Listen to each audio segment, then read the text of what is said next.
All right. Ladies and gentlemen, we've made it to number 94. I'm super stoked for this one. What's your question, number 94? Thank you, everybody, for showing up, for being here. This is a very special number for me. Let me just kind of turn this down a little bit. I'm super grateful that you got to show up here tonight. We are there, folks. Like, the layers of decoding right now, we are there. We have officially broken the code wide open. The code has been broken wide open, and there is no doubt. There is absolutely zero doubt anymore. There's no questioning. There's no like, well, maybe. No, we're there, folks. All of us. This is a great big family, the Decoding family. So welcome out to another episode of What's Your Question? Number 94. This is dedicated to Lord Shiva. How dare you call it Shiva? You gotta do Jesus. Okay, Lord Jesus. Jesus is Shiva, so who cares? Who gives a shit? And I mean that with the utmost respect, right? When Jesus says, I'm coming with Matthew 10 verses 34, Jesus says, listen, this is how he should have said it if it was me. Like, this is how I would have said it. Listen, bitch, I ain't coming with peace. That's how I would have said it. I'm coming with a sword. Got to do a little stand-up comedy here. And the Shiva energy is this. This is Shiva the tower. That's why I have it just on the right of me. Right over there on the wall. That's what Jesus would have said. Listen, bitch. I ain't coming with peace. You think I'm coming with some little soft little saddle that you could ride on? Haha, no. You got it all wrong, man. Because I'm coming with the freaking sword. Anyway, the reason why I'm wearing the sunglasses is to remind you that we're inside of a simulation. That's why I wear this little prop right here. So there, I'm going to take these off. Ooh, get acclimated to the light. And I'm really excited that you decided to join here tonight. Honestly, this is a very special one. Lord Shiva, Lord Jesus, whatever you want to pledge to. It's all a big Ponzi scheme anyway. To the left of me, to the right of me on the wall is the devil card. Why? Because the devil card represents Poseidon and Brahma, the creator god. Kind of makes sense, right? Because that devil right there, right hand up, as above, shalom, left hand down, so below, and sin. Poseidon got the waters, man. Poseidon is Brahma. Brahma is Poseidon. Poseidon getting the waters, Zeus, his brother, getting the heavens, and Hades, Shiva, getting the dirt beneath your feet. Which is right here. This is the card of Shiva. This is, what's your question, number 94? That's plutonium on the periodic table. There it is. And right next to Shiva, plutonium is the element called Neptunium. Element 93. It's all in the periodic table. It's so beautiful. So this right here, folks, this is what runs Maya, the grand illusion. What runs this reality? Yeah, well, it's Brahma and Poseidon. That's what runs this reality, along with the Lord Shiva. Today's card is the Nine of Diamonds, which is very fitting because this is my Phoenix card, and this is card number 35. I was born on the 35th day of the year. This is the card of you're on television. As Christoph said, you're live in front of the whole world. Yeah, you're on this right here, the Nine of Diamonds, the nine of completion. Really animated tonight because I was just really jazzed to do this podcast for all of you. What's your question? I really, this is going to be a lot of fun. So let me just pop out my chat here, get all of you front and center. And here we go. Thanks everybody for being here. Could have been anywhere else tonight. Thanks for the wait, because I know this was scheduled at 8:31 p.m. I had to keep pushing it out. So thanks for joining and waiting this thing out for the time here. I'm going to get into as many questions as I can of all you great decoders out there. We've pumped out some massive material. Did Joe Rogan decode it, right? Decoded the great Joe Rogan. Showing you how that guy's scripted, how he's living through his predestination. Decoded the Brahma, Vishnu, Shiva, as you know, the Zodiac, as you know, just came out with Scripted Reality number 27. If you have not watched that, ladies and gentlemen, you know that I don't really like to use the word prove. A lot of people like to sling that word, like, this is my proof. I'm really don't like using the word prove. I like using the word support. I don't know how else you're going to refute what I pumped out, or I should say we, because I'm channeling this information. It's not even me doing it. What's your question 27? And Alice in Wonderland, showing you how it's all scripted with the Matrix and the Wachowskis and the movie The Matrix in 1999 and the nightclub in 1965 called The Matrix on Fillmore Street in San Francisco, showing you the crazy code. The crazy code, man. Wow. And I got more big shit coming up. Big. I got a big decode coming out for all you Patreon members. Probably get that out tomorrow. I'm going to give you a couple slides to follow up with what's your question number 27. Because what's your question number 27 was involving the matrix. And guess what the matrix is? Maya. So you have Judaism and the Torah in Exodus 13 verses 12. And that perfectly synchronizes with the Hinduism cosmology and the Buddhism. Oh yeah, wait, Logan, you're telling me that the Bible synchronizes perfectly with the Bhagavad Gita and Hinduism and Buddhism? That's exactly what I'm saying. And I'm also going to tell you that it exactly synchronizes with Greek mythology. So notice these words: mythology, theology, astrology, numerology. They all end with ology. That's a thing. But we live inside of a illusion, this reality, and it's so beautiful when you can stop paying attention to the rifleness of the destruction. And you're seeing Lord Shiva right now. You're seeing it on the world stage, and you're going to see more of it. You're going to see more of this. And I don't do predictions. I don't do predictions. I have, and I've been wrong, and this thing is wrong. So just like the influence of what I said. All right. So let's get into some of your questions. Let's get into some of your questions, and I'm going to really answer as many as I can. Let's go back to the very beginning here. Yeah, we're going to do some rants tonight. It's like I always do.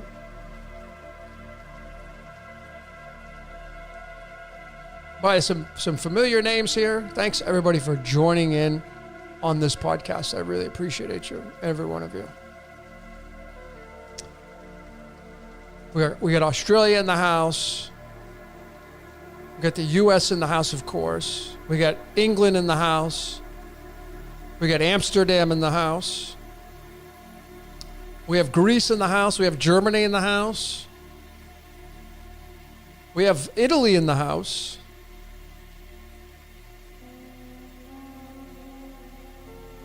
We got Canada in the house. The great country of Canada.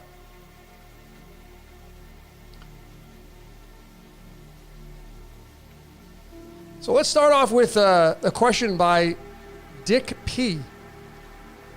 He says, my wife says I'm a 9 of diamonds. Is this good? Well, it's both good and bad. Every one of these cards has an asset and a liability to it. Every single buddy on this chat, no matter what your card is, has an asset to it and a liability to it. That's duality. So is it good? It can be.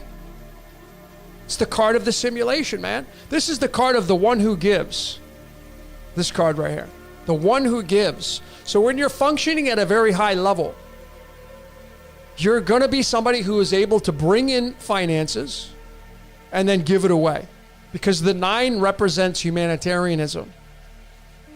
The diamonds represents I want. The way you function as a diamond, 4 diamonds, 3 of diamonds, 2 of diamonds, the main primary foundation of how you show up as a human being is I want things. I want to experience financial this and that, and I want materialism. That's just how you're coded. That's how you're experiencing your Maya, your illusion.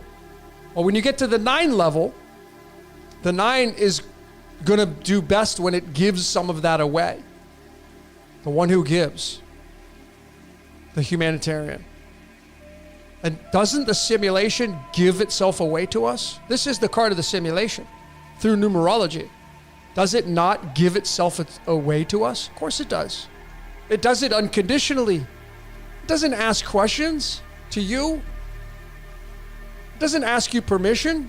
It just unconditionally gives it away to you. Maya does. It's amazing. Okay, let's get into some more questions.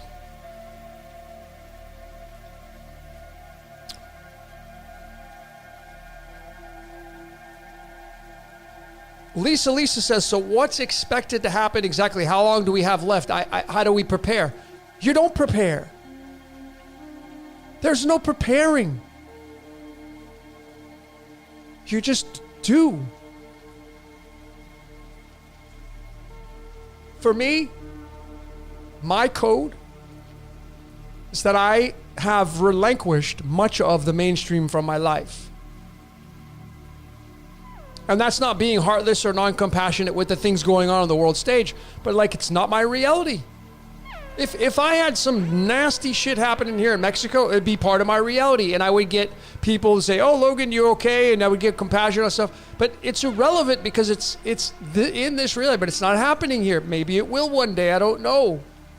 There's nothing to prepare for. And again, the great part about life is when you give up the notion of, oh my God, how am I going to do this? How am I going to do that?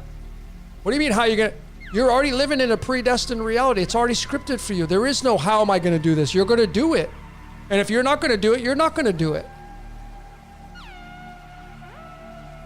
I think that people get angry when their outcomes don't happen the way they want them to. So you simply become naive to the world around you to a certain degree. Not completely like that, but and then you're having less expectations. That's kind of where I'm at. Okay? So Lisa, the answer you just said, so just live? Yes. How do you want to live? How do you want to live your life? See, for me, like if somebody says, hey, Logan, how do you want to live your life? I want to be a hermit, man. I don't want to tune into the mainstream. Because if I tune into that, it's nothing but negativity and doom and gloom. That ain't fun. It ain't fun to watch all that stuff. It ain't fun to watch people suffer. I know it's going on, but tuning into it is not a fun thing to watch. So why would you tune into it? Because people are curious. We're curious of the dirty laundry.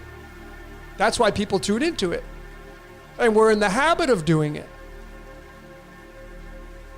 So when you tune it out, and it's no longer part of your reality, you get to take all that time you spent on giving it to that, and you get to put it on something else. Which, for the past 6 years, 7 years, I've been just focused on Decode Your Reality, pumping out video.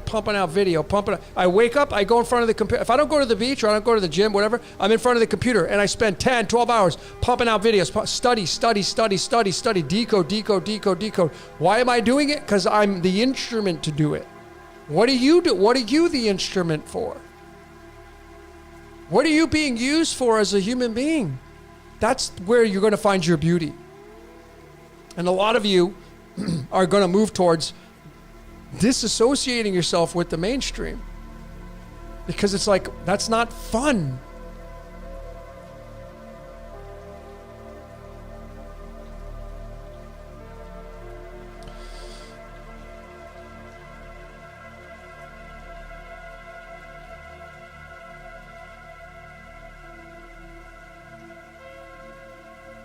Marco says detachment. Exactly, detachment. That's where it's at. Detachment.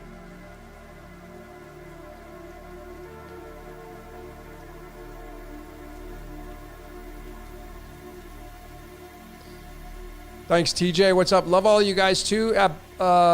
Let's acknowledge everybody acknowledge the great Pamela Swan. Now there's 5 versions of Pamela. She has 5 different avatars. I don't know which one shows up here, but she's always here.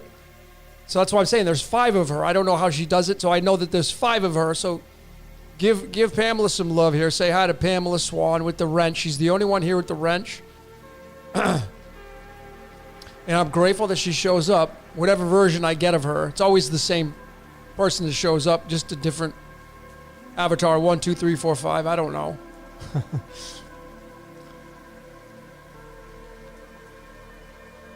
There you go, Pamela. Absorb all that. Absorb that woo-saw, baby. It's coming in. It's coming in. It's coming in. It's coming in. Yeah, there you go. Feel that, baby. Just put out your hand and feel that.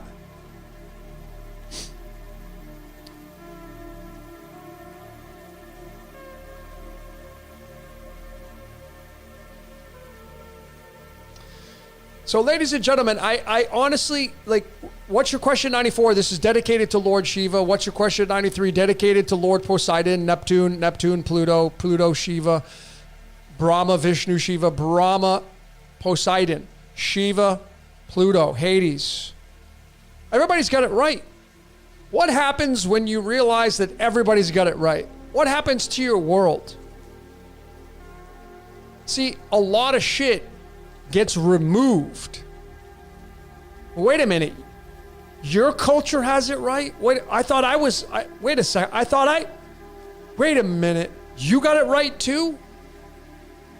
See, this is the conversation that people are going to have in the future. But I thought that you got it right too? Yeah. Everybody's got it right. What happens to society when you figure out and you can see as a 1 + 1 = 2 truth that everybody's right? What happens to the dissonance and the resistance and the defending and the arguing? It goes away. Now what are we going to do? Let's have fun. Let's party. Let's have a good time. And I hope that you would start to see that when you graduate to that level of refinement, you'll no longer have to associate with people that need to go and try to push their truth on somebody else.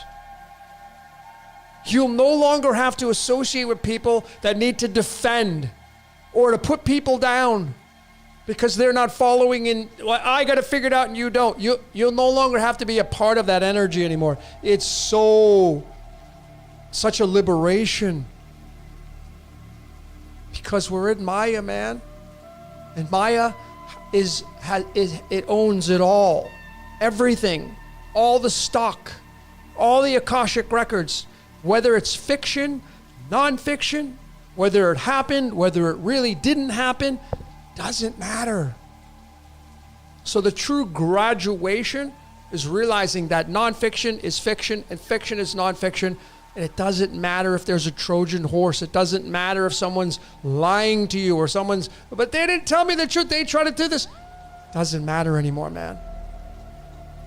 You could just laugh it off. That's the graduation, the refinement. That's where you're going to find your graduation. For sure. Okay?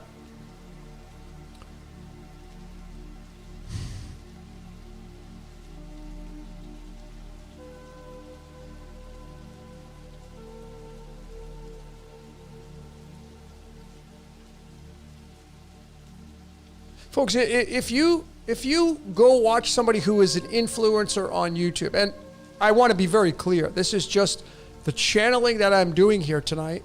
I'm not in control of what I'm telling you. I'm channeling this information, and I'm not trying to persuade you. I'm not going to ask you, go ahead and hit you. This is what you're going to see, programming, right? This is the kind of the comedy. Right in the very beginning of someone's videos, normally, right? Go ahead and smash that like button. Go ahead and give me it, because I got to get the algorithm so I can go ahead and hit that and do this. And folks, don't do any of that here. I don't care. Please don't do that. I don't need your likes and subscriptions. This is not what this is about. This is not about trying to get more people. This is not about that at all. This is about liberating yourself. This is about getting detached from the majority of people on the world stage that want to be more popular, that want to get more licensed subscriptions, that want you to pay into this and do that and do that. Not here. No, I run a different engine here. There's a different engine here. And it's not for everybody. Because you have a different engine than I do. We may resonate a little bit, right? You may have a lot of resonation with me, but we have a different engine. I don't have to pay your bills. I don't have to live in your shoes. But I'm not going to ask you to come pay my bills. And I'm not going to ask you to come live in my shoes. No, my job is to show you how you're coded. So because see, if you win, right? If you get to be the highest form of your being, all of you here, if you get to liberate yourself to that level, everybody wins. But you see, you know where we lose? and there's no such thing as that, but I'm using these words so you can understand what I'm saying. When we lose, when you say, oh, this person thinks they're that, and they think they have it, oh my God, they're idiots because this didn't exist here and this didn't happen there. And no, we all lose when you get people like that. We all win when I uplift you and tell you, hey, it's cool, man. You're doing your thing, man. You're doing your Maya. You're doing your illusion. It's all groovy, man. Same here. But you see, that's not society, man. Society is programmed to put you down, to tell you that you're wrong, to tell you, oh, I'll debate you. Oh, they're too afraid to come debate me. That's not gonna, there's no winning in that. That's nothing but a loss. You might as well just chalk up a loss in the category from the context of win and lose. There's no such thing, but to give you the context so you can understand what I'm saying.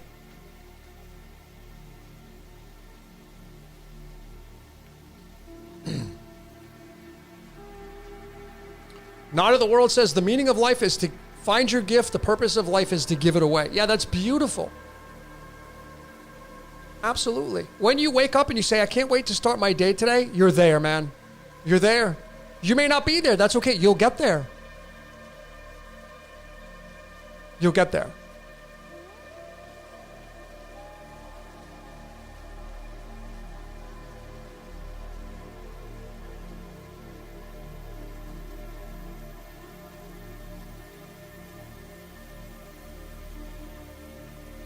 Mr. Man's asking, does your job make you enough money? Well, I don't make money. I earn money. So there's a difference. I'm just being anal about that because of the magic spells we speak. And as far as YouTube's concerned, this channel's not monetized. My channels, people ask me, how do I give you a super chat? I don't do that stuff. Well, wait, I don't do super chats. Why? Because I don't have my channel monetized. The main reason why I don't have my channel monetized is because I don't like commercials. You like watching a video and you're like 30 minutes into the video, right? And you're like, oh my God, this is so good. And freaking a commercial pops up. No, I don't like that. So if you ever have a commercial on my channel, it's because I use somebody else's music. But the main reason why I don't monetize the channel is because I want you to have the free flow of the information when you're when you're watching it. Because I don't like watching a video and I'm into it and then all of a sudden a stupid commercial pops up. Oh my God, come on, man. So I don't do that. But I can tell you right now, Mr. Man, that I'm living out my destiny. I'm living out the highest frequency of what I'm supposed to be doing. And it's not about just earning income. It's about especially if you're doing like what I'm doing, it's beyond the financial gains. Matter of fact, that's probably at the lower part. If I were to rate everything, it's not even on the higher side. It's more about how can I liberate you? How can I change your life? How can I talk you off a ledge? That's what I'm about. Because I want you to get out there and be the best version of yourself. I've said this so many times before. If I get to hang out with any one of you here, I don't want to hang out with somebody, you show up and you're miserable and you're this and that, like you're complaining, and I don't want to be around that. Oh, I want to absorb, like, oh my God, my life is amazing. I'm doing what I'm supposed to be doing, and this and that, life's this and that. That's the ripple that you're going to send out. That's how you're going to change the world. But you got to figure out what you're coded to do.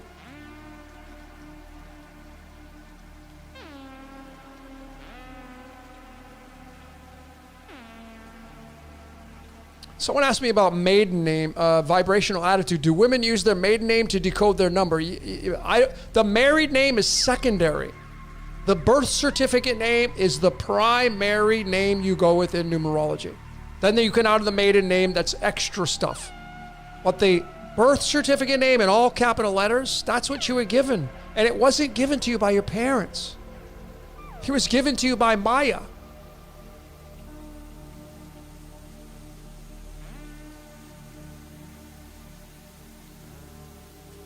Mr. Mance also asked, what do I think about narcissists? I don't.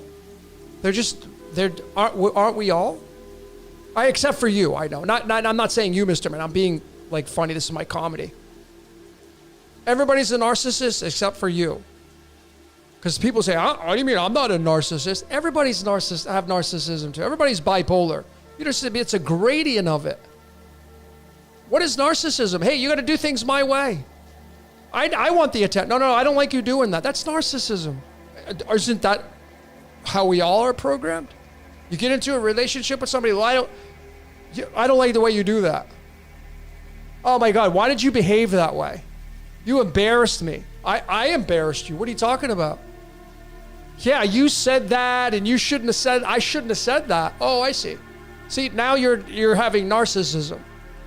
We all have done that. It's okay. Just, it's gradients of it. It's just a comedy show, folks. We're entertainment. That's it.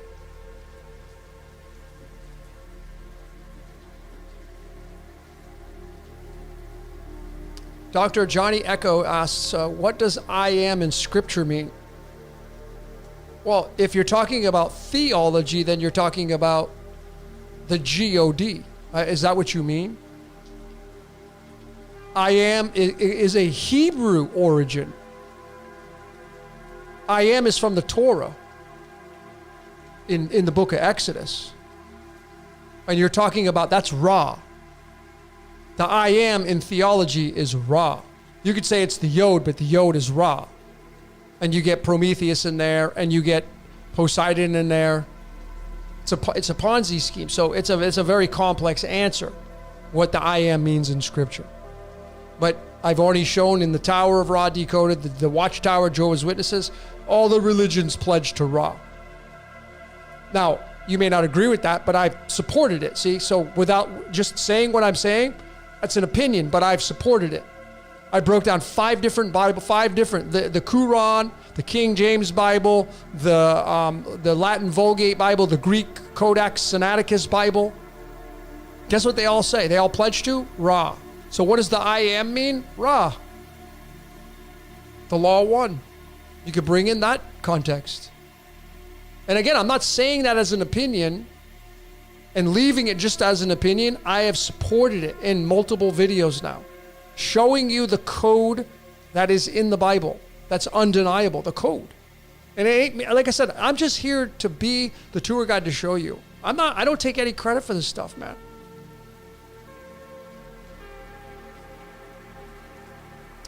Wolfgang Waters asks, are you familiar with astrocartography? Sure, I love astrocartography. It's a tool to use. I don't think it's the be-all, end-all, but it's a tool in the toolbox. It's a guide. You can use it, for sure. But you got to play with it. And it's like, how many places are you going to live to figure out, is it got any merit or value to it?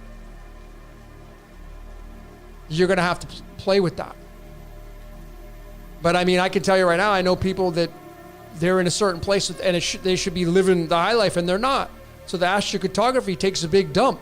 It doesn't work. It's just like the law of attraction. How many people have studied Rhonda Burns and The Secret and been to the seminars, but yet it doesn't work for them?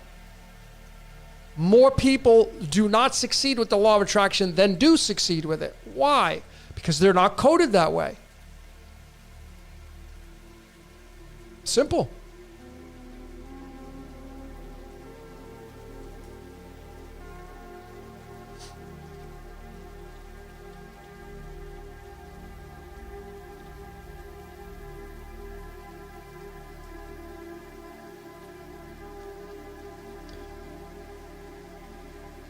Jeremy K, any Decode's predictions for 2025?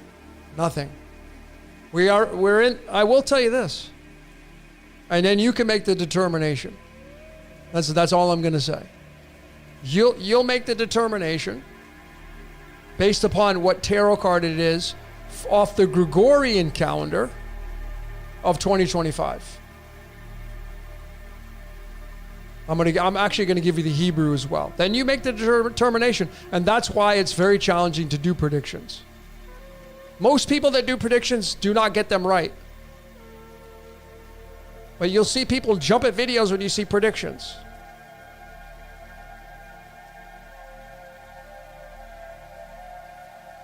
I can't even find the card. Oh, there it is. No, that's 2024. There it is. 2025. Right there. This is the card for 2025. Yeah, this is the head of the snake. We're at the climax, the orgasm of the head of the snake. We're there. 2025 is the climax. We're in a climax year. And what's going on in LA, we're just getting warmed up. Now, that's as much prediction as I'm going to give you. And you know what? If I'm completely wrong, I'd be delighted. I would be absolutely delighted if what I just said was all hogwash. That we're just getting warmed up. I would be delighted. I would. Absolutely.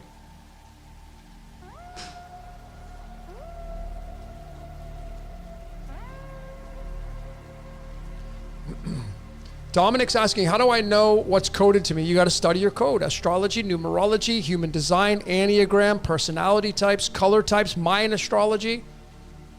You got to study all these things. If you want to know, listen, if you want the best life, you got to know what tools are in the toolbox. You got to know what your raw code is. Well, this is what we're moving towards, folks. The age of Aquarius is I know thyself. We're moving towards an age where people are, the astrology and numerology, it's all coming back because the Pisces age, it was like just get in line, don't ask questions. Well, we're not in get in line, don't ask questions anymore. We're now seeking out the answers. And we're being able to get the answers at the drop of a hat. You don't have to ask somebody and wait a week. You don't have to wait for a telegram to come in. You have it instantly. This is what we need to be grateful for. We should be grateful that we can instantly and automatically get whatever answers we want. Just like that. And the age of Aquarius is I know thyself. So we're going to be moving back to astrology, numerology. It's already coming back. So if you want to know who you are, if you haven't figured out what you're supposed to be doing, if you're not waking up every day and say, like, I want everybody here to wake up every day and say, man, I don't want to go to bed. I don't want to go to bed tonight. Sometimes I have a hard time cutting myself off because I'm doing what I love and I'm like, I don't want to stop. But I know that if I don't, I'm going to, because I love my sleep, I'm going to be tired. But I want all of you to wake up and say, you know what? I can't wait to start my day today. What am I going to get my hands on? What am I going to get my brain? When you get to that stage of your reality, you'll stop paying attention to the mainstream. Because that's just a distraction. Some people are coded to focus on the distraction, though. Matter of fact, there's a lot of people that are coded to focus on the distraction. And they become agents of the distraction. Meaning, and and I've talked about this last week, we all have been agents. Agent Smith. What is Agent Smith? Distraction. To keep you sucked into the distraction. The Maya, the illusion. So when you share that thing on social media, you're an agent. Sharing Maya. Sharing the distraction. Oh my God, you see what happened over here? Oh my God, you see this? You see that? Distraction, distraction, distraction. And I want to be very clear. I'm not saying that's a bad thing. I'm being neutral to it. I'm just giving and presenting to you the realism and how I see it through this reality. And there's nothing wrong with it. Because when I say everybody here has an agent built inside of them, people get offended at that. I'm not an agent. No, I'm a light worker. I'm this. Good for you. But you're an agent too. Because you share Maya. You share distractions in this reality. Constantly getting distracted. That's what this reality wants. It wants you to be distracted. So you don't pay attention to the temple, baby. This is the temple. And if you don't pay attention to this, well, then you ain't going to figure out how this thing operates. Most people just want to drive the car. They don't want to see how the car, like, wait a minute. It's like buying a Porsche turbo, right? It's like you go to the Porsche dealership and you buy a Porsche turbo and you're somebody who drives around and you putt around town. You don't even drive fast. And you go to buy the Porsche and they don't tell you there's a turbo on there.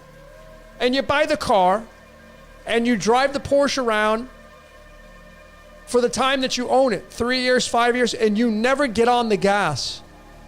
So you have no clue that there's a turbo. And the turbo is like, dude, So, I mean, if the turbo could talk, right? It'd be talking to the owner, be like, listen, bro, what's up, man? Freaking hello. I need a workout here. Can you hit the gas a little bit so I can give you a little bit of this and that? No, but if you're ignorant, and the turbo is your code, man, this temple. If you are ignorant of how this thing operates, how are you supposed to know how to drive it? That's what's coming back, folks. You're going to see, trust me. Here's a prediction for you. You know what's coming? People are going to start dating with astrology. It's already happening, but I'm talking about it at a very finite level. No, I'm not. I'll pass on that. Like, it's not about looks. It's not about what kind of booty you got. It's not about what kind of hair you got. No. What's this and what's that? How do you earn your money? What does your relationship house look like? That's what I'm interested in. Because dating's expensive. Marriage is expensive. So people, and it's going to go into business. And it's already happened. And I've already been doing this for businesses where you bring somebody in and you look at the employees like, okay, how do you feel working about here? Do you like working here? Well, it's okay. Why are you here then? And then you look at their astrological, the numerology. Dude, you're not even qualified to be here. Nothing against you. You should be in a higher position. So go do that. Instead of sitting here doing something that it's easy for you, but there's no challenge for you here. So business is in order to vet and bring in. If you want to build a solid company, you gotta not vet them through their background check. This is what they normally do. Oh, did you commit a crime? Yeah, that's totally fine. But how about what are your astrological placements? What's your numerology? What do you want in life? These are the things that businesses are going to start moving towards. I promise, they will. This is how we're moving to a perfected society. You want perfection? That's how we're moving towards it, for sure.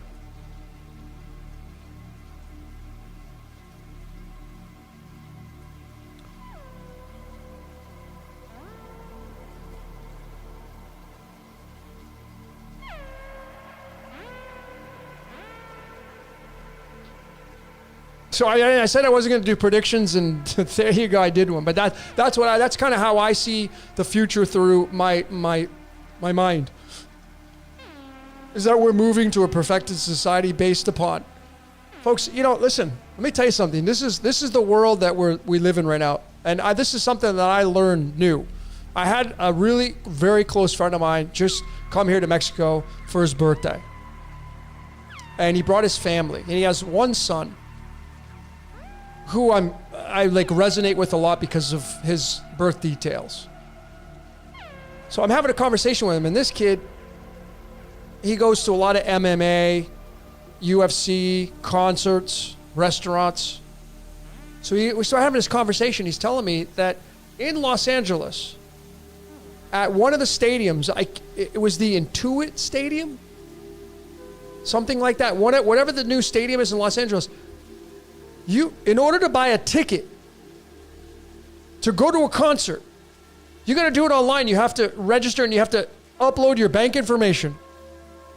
Because when you go in there and you walk into the convenience store they have in there, man, you just walk in and whatever item you take, it automatically charges you for it.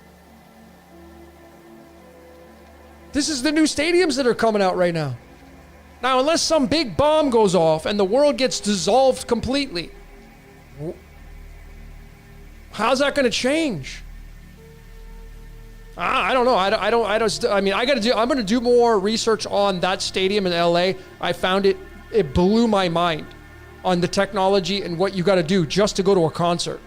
This is where you're going to get the mark of the beast, folks, where it's saying, hey, if you don't have this or you don't have that, dude, you're not going to do this. You're not going to do that. It's already happening in Los Angeles. It's already happening in other stadiums around the world. It's not the first one.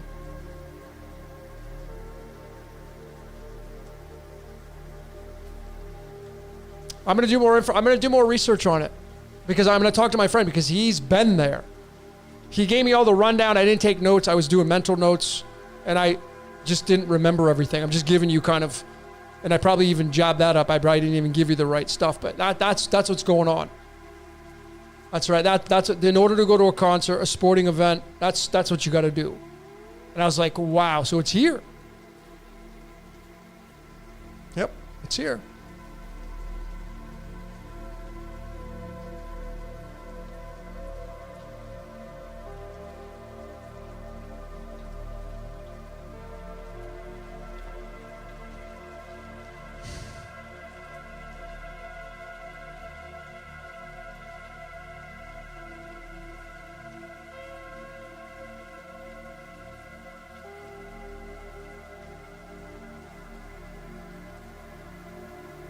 So go through your comments.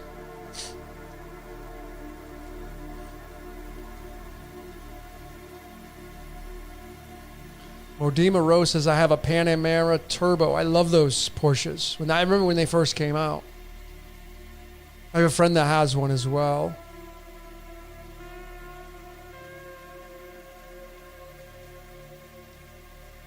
This is so funny. Yeah, all these cars and I love all that stuff. And here I have just like this beater bicycle that is spray painted black. And I love it. I love it. I don't have to insure it. I don't have to lock it up. It's just beautiful, man. There's no pressure. I don't have to do any brake jobs on it. I don't have to do any oil changes on it. Just got to make sure the chain's oiled, the tubes are pumped up. That's it. I mean, if you can live that kind of life where everything's, you can, and what's the benefit of, because I could have bought a scooter. All that stuff. I thought about it and I'm like, wait a minute, but what I would take away is the temple. Because I pedal my ass around town. Guess what that does? Increases my cardiovascular. It makes my heart more healthier.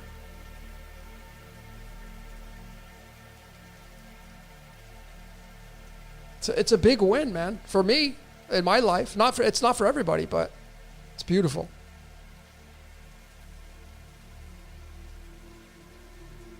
What's up, Jeremiah? Jeremiah says Sony has a flying car. Yeah, that's here too.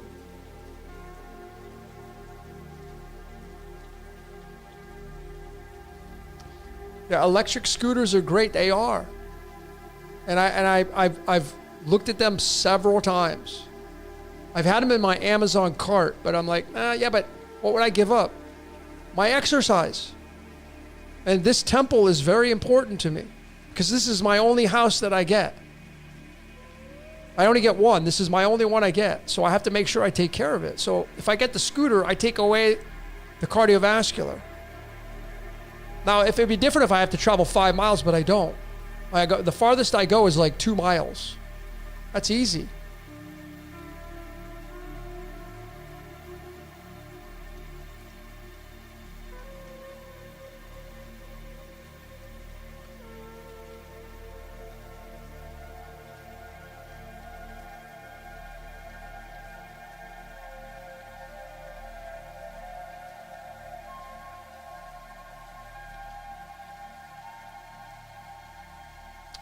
What's up, Miriam? Miriam says, why is it called, I think you were piggybacking, why is it called Mark of the Beast? What do you think the beast is, folks? That. It's Brahma. It's Poseidon. Poseidon runs the waters. What do you think this thing's made up of? Water.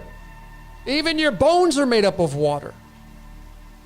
This entire thing is made up of water. Poseidon.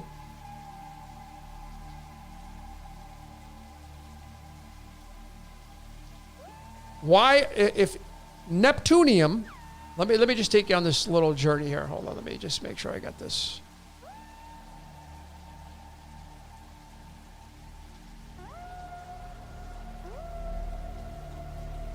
Let's go on a little journey. When you go to the periodic table and you go to Neptunium right here, we just did this last week. What's your question 93? Neptunium. 93, right? Well, how do I get the tarot card to this? Well, all you have to do is go to the tarot cards, and we know that there are, in the most popular spread, there are a total of 78. So all you have to do is take 93, Neptunium, and subtract 78. And what's 93 minus 78? 15. So what does Neptunium get? The devil. And what does Plutonium get? Shiva the destroyer, the tower. The tower. This is why in the cultures, especially over in India, Shiva's like the top dog deity. There's temples to Brahma, there's temples to Vishnu, but not like Shiva. Because Shiva is power. Wash it all away. And a lot of you right now, you want it to be washed all away. You're looking forward to it. A lot of people, man.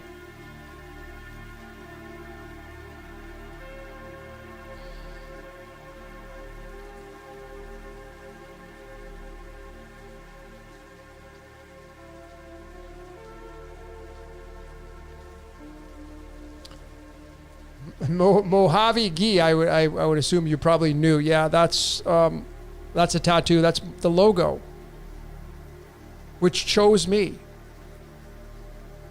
Again, I'm not in control. What does this mean? I got this to remind myself that life is a joke. Despite, and I know people say, how can you say that? What's going on here? Yeah, but there's nothing I can do about it. It's all Maya. It's all an illusion, man. The whole thing.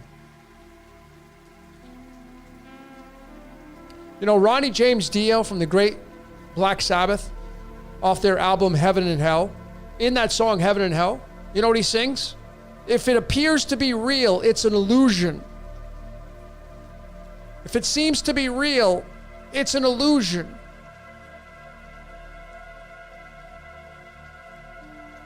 Was he wrong? No.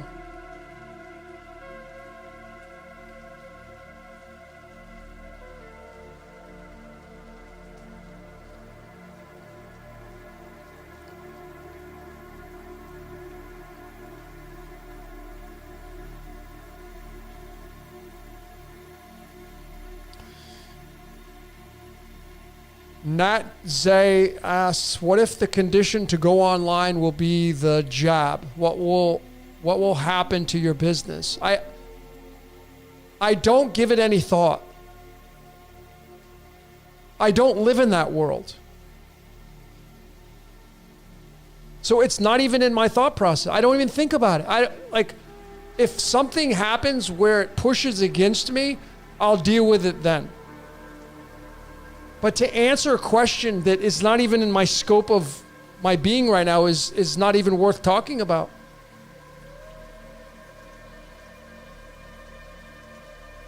I don't know what's going to happen tomorrow.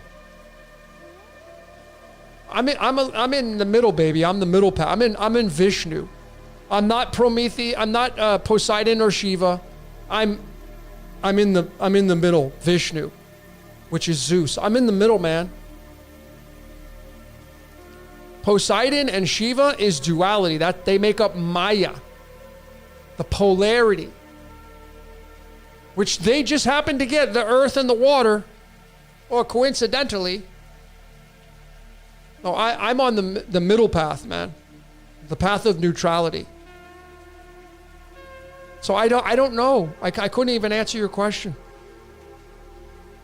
If something comes along and you get this is going to happen, what if it doesn't come along? How about that question? What if the condition, this is what I would throw back at you, right? What if the condition doesn't happen?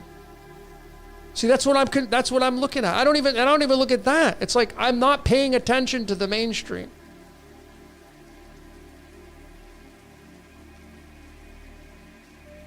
And when I do, I know it's a movie playing out. I hope most of you here are on that same wavelength. Dominic's asking, what is the highest version of myself I can become? I don't know. You got to study your code, man. You got to listen, ladies and gentlemen, this is a great example. If you want your best life, if I asked you, all of you, if I sat down one by one and say, hey, are you living out your best life? And the answer is no. What are you doing about it? Like if somebody asked me, Logan, are you living out your best life? Freaking absolutely I am, man. So I'm already doing it, right? So if I ask each and every one of you here, are you living out your best life right now? And the answer is no. Okay, great. Let me look at your life. Let's look at your life. Are you paying attention to the mainstream? I would imagine perhaps majority of you are. Well, that's gonna be a disadvantage. How can you live out your best life when you're paying attention to a distraction? Tell me how that works. How do you move around? How do you navigate around that? Well, I know, but I got a handle on it. No, you don't got a handle on it. How do you live out your best life when you're paying attention to a distraction? I don't know. Tell me, please tell me the recipe. So if you're not living out your best life, if you're not refined, if you're not graduated to the highest level, if you're not waking up every day and you're saying, oh my God, freaking, I'm living out my best life. If you're not there, that's totally fine. There's no right or wrong answer here. The thing is that what are you doing to get there? And then what are you doing to not get there? And the meaning of what do you mean? What am I doing to not get there? What distractions are you paying attention to that are taking up your energy and avoiding where you want to go in your life? The name of the game, folks, is what do you want, man? What is it you want in life? And then what distractions are you paying attention to? Because if you're not living out your best life, if you're not living out like, oh my God, I'm doing my destiny right now, and you're sitting down watching shows and watching the mainstream and sharing stuff on social media and playing on TikTok and playing on Facebook and playing on YouTube, and you spend all these hours doing all that kind of stuff, well, that's not working towards your best life. The distractions are making you avoid the graduation in your life. It's not rocket science, man. It's really easy to see this.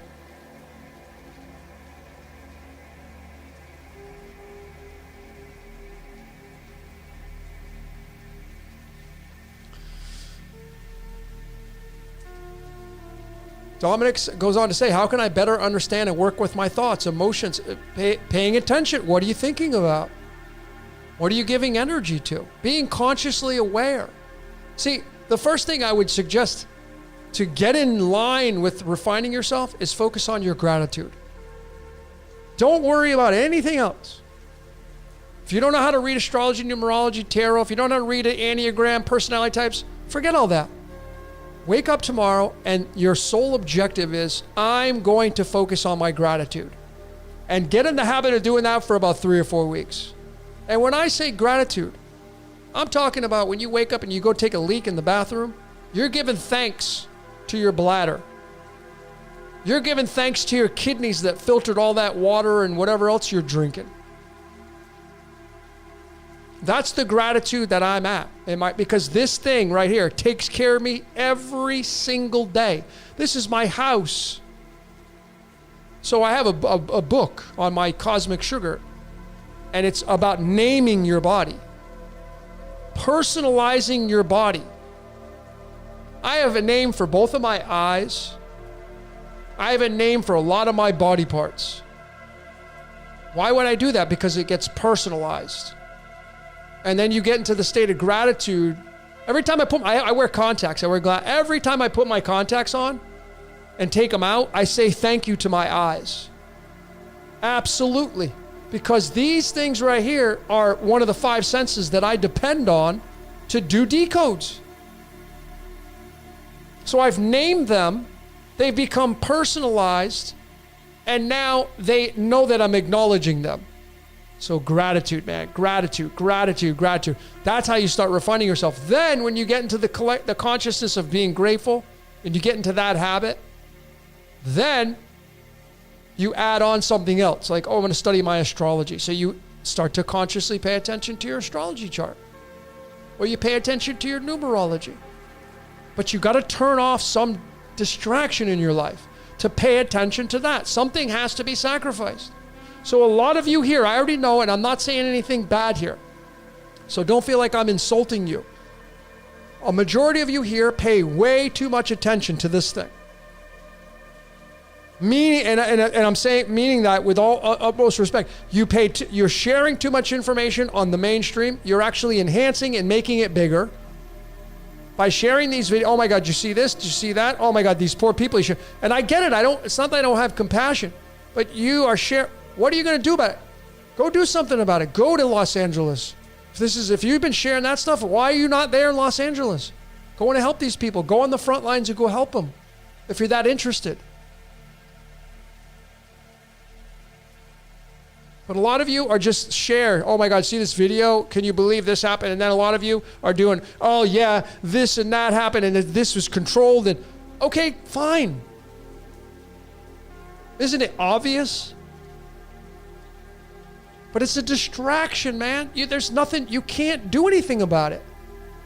But what you can do is focus on you and your life and making yourself the highest version of yourself. That's the person I'd like to know. So you live a life of gratitude, you shut off the distractions, and you pay attention to yourself. And some may call that selfishness. No, I say that's called graduation and refinement.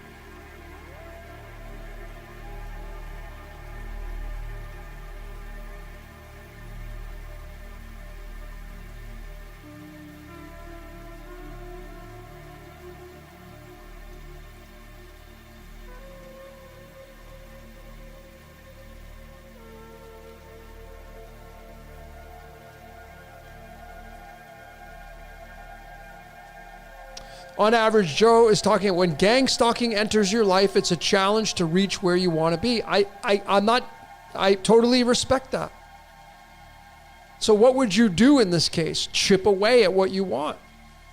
Why did you, the thing is that, have you ever had a conversation? Like, why did I get this? What do you want from me?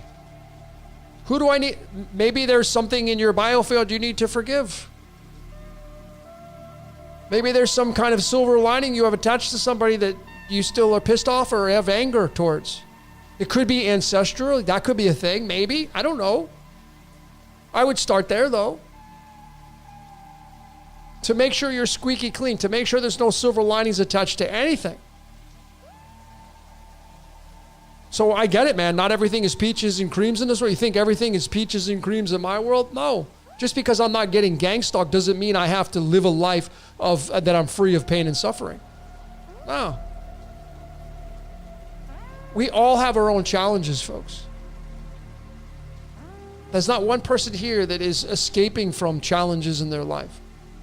By the way of decaying from their body, to loved ones, losing loved ones, paying attention, watching them suffer.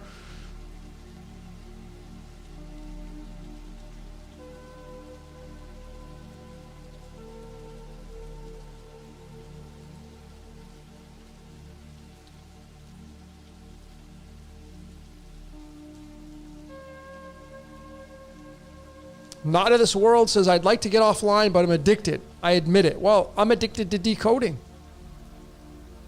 But you see, what are we doing with these addictions? I'm addicted to brushing my teeth. I want clean teeth. I do it every day. Is that not an addiction? I chalk it up as an addiction. Well, that's different. Well, how's it different? If you do something every day, that's an addiction. Are we not all addicted to eating? Yeah. How would it be a bad addiction when you start to gain weight, you start to eat shitty foods, processed foods? Then the addiction of eating becomes a liability. But when you flip it and you turn the eating into a semi-asset and you start to eat cleaner foods, well, then you start to change it a little bit. But no matter what, I don't care what kind of food you eat, anything that goes in your mouth starts to decay the body. Because when you eat, everything has to move. And when things move, it causes friction. And friction causes heat. And heat is what destroys things. That's called fire. So how many miles do you have on your body? See, the less food you eat, the healthier you'll become. You got to get all your nutrients in, don't get me wrong. But when you cut back on your food, you actually allow the body to heal easier. You give it a break. Like every time you get in your car and you start it up and you put it in drive, that car every mile you put on your engine, it depreciates it. Every day you wake up, this body starts to break down even more. I don't care how clean of a lifestyle you live. You will eventually face death.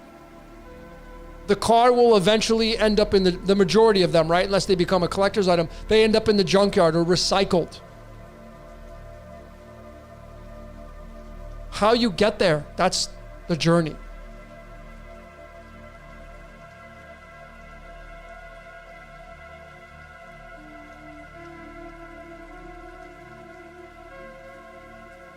M. Douglas asks about, what about breatharians? I don't know a single breatharian. I have studied breatharians. I have seen people online that do it. I haven't done it. Now, let's just have fun with this, right? Everybody here, let's not eat for a month. How many of you here would actually be able to go 1 month without eating? I would say 99.9% of the people here would never be able to go a week without eating. Why do we have taste buds? What is the point of taste buds on the tongue? What is the point of having acid in the stomach? What is the point of having saliva in your mouth? Well, those are designed to taste the food to give you what? To give you endorphins to go off, right? Feel good, right? Saliva digests. Stomach digests. Acid digests. There's no reason. We were not created to not eat, folks. I'm not saying you can't be a breatharian. I'm not saying that at all. But what I am saying is that we are built with all this equipment. And again, it's like the Porsche and having the turbo and you never hit the gas. You go to the breatharian, that's totally fine. But what's the point? Why do you have taste buds then? Why do you have acid in your stomach? What is the acid for? So, I don't know, maybe I'm just being a little biased because I do like food and I do enjoy the satiation. And even though my diet is super clean, I still enjoy it. I'm still a foodie, man. I love to cook. So, to each their own, as they say. But again, there wouldn't be any reason for taste buds. There wouldn't be any reason for a stomach and a duodenum and a small intestine. And there would be you might as well get rid of that then. Then why did you incarnate into this body? It's not even your spirit that's incarnated into the body. So if you become a breatharian, you're supposed to be. That's my final answer on that.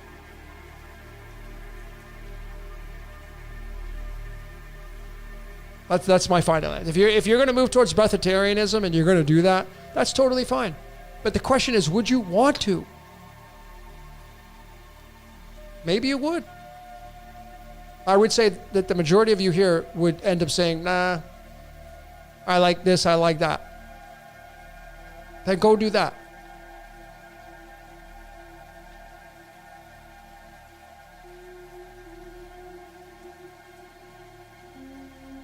Not of this world says, I love my fruit. Me too. I'm looking to my left. I have 2 big ruby red grapefruits. And I got some mandarins, little cuties, sitting on my basket over there that are going to get devoured later on. Love my fruit too.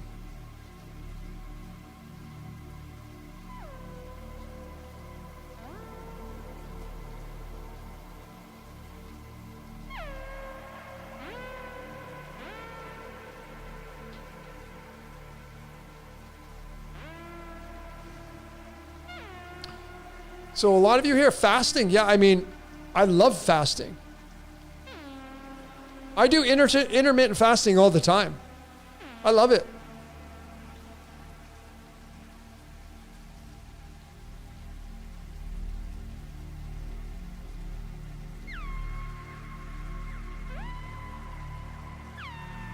Yeah, Ruby Jodestar says, yeah, Ruby Reds. Yeah, Ruby Reds are really good here.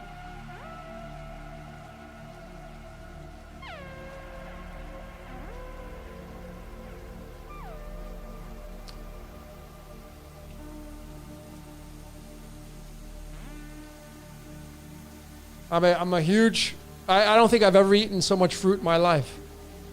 My taste, your taste buds start to adjust, and now, ever since I did the watermelon thing, I think it was last year, started drinking the watermelon puree, and then I added cucumber and celery, and it's just, now it's like a staple in my reality every day. I love it.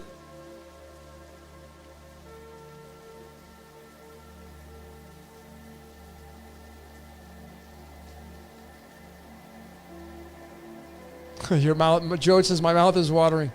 Yeah.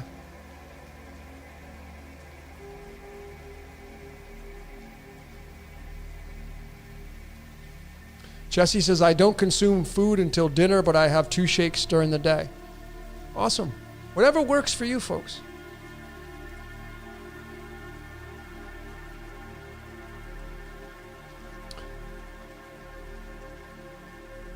Dominic's asking, are you into crypto? Yes. I collect it. I'm in the habit of collecting it. I don't trade it. I just collect it. And I'm not attached to it. I look at it from time to time, and I've watched it go up, and that's great. But my primary focus is on elevating people. That's my primary focus is to elevate whoever's here to listen. So some of you are here, some of you are going to kill crypto. And I mean in a good way. Or you're going to crush it. You're going to make a ton of money. Question is, what are you going to do with it? See, when you know what you're supposed to do, when you know how you're coded, then you bolt on the money on top of that, man. Woo, it gets sweet, baby. Nothing sweeter than that.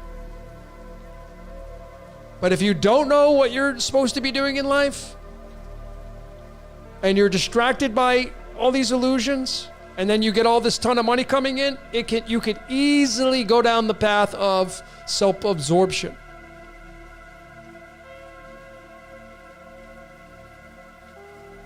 And again, I want to let all of you know, I'm not saying there's anything wrong with that. I'm just giving you things to think about.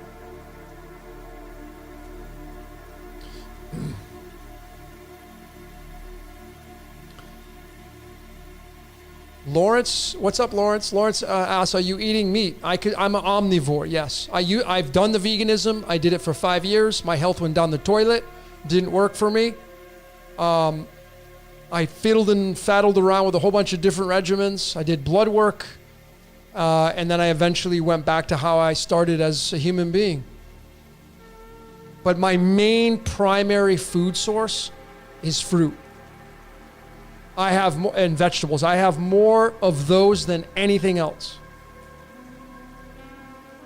Like if I had to give you a percentage, 80% of my food regimen is plants. I do a lot of fats. I don't do carbs anymore, really. If I do carbs, I pay for it. My body just doesn't like it. It wants the fats for me. So I love Dr. Joel Fuhrman's book, Eat to Live. Eat to live. So I eat to live. That's what I do.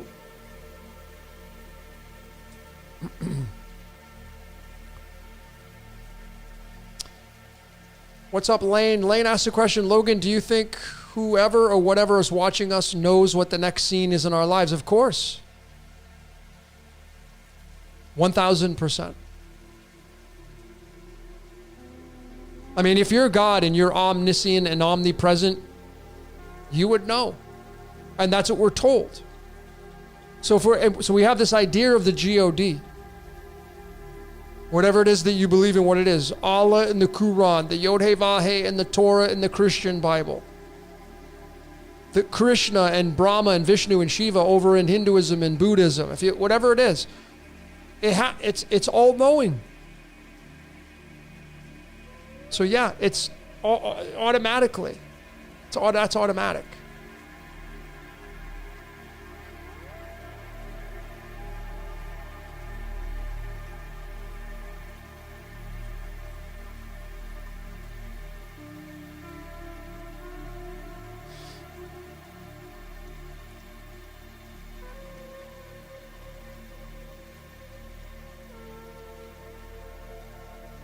Immortal Errant says, do we really want to live forever? Certainly not in a decrepit body.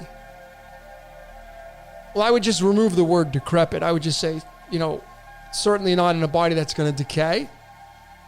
Because suffering through, in a few weeks, I'm going to be 52, right? 52, and I certainly don't feel it. Like, holy shit, 52. But some days I wait. Now you become used to the sufferings. You acclimate yourself to your sufferings. From working out, I've been working out since I was 16.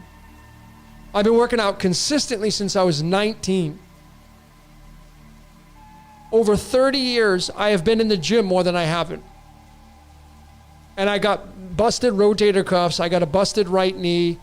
I have a herniated disc in my neck. I have, like, my body's like, this thing's going to get completely used up when I pass on. I have squeezed every drop out of it. And I pay the price because now I have to work around things. And the body just doesn't do what I want it to do. Tendonitis can't, the weights just, I can't do it anymore. That's the decay of the body, man. So that the universe tells you, hey, you know what? I'm not going to let you do that anymore. So it's time. The sign is to move on to something else.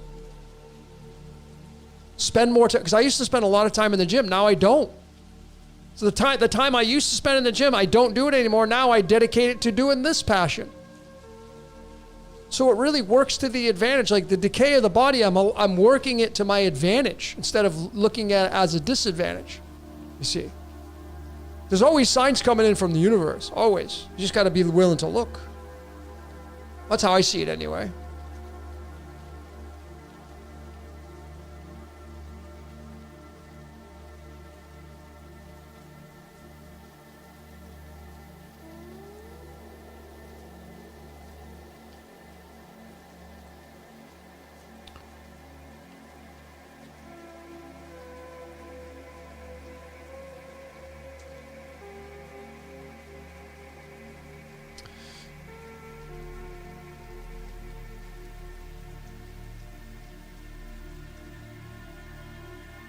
Dominic's asked a really good question. He asked, if you didn't eat healthy and what you're eating right now, do you think you would be able to still do what you're doing right now?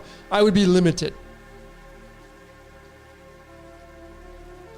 I would be limited. I'll be very vulnerable here. I'll tell all of you something that I've had for some time now. I have a skin condition that's called eczema. Maybe you do too. And it's genetic, right? It runs in my family. It's a genetic marker. And I've always, it's never been a thing. It's never been a thing. And then one day it was a thing. And now, if I go have certain foods, instantly the next day, I have a skin breakout. Not a week, within 12 hours. Boom. And what causes it? Processed foods, breads, grains, beans, pasta. It doesn't matter if it's gluten-free or not. Rice, quinoa, garbanzo beans. It doesn't, anything carbohydrate, my body's like, you want to eat that? That's totally, you can have it. But this is what you're going to get. So rather than fight that, I've listened to the message from the divine. I'm like, okay, so you're trying to tell me a message. Why are you telling me this? Because I need you to move into this way of eating. Because for your body, for your age, I don't want you eating those kinds of foods anymore. So now when you eat these kinds of foods, you get clean skin for the most part. And there's been some that little patches they've been annoying that they just no matter what I do, they don't go away. So I do the best I can, at going on 52. But I still get out there, exercise 4 or 5 times a week. I ride my bike. I go to the gym 4 or 5 times a week. I drink a shitload of water. I eat a lot of fruit and vegetables. I do the best I can. I take supplements. I omega-3s. I do the fish oil. I get all my 91 nutrients. Do my best I can. Because the way I want to die, folks, is either instantaneously, I get like struck by lightning and I'm dead, or I die in my sleep. I just don't wake up. Those are the best ways to go. But I don't want to die with stage 4 this or that. No, how do we get all that? By something goes through the body all the time, and then bam. Now there are genetic markers that can displace that. There are genetic markers that can enhance that. But I feel like my body right now, what the divine is telling me to do is, listen, dude, if you eat from the earth, if If you eat natural, if you eat real shit, real food, you're going to be good. For the most part, you'll be good. But if you started, because I'm a huge potato chip fan, man. That's like potato chips, I love potato chips. I love them. I could have went into the potato chip business. I love them that much.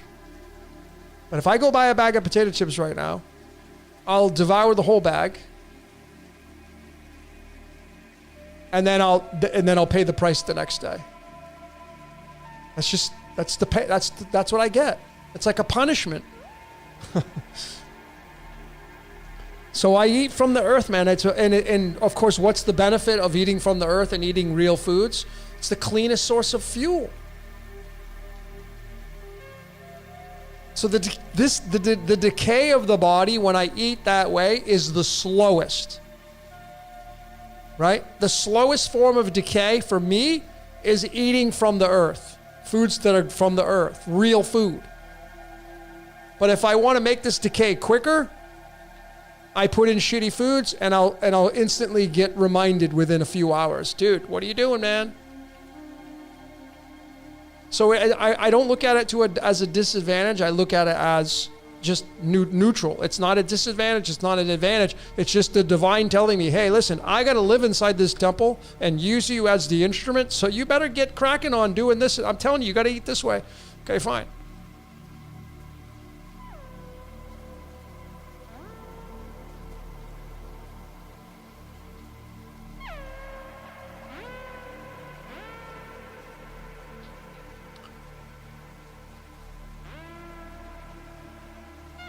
Son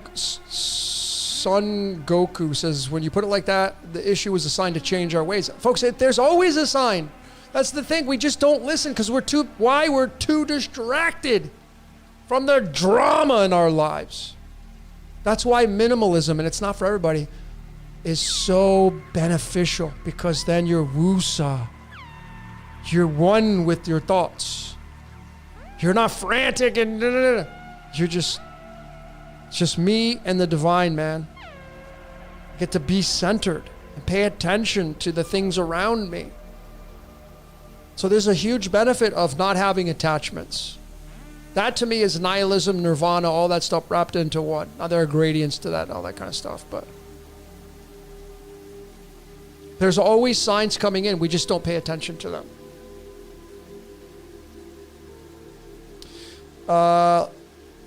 Philly D's asking the question, how to get rid of nail fungus? Well, I've never had that happen, but I definitely would say this. I think it would be easy to get rid of it because it's a fungus. And fungus can be killed and eradicated. The first thing I would do if I had nail fungus, without even looking, all you gotta do is go online and look it up and you'll find a plethora of protocols. But the first thing I would do is I would clean up the temple. That'd be the first line of defense. Or offense, I should say. How much water you drink? How many are you getting your 91 essential minerals and nutrients? You remember, folks, you need 60 minerals a day. Boron, copper, magnesium, you need 60 of them. Just for the body to function at a homeostasis level. You need 16 vitamins, vitamin A, vitamin D, vitamin C. You need the omega-3, 6, 9s. You need your essential amino acids. If you're getting all of these, then your body is in harmony at the best rate that it can. But if you're not, a lot of people are lacking omega-3. They're high omega-6s or omega-9s, but they're lacking omega-3s. Why do you think dementia and Alzheimer's? Because lacking the omegas is a big control. I'm not saying that it's the only thing, but it is a big contributing factor to Alzheimer's and dementia.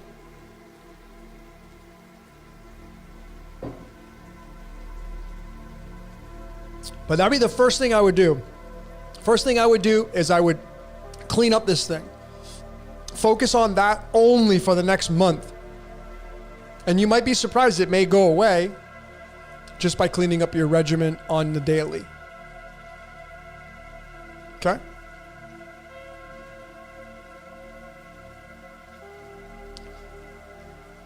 Jasmina is asking about the Akashic Records. I've already decoded the Akashic Records. It's in the catalog, the video catalog.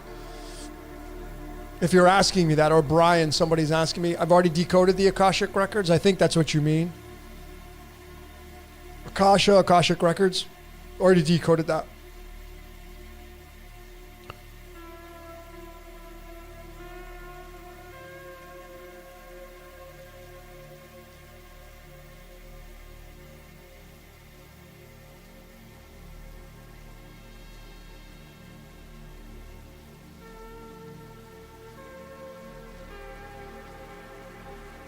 On average, Joe says, not everything is because of food. Some of us are sensitive to EMFs. Absolutely. Totally agree. You got to figure out what you can do, what you can't do. So I totally agree.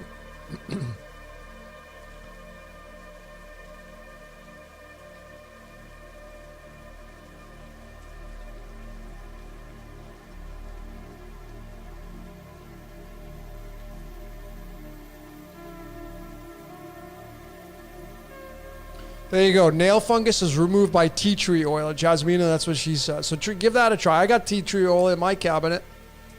Eucalyptus oil.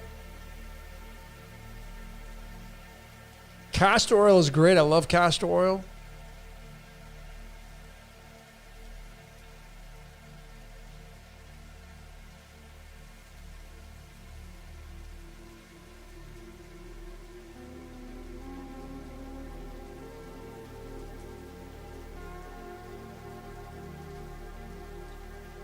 CJ says, everything you need is in one food, red meat.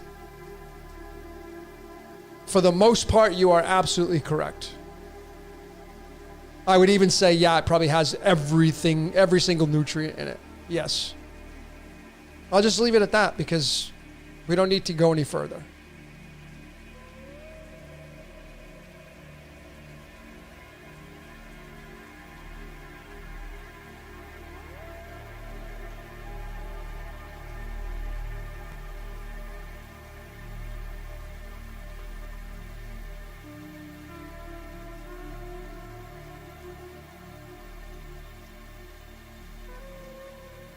CJ says, do a video on how the Buddha taught to eat meat.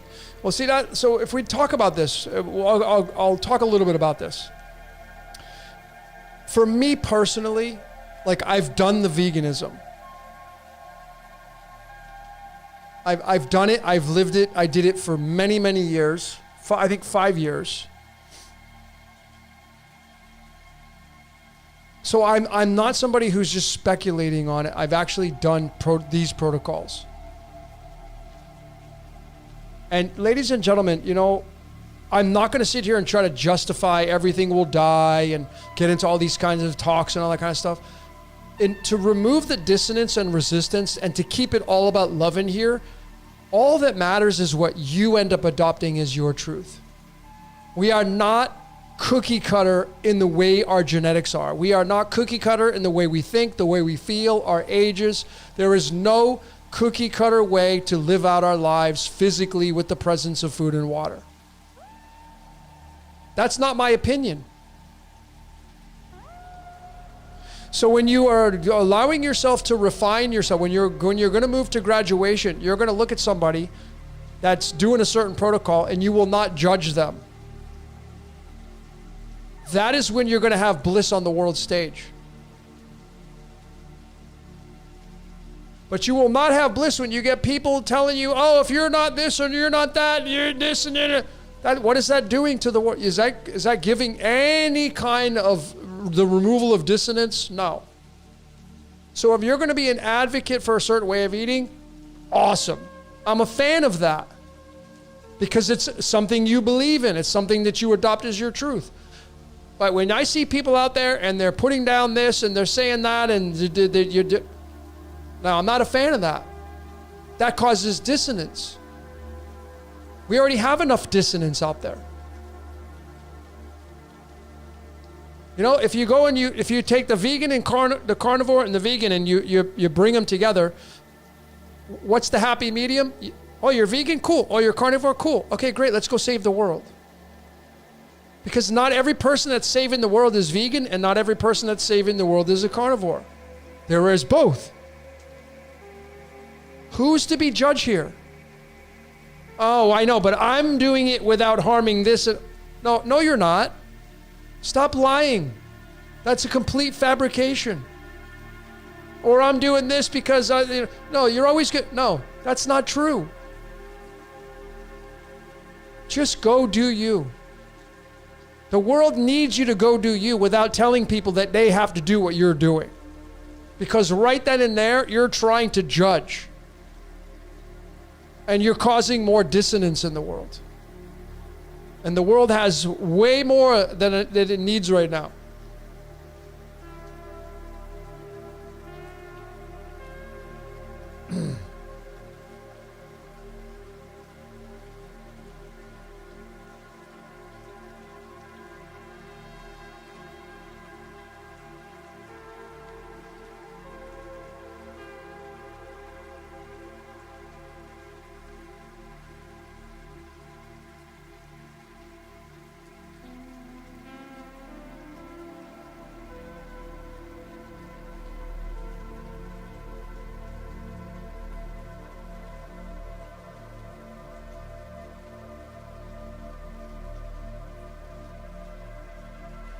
Mojave Gee's asking, when you see your smiley tattoo on my hand, what do you think about? I think about life being a joke.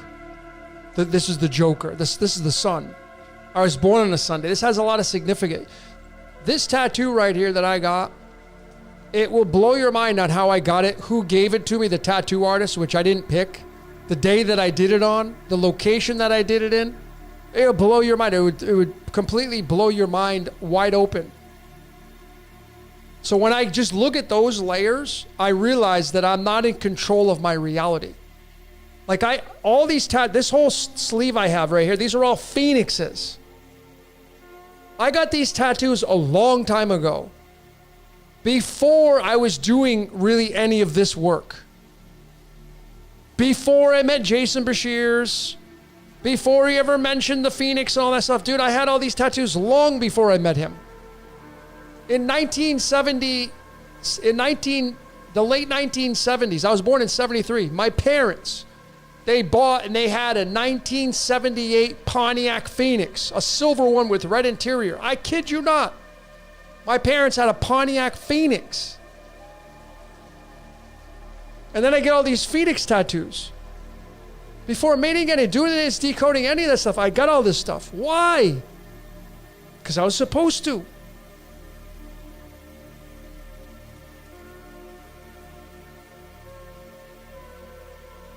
The beauty in realizing that we live in a scripted reality is beyond beauty. Really, really is.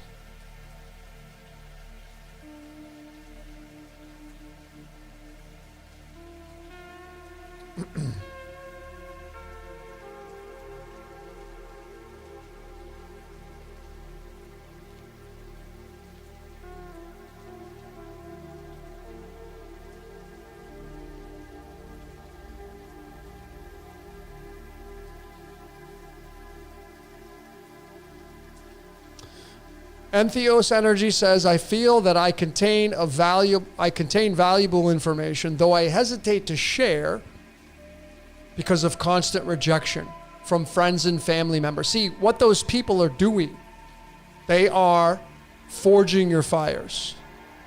They are giving you your practice of persecution and rejection. Because when you start to go out and you start to merge with like-minded people, you're not going to get as much of that. You're still going to get it. But you see, you've already gotten it. See, the world needs you. The world needs each and every one of you. Folks, you're the most important person in this entire reality, man, in all this Maya. You're the most important person. It's your reality. So you got to get out there and do it.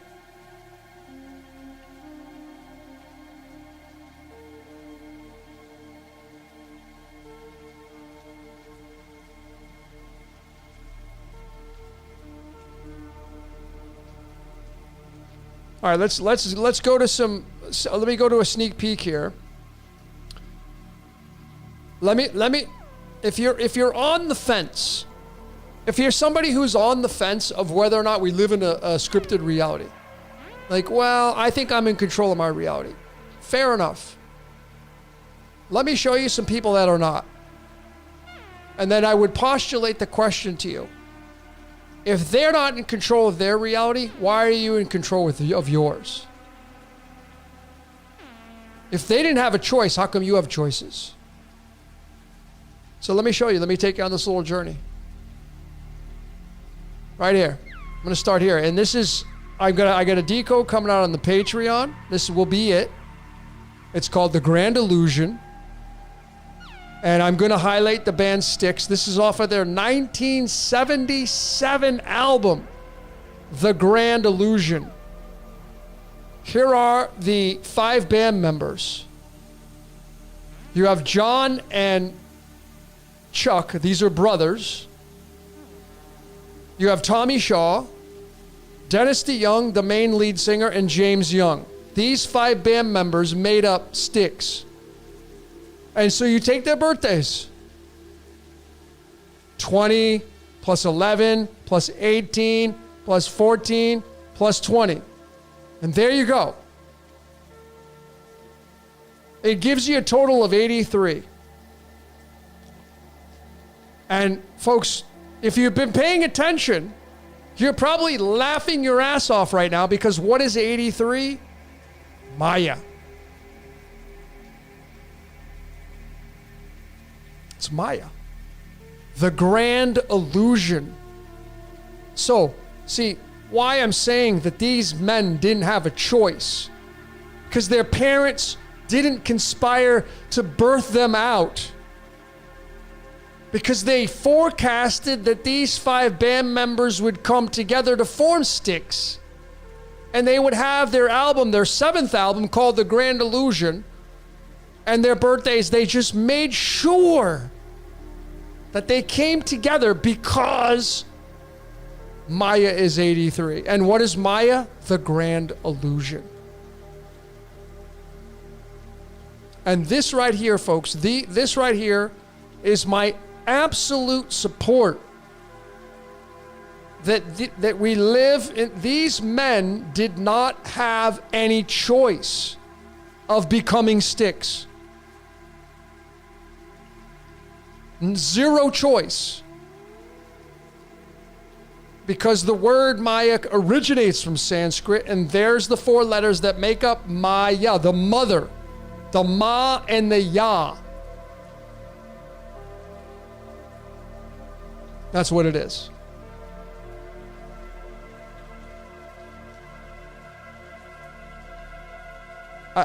What more do I need to show?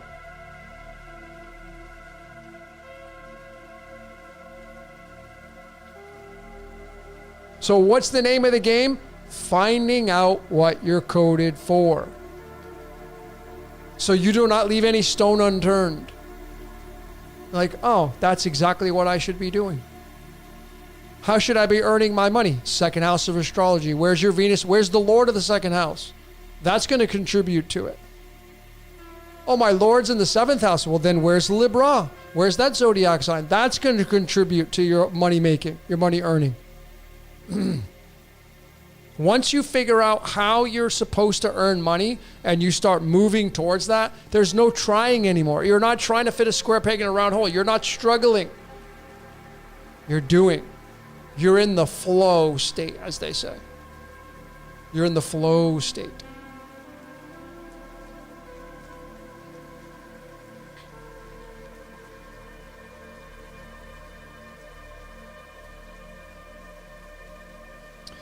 I am Yashar L, I think is what you have.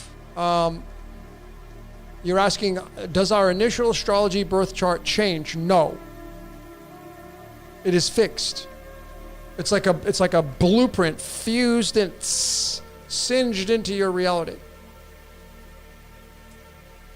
Now you have what's called transits, which are where the planetary placements are at any given second of any given day. You can overlay that chart onto the astrological chart to see if there's any influence, because now you're taking a planet and you're putting it in a house of maybe where you have Mars is at. So the planet of the current time zone or the current transit is going to be influencing that position. So you can, and there are tons of astrologers that read transits. I read them. I just don't do it for readings because people they want it. They don't focus on the basics. The basics, and you got to read the chart from the sidereal perspective, the true map of the stars. I don't do the tropical anymore. I used to. I don't do that anymore. Because I'm respecting the zodiac now. And I'm not saying that tropical is wrong. It's a system. Me telling you that tropical astrology is wrong is like saying to a carpenter, hey, why are you using that saw on that piece of wood?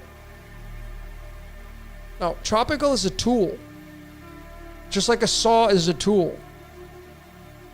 But if you want the best saw for the job, sidereal. Tropical is not the best tool for the job. And that's my opinion. But I'll support that with how astrology works. When you look at the canopy of the stars and you look at the astrological placements, etc., etc.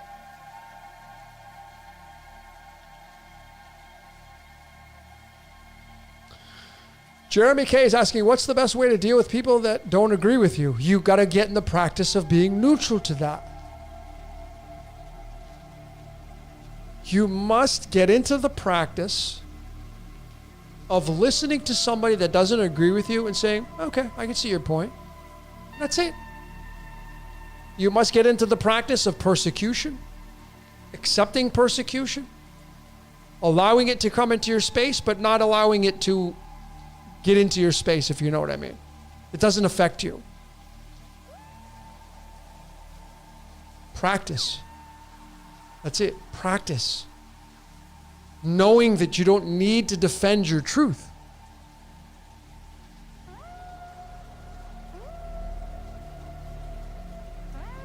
So if you need to avoid, as you said, I'm going down the avoidance path, that's a strategy. So I'm going down the avoidance path. Cool. If that's what you got to do to survive, great. But that doesn't build the scars. It doesn't, like, it's kind of like if you ever play guitar, you're going to get calluses on the end of your fingers from holding the frets down. Unavoidable. And it's going to hurt. How do you get rid of the hurt and the pain? You got to go through the practice of going down there and holding those strings down to build the callus. Once the calluses are built up, now you don't have the pain anymore. Your brain's not like, oh, this hurts. Now you can play with no pain. Same thing with people that are giving you persecution. Those are the calluses you got to build up. And when they start to come and you don't push my buttons anymore. Those are agents. So if you got to avoid the agents, that's totally cool. But it doesn't build the calluses up. So just think about that.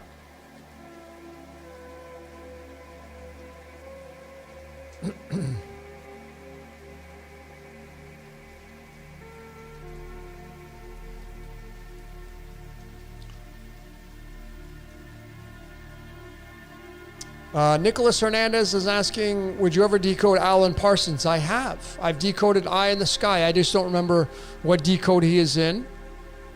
But I've decoded Alan Parsons and Eye in the Sky and Sirius and all that stuff. I've already done it. I just can't remember what decode it's in.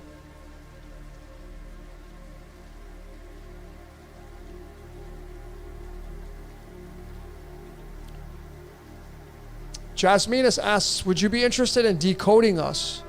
Well, I don't do readings for free unless I'm in a group of people and I'll do it on the fly. Sometimes I do little 10-minute readings here and there. I've done it at parties. I pull out my tarot cards and I'll just sit there and freaking rifle through it person after person after person. I just do it because it's fun. But to do a full-blown decode, I just don't do it. Like, there has to be some kind of the reciprocation with that, if that's what you mean. But I do have a course coming out, and that's going to fit in pretty much everybody's budget and allow you to decode yourself step by step. So if you're interested in that, if you're on a budget, you can wait for that. That's going to be coming out as well.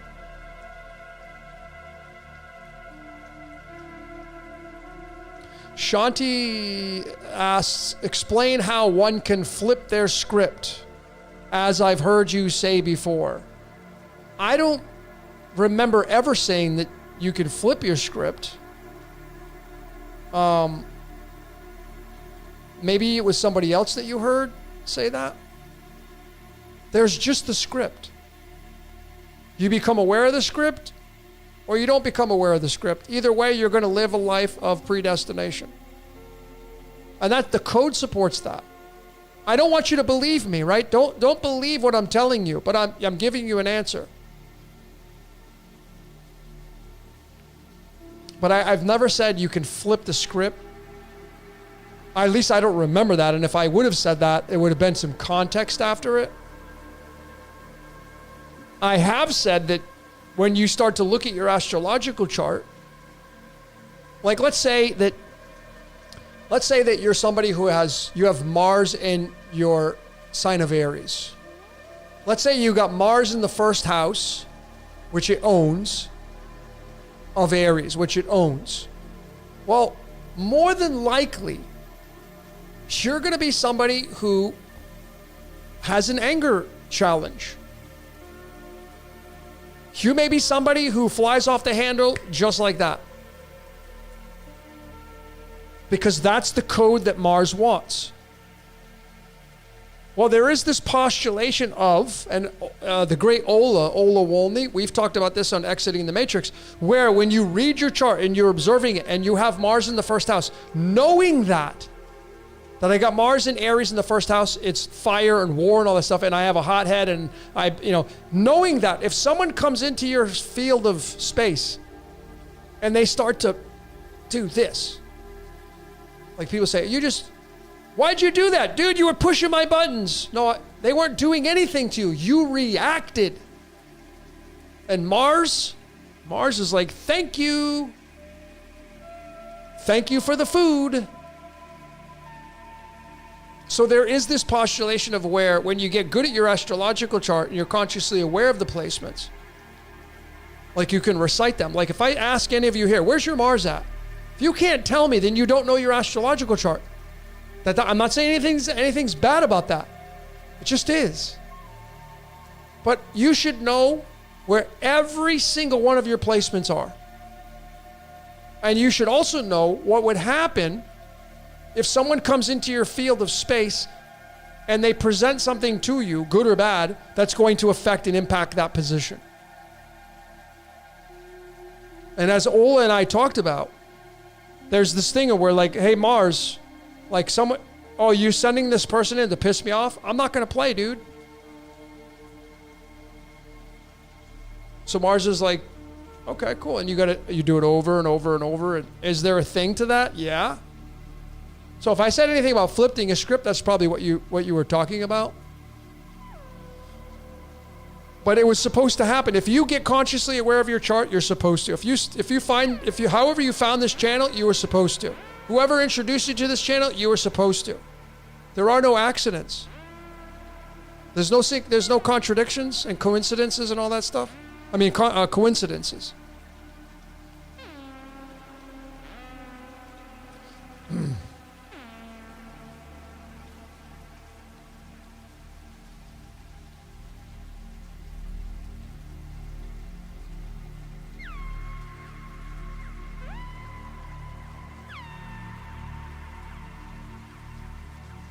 Mr. Mann says, Peter Parker flipped his script by becoming Spider-Man.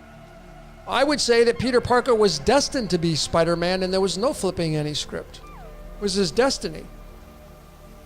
Like getting bit by the spider, destiny. Judas deceiving Jesus, destiny. There was no flipping the script. That's how I look at it.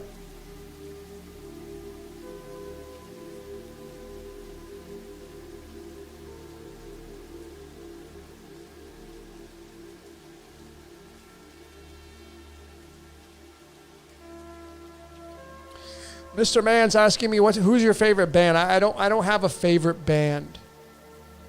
I'm a fan of music and artistry. I love a lot of different artists. So I don't really have a favorite.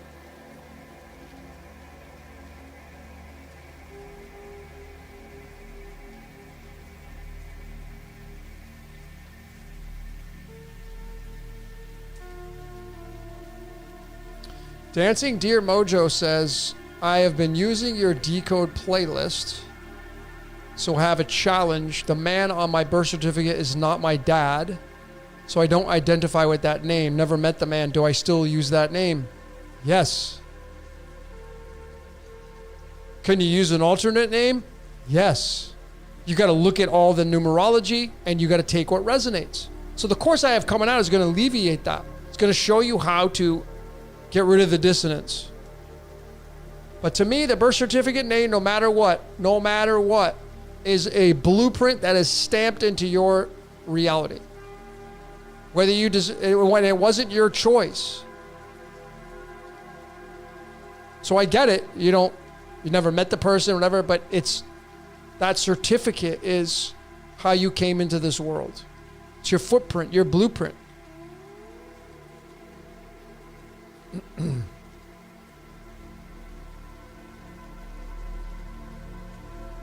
KMP, thank you so very much. Appreciate you being here.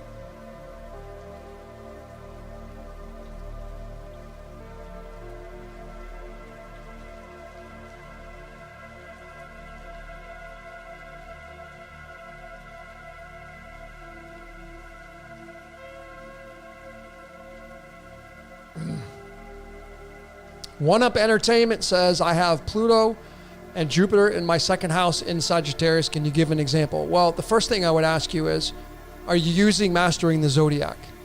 MasteringTheZodiac.com. If you're not, then I wouldn't even answer the question. Because I don't want to give you information based upon a system that I don't use, I don't follow. So it's going to have to be from MasteringTheZodiac.com. And then if your Pluto and Jupiter is in the second house of Sag, that'd be a different story. And we can address that.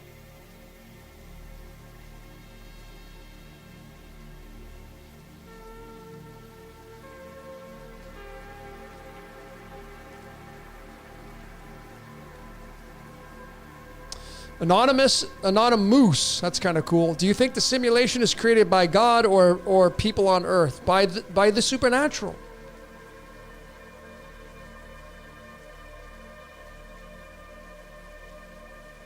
I mean, yeah, we can create cell phones.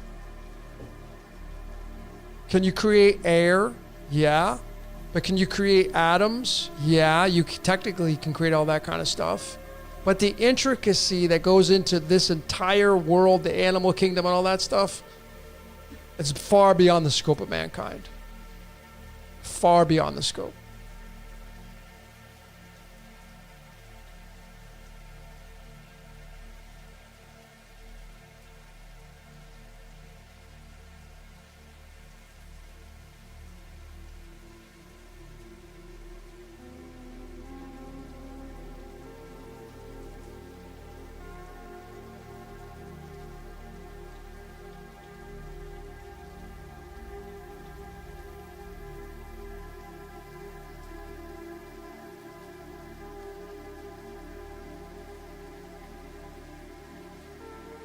Little Miss Sunshine is asking about the cost of the upcoming course. I don't have it priced exactly right now, so stay tuned for that. But it will fit most people's budgets. I will tell you that. I'm not here to gouge people, honestly. But I know how reciprocation works. And that's why there's going to be that attachment to it. But if you want to know how to decode yourself through astrology, to where when you decode yourself from astrology and you collect the data and you were to share it with somebody, everything that you share with the person will be 1,000% accurate. What kind of value is that going to bring to your life? What kind of value will that bring to the one you're married to? When you say, hey, honey, this is how I see myself. Can you please read this? What kind of value does that bring to the table? Well, there's no price tag on it. And then you see, once you look at something, like if you're married, especially if you're in a partnership, the value in knowing how someone is coded, you start to read their report. You start to read their what they've gathered as an information. You'd be like, the only thing that might be missing from that is their trauma. You know, the skeletons that you don't want to share, that you're deathly afraid of sharing. And a lot of you know what I'm talking about here. It's okay. That's the only thing that may be missing from the report. But for the majority of the report, say, read this. And so you read it, like, oh. So when you read that, folks, and you read it and you study it and you study it. See, that is if you want to love somebody, you got to study how they're coded. You don't just read the report once. You read it again and again and again and again and again and again and again and again and again and again.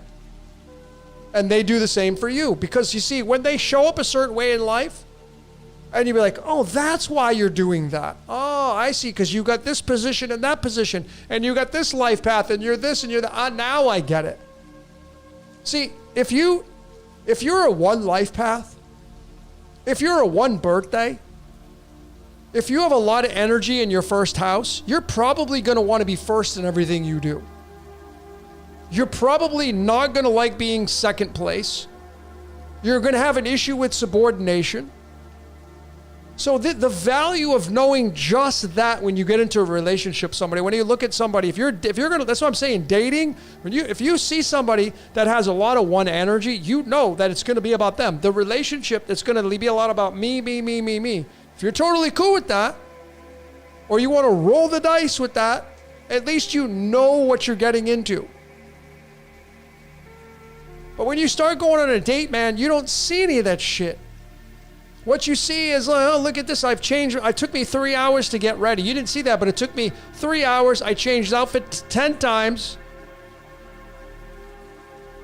You don't see that, though. You see the final product of the person that you're going on the date.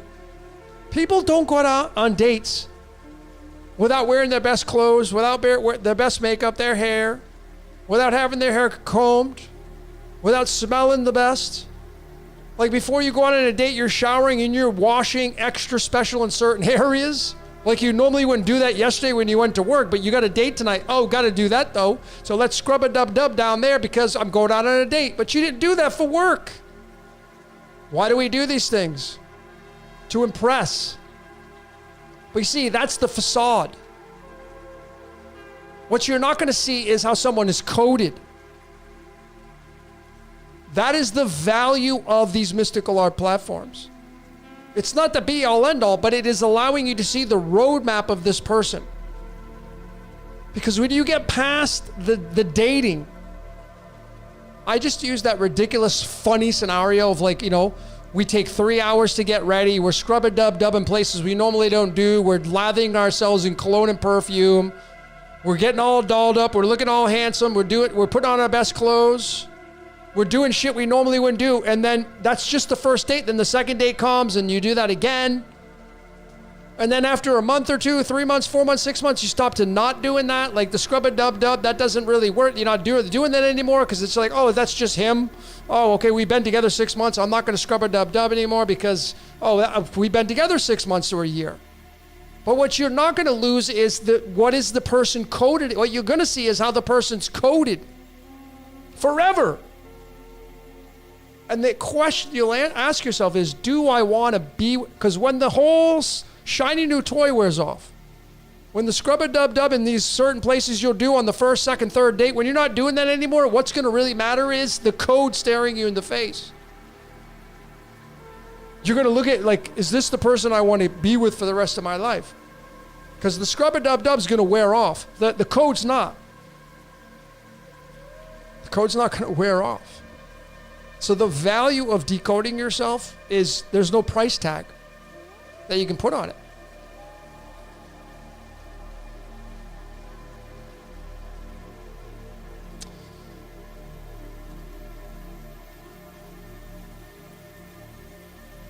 What's up, Steven?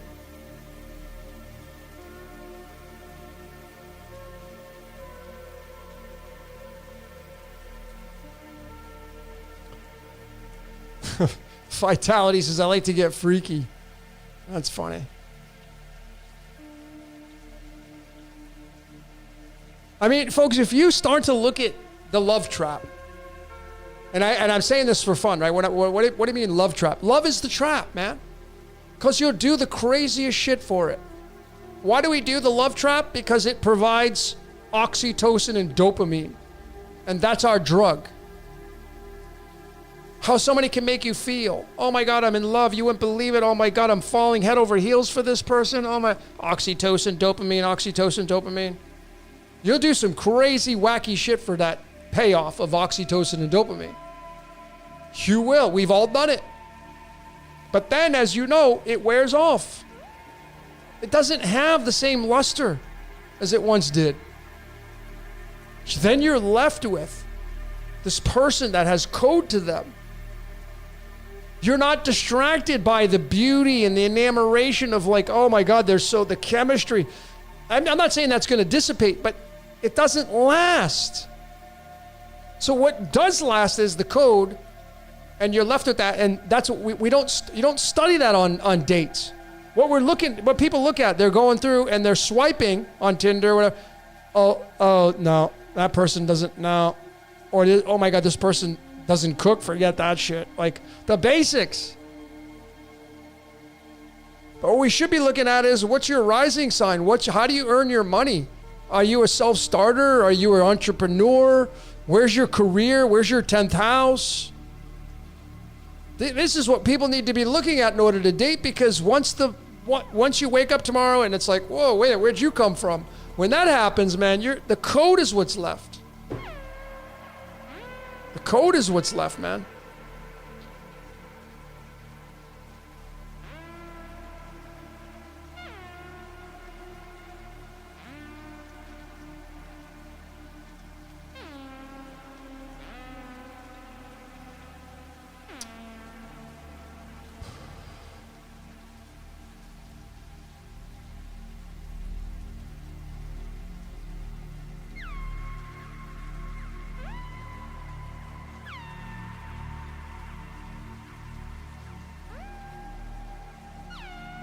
I love all the comments in here. We have you know what's great about this community?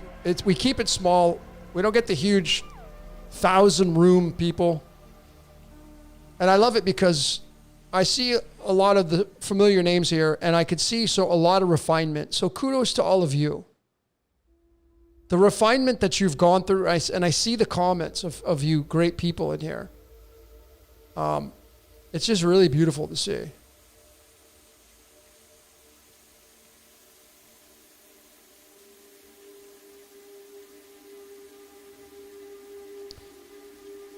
Little Miss Sunshine, I love your avatar name, because that song by Ghost. Have you ever heard the song Little Miss Sunshine? Amazing song.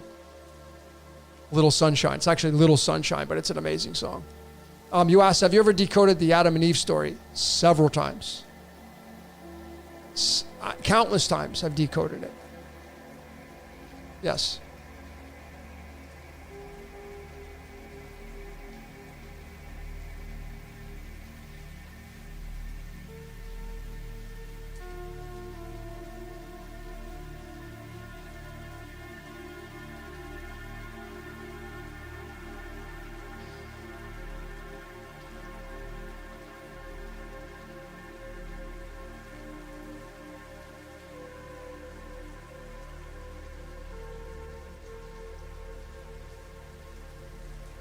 Stephen, what's going on, man? Stephen asks, would you say Rahu rules the internet and astrology? Not necessarily, because there's a lot of desires beyond Rahu.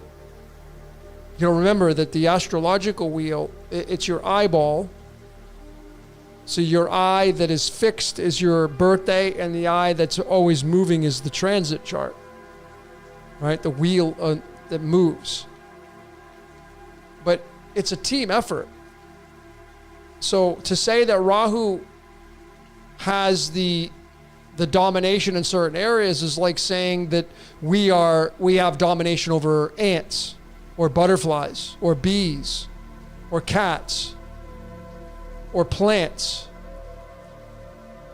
I'm more important than broccoli that's an illusion. That's a superstition. Because we eat broccoli, and we look at broccoli as if, it doesn't have feelings. Yes, it does. we instantly and automatically as human beings, we place ourselves above the broccoli. But when you live in a state of homeostasis and neutrality, you realize that you're not better than the head of broccoli. You're even Steven with it. Which is what the zodiac is all about. These planetary positions, these stars, they're all, it's a team effort. And there is not one more important than the other. When you look at astrology and you read from the charts, you can see that. The beautification in that.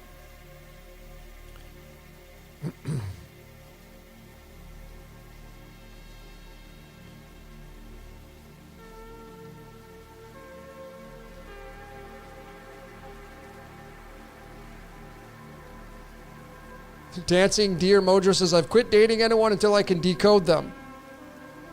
I'd remove the crying, just the laughing. I think the laughing, it's a joke, right? I think that's funny. I think everybody should do that.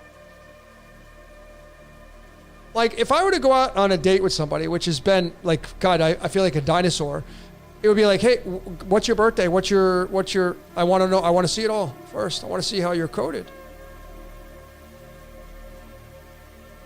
I can't necessarily see the traumas to the deepest levels, because there are things in it. Even the Chiron's not going to pick that up. But at least I can see how motivated you are in life, how you're going to earn your money, how you're going to form your relationships, what your power is going to be, what your legacy is going to be, how you're coded through the mystical arts. At least I can see that. That's a huge plus. Because that's better than saying, yeah, we like to watch movies. Yeah, we have so much in common. We like to go to the movies. We like to go to Barnes and Nobles. Yeah, good for you. That doesn't mean you're going to get along for the most part.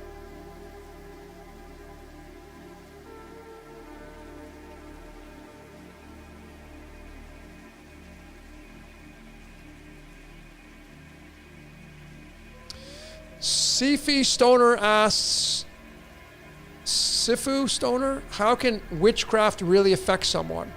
And how can someone protect themselves, or actions can one take? You're already protected.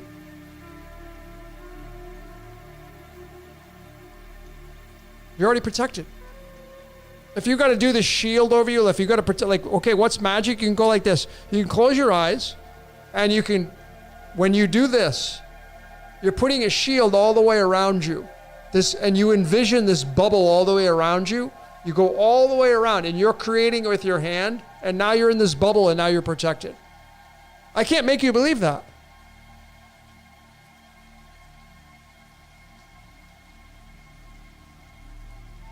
I wouldn't want to make you believe that. But you have it in all capital letters, so there's something to this here. Are you playing with that stuff? Are you messing around with people that do that kind of stuff? And how would you know it's impacted you? See, once you clean this thing up, and I want to be clear, I'm not saying you're not clean. I'm not saying that. But can you check off the box that this temple right here is squeaky clean? What are your eyes and your ears? What are they seeing? What are they hearing? What are you being influenced by? If you were to go sit, okay, here's a great scenario for you. If you were to go to the rainforests of Peru, if you were to get on a plane and go to the rain, and you would go live in the jungle for 6 months, do you think that anybody that's trying to put a spell on you would have an impact on you?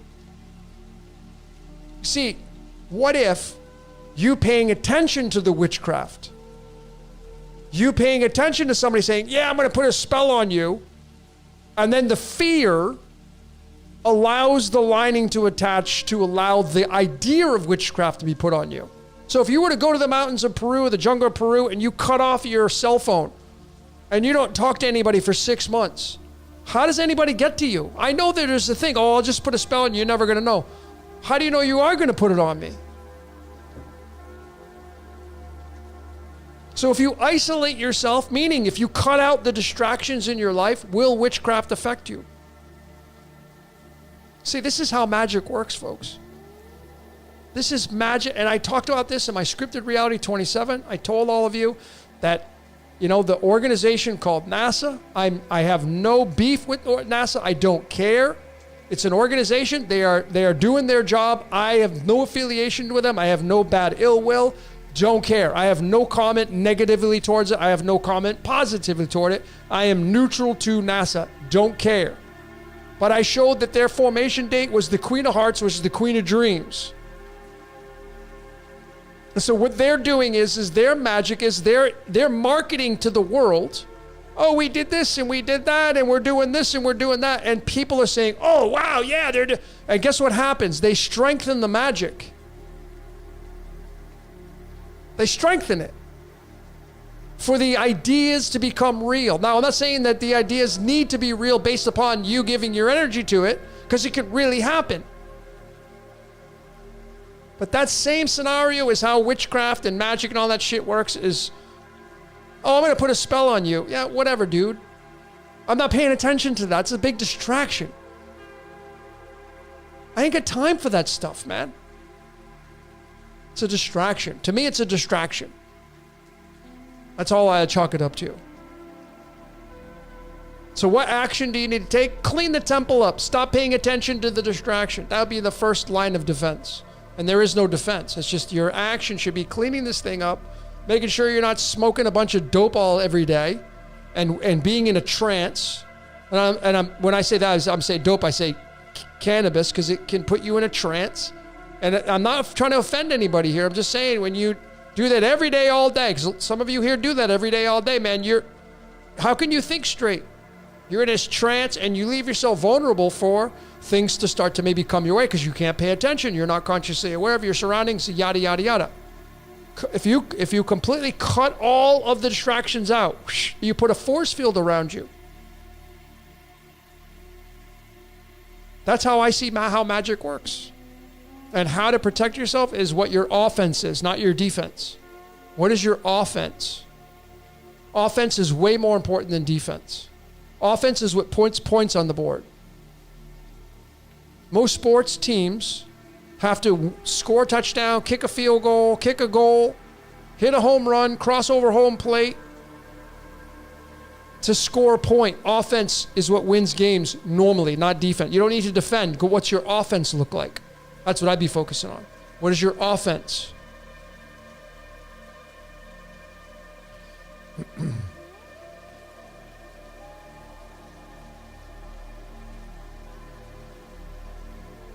Yeah, I don't have, you said your partner feels like she feels like that it's been done. I'm not educated enough to tell you.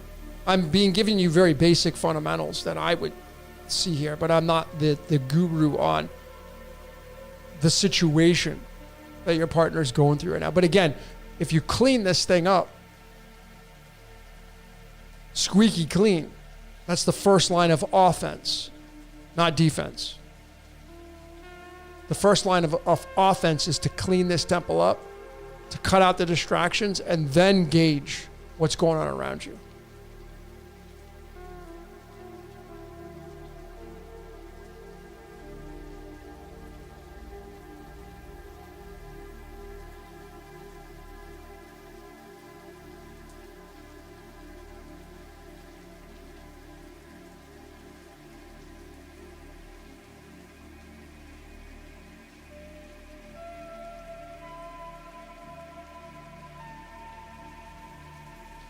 Here's something amazing. This is great. Dancing Deer Mojo says they just banned TikTok in the US. So that huge distraction is gone. How would you look at that?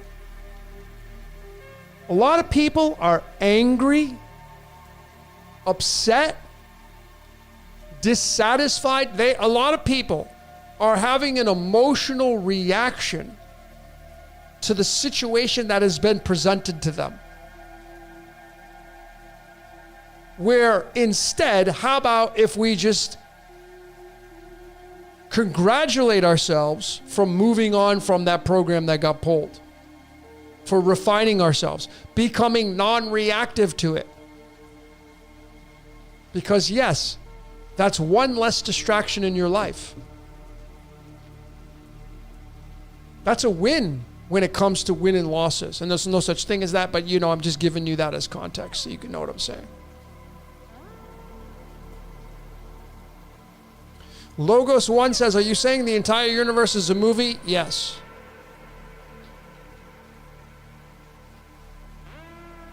Movie, baby. We're living it. This is an illusion. It's called Maya, the simulation. The Hinduism had it exactly right, man. Maya. The mother that plays the Ya, the Maya. Maya. Which is the Yod-He. Which is Poseidon and Shiva. That's Maya. Poseidon, Brahma, Shiva, Vishnu, Shiva and Hades. Greek mythology, Hinduism, cosmology.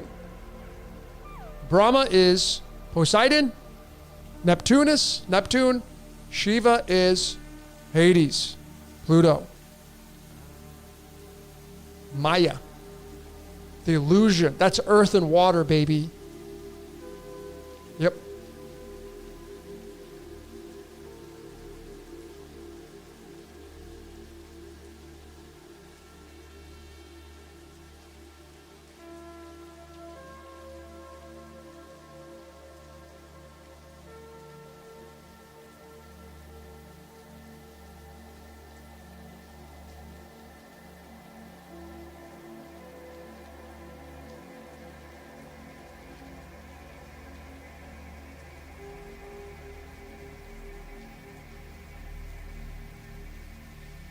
Vitality Vibes says, I don't understand why the gods like playing with us like puppets. Well, when you grab on your, when you look at your phone, when you look at this thing, are you playing it?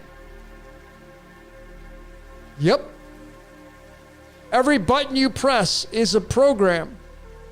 We are all programs. So you open up the apps. All these apps are like human. If you look at them, they're like human beings. Oh, you got this app and you got that app. Oh, you got this person and every person in the contact list, in your contact list. You're like the God using to reach out to these people. It's the same context. So we use these things, we use cars, we use hammers, we use microphones, we use cards. We use the cells in our body. You think the cells in your body have a choice? The white blood cells? When has ever one of your white blood cells said to you, dude, I'm taking the day off today. I'm not coming to work today. So if you go outside and you're around somebody that sneezes, well, you probably shouldn't go out there. Imagine your white blood cells could talk to you like that. Like, dude, I'm taking the week off. I'm going on vacation. So if you go out in public, I'm not going to protect you because I'm on vacation. When is the last time your white blood cells ever said that? No, they don't say that. They are slaves to you. They are your slaves, and they work for you unconditionally. What do you think we are? Cells. We are cells in a battery.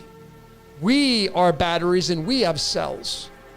Inside of your car, under the hood and the engine, is a battery which has cells to it. And what does the battery have inside of it? Water. What do we have inside of us? Water. Positive, negative. This is a battery, man. And we are cells inside the big battery called life and the matrix. It's that simple.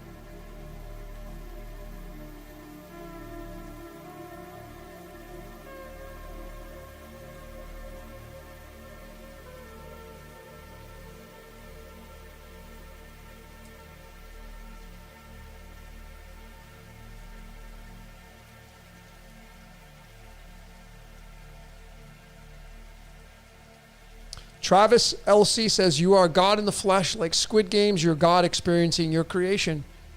Exactly. So the next time, if you're somebody who plays video games, you grab onto the remote and you're hitting the X's and O's, what are you controlling? The character in the game. So if you put the remote control down and you go like this, what happens to the character? Nothing. It stops. Pick up the remote. Oh, I better move the character. Now the character's on the move again. Just put the remote down. No movement. Why do you think it's different with us?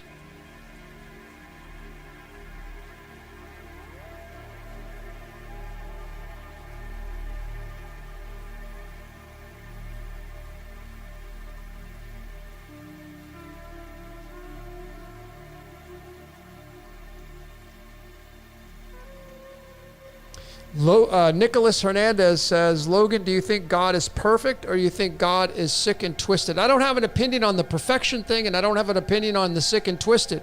Do I need to answer that to you?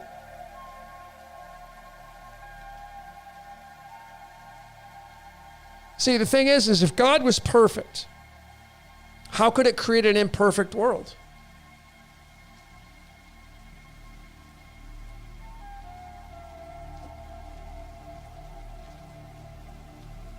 And on top of that, ladies and gentlemen, I mean, just go look at the animal kingdom. You go study the... matter of fact, let's just go on a really quick journey here, shall we? Let me just get this set up. Let me just show you this. Just so you can see.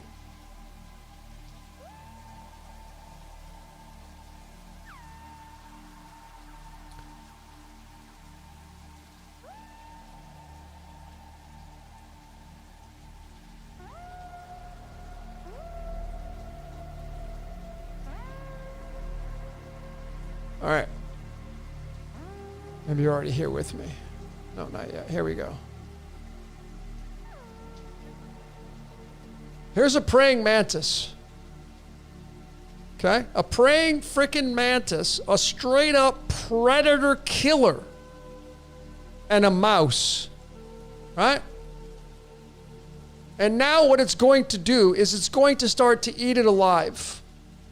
Yep. It's going to start to chew and eat the mouse while it's still alive, man. What created the praying mantis, you would probably ask? Well, the correct answer would be, of course, well, God did, because the boogeyman didn't create the praying mantis. So is this a cruel world that we live in? You could say that. You could chalk it up as that. So the next time, ladies and gentlemen, you think that your life is so bad, you got it so bad, maybe you want to reference this video right here and watch the praying mantis watch it eat this mouse completely while it's alive, and then compare your life to how bad it is. Yeah, right there. A straight up stone cold killer eating this. This is our world that we live in. This is what created this world. God did. I didn't create it. So look at that, folks. And listen, this is nature, man, predator and prey. Okay? So the next time you complain about your life, maybe you need to go look at that video and compare and realize that, hey, you know what? My life's not so bad. My life's pretty good. That's just one example. That's just one example. I can go show you and I've talked about this before, the aphids eating the rose bush, and the rose bush is pissed off at the aphids, so the rose bush calls in the ladybugs. The ladybugs, those beautiful, cute little ladybugs, they come in, they start munching on the aphids alive. Imagine being an aphid. Hey, man, I'm just sitting here munching. I'm just having some lunch with this rose bush and its leaves, and the ladybug comes along and grabs me and starts eating me alive.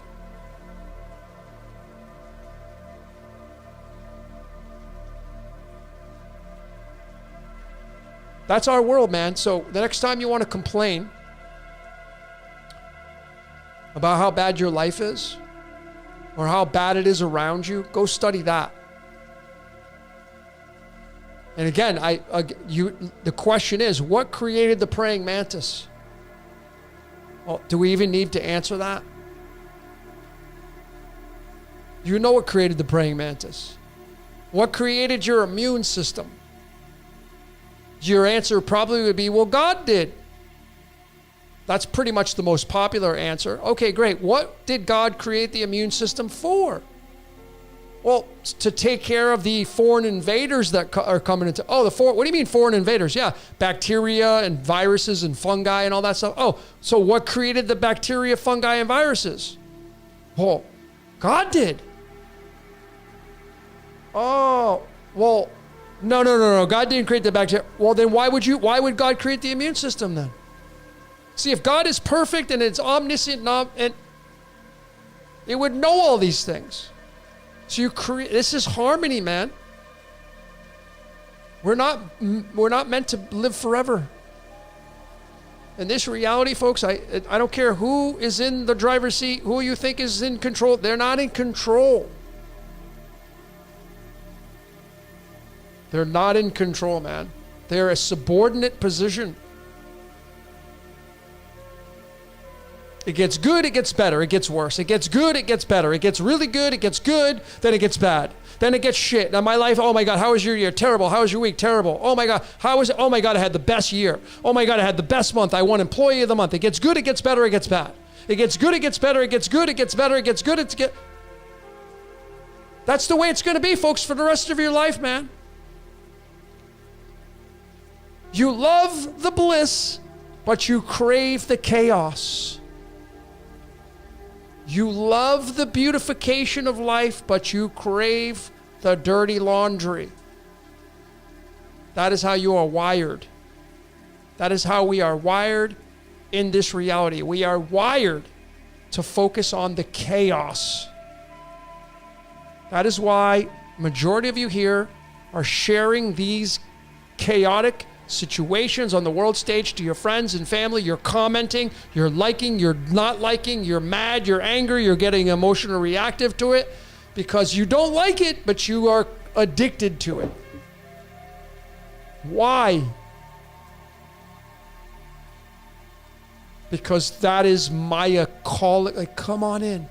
Just come on, it's okay. It's so beautiful. It just feels so good in here. And then you get in there and bam, punch. And it's not.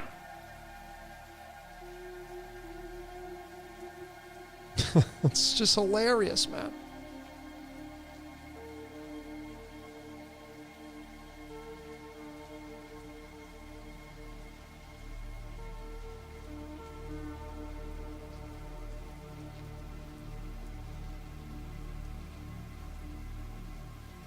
Logos One asks, do you think the Galactic Federation is real? Never met the Galactic Federation. Don't know. Never been contacted by the Galactic Federation. I've read tons of information on the Galactic Federation. It's a cool story. But I've also read Alice in Wonderland. I've watched these movies on TV. I've read some novels, some fictional characters. So I don't know. I'm agnostic to the Galactic Federation, meaning I can't prove it or I can't disprove it. I don't know. I couldn't answer you. Never met that. But I certainly wouldn't tell somebody that they're full of it if they do. I would be going against the principles that I have been channeling. Live and let live. That's your code. That's what you got. That's what you're supposed to experience.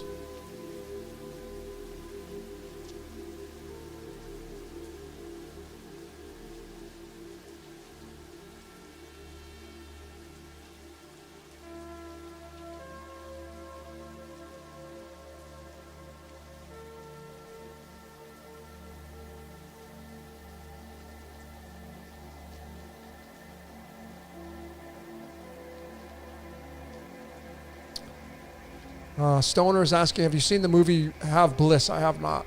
No.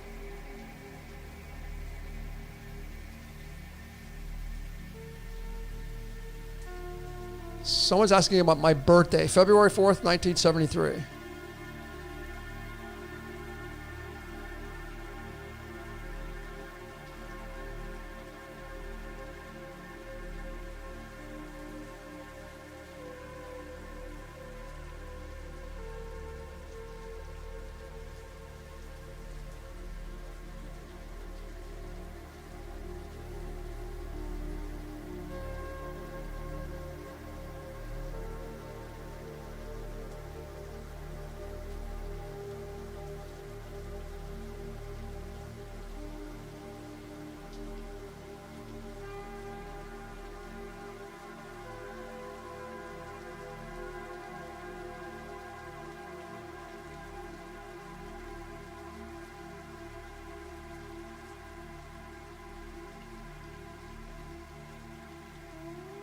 $1973 in the house. We get any more 1973s? I was born in 73.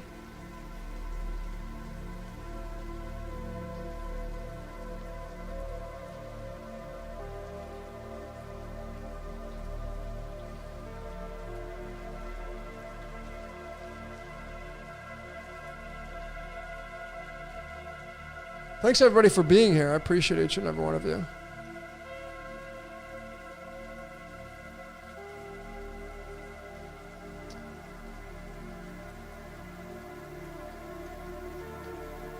'79, 63, 73, nice.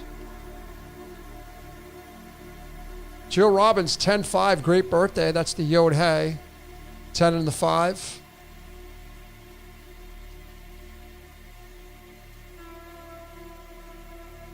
Which is the 4 diamonds.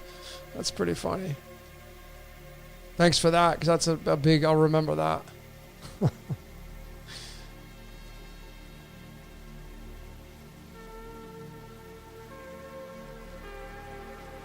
HWMO Liberty says, I made sourdough bread for the first time today. Sourdough is my favorite, and I can't really eat it anymore, but I'll live through your taste buds. I can only imagine. Actually, my mouth is watering right now thinking about hot sourdough bread. Oh, my God.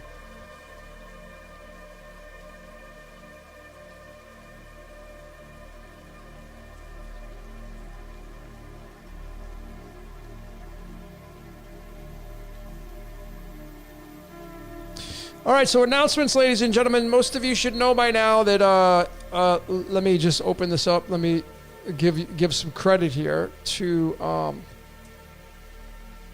if I can get it to load up.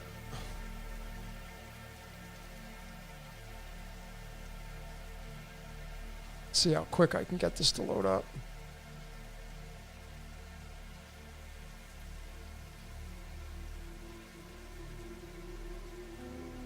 Just give me a second here.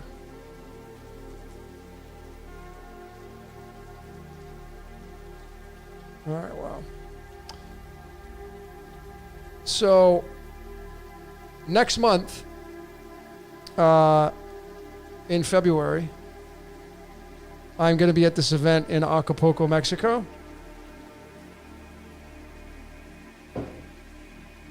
And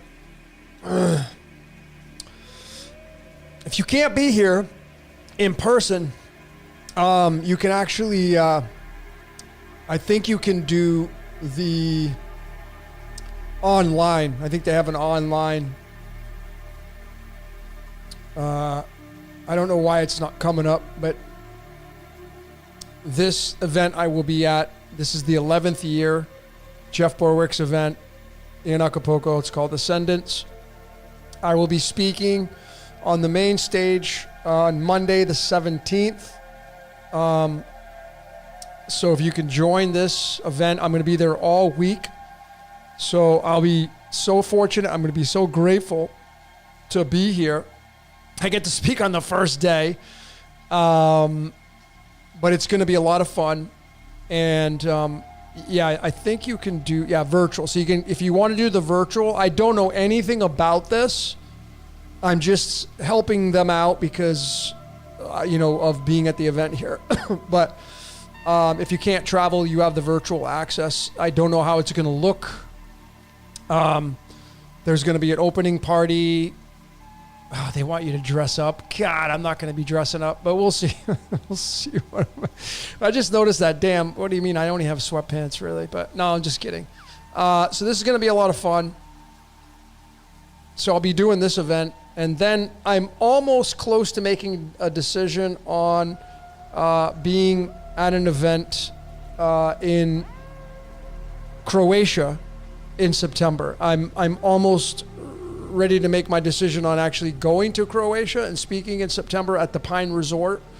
I don't know the dates on that, but I mean, I'm either Jordan's doing it remotely. I know Jordan's going to show up from Waters Above. Big shout out to him and his family, the great Jordan at Waters Above. He's going to be doing it remotely, but there's a lot of speakers that are going to be there, a lot of people that are going to show up in Croatia in September. So I may fly over there to be there in person. I think it would be dynamite to do that. And they've already said that they would give me a space to do tarot card readings. So I'm stoked on that. I will be doing tarot card readings at the Acapulco as well. So if you can make it out to the event in Mexico next month, it'd be nice to see some of you. I know I will. I know I'm going to end up meeting some people that are here in this chat, which will be really cool. So I'm looking forward to that.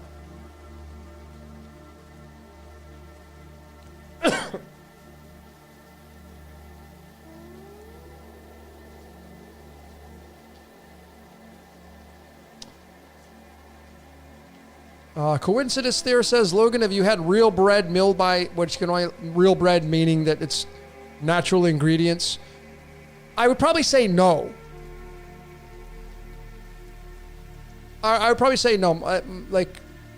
No, probably not. And I mean, how would I even get it? That's the thing. So I don't know. Nancy says, yeah, Max, I met Max.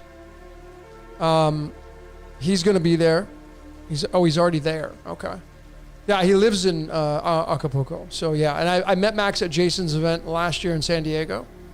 And I got to spend some, I got to kind of oh, hey, what's your astrological chart? And so I got to kind of talk with him on that. So that was cool.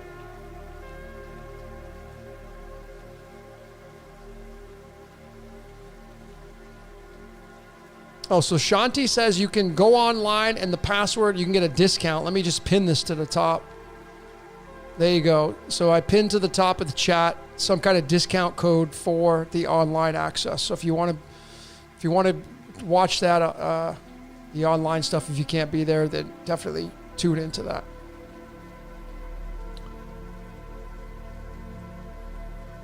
Sifu Stoner, your thoughts on the Chinese astrology chart? I think the Chinese is great. When you merge the two together, the astrological, the typical, Vedic or Western chart, it makes a lot of sense. I mean, the year that we're moving, if you think about this, right? So a lot of people are focused on, at the end of this month, we move into the Chinese New Year. We're moving into the year of the snake, which the snake represents transformation. That's why 2001, September 11th, transformation. So this is why a lot of people have this hype going on of 2025 being a big year of transformation. Well, in the zodiac, it's the sign of Virgo. And the Virgin gives birth to things, which in this case is going to be transformation. And it affects people because that's where the Lover's card in the tarot sits. It's tied to carbon. The first perfect number in mathematics is 6. So it definitely has its say in things. During September 11th, the rising sign was in the snake. At 8:46 a.m. on September 11th, the rising position of the zodiac was in Virgo, which is the snake. And guess who was there? Mercury. Right there at the rising position, the ascendant.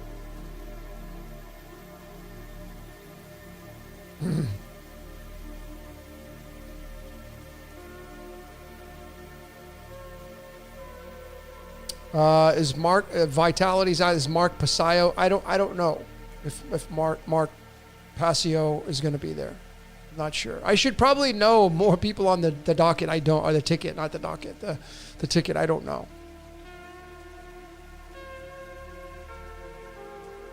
I still got to figure out what the hell I'm going to put together for a presentation. I got a good idea, but I'm still working on that.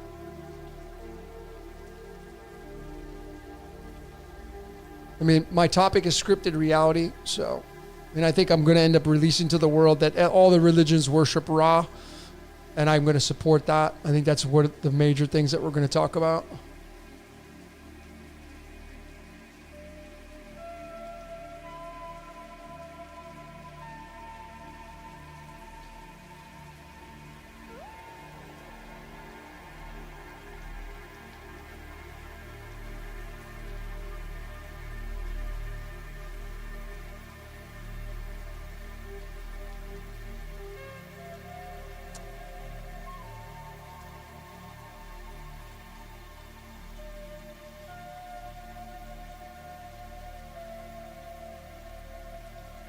Little Miss Sunshine's asking, have I decoded the generations? I have not. Generation X, I have not. No.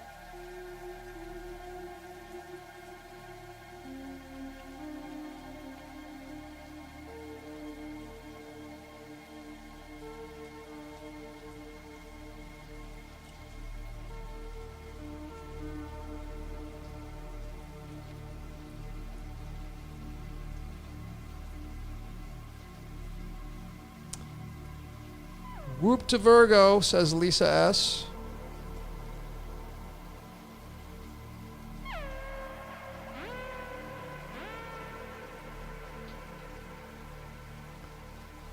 Going through your comments. Thanks everybody for being here. Appreciate each and every one of you.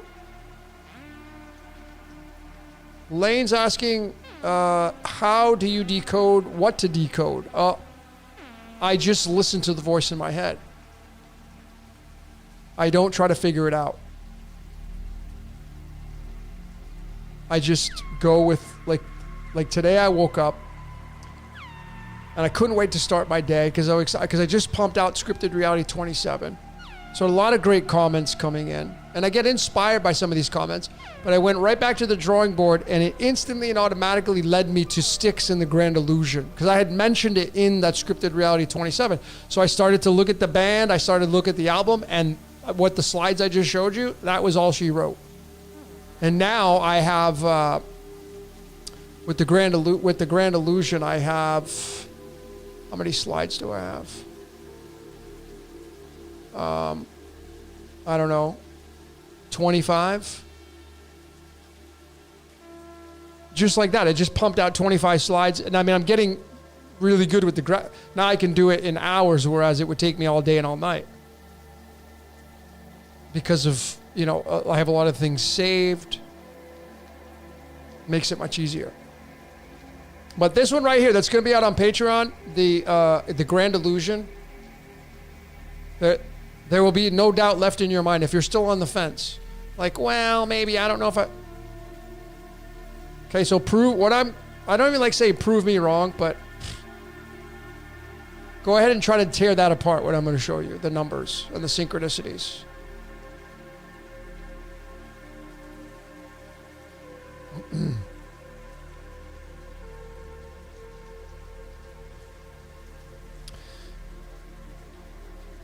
Spiritually Lucky is asking, what is more powerful than Ra? Prometheus. Ahura Mazda. Allah. Yaldabaoth. What do you mean? It's just all Ra. And Ra is all Yaldabaoth, and Yaldabaoth is all Brahma, and Brahma is all Vishnu. So at the end of the day, it doesn't matter, folks. It's just a Ponzi scheme, man. It's just all an illusion. We're in a dream. We're in a simulation. We're sleepwalking.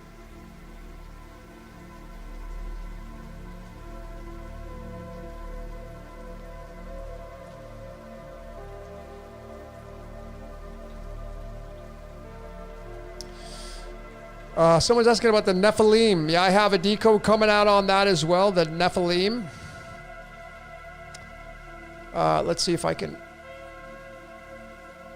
Do I have anything available for it to show you?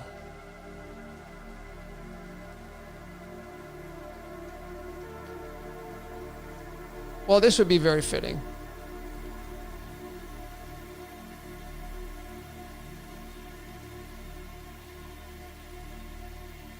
Let me just take you here.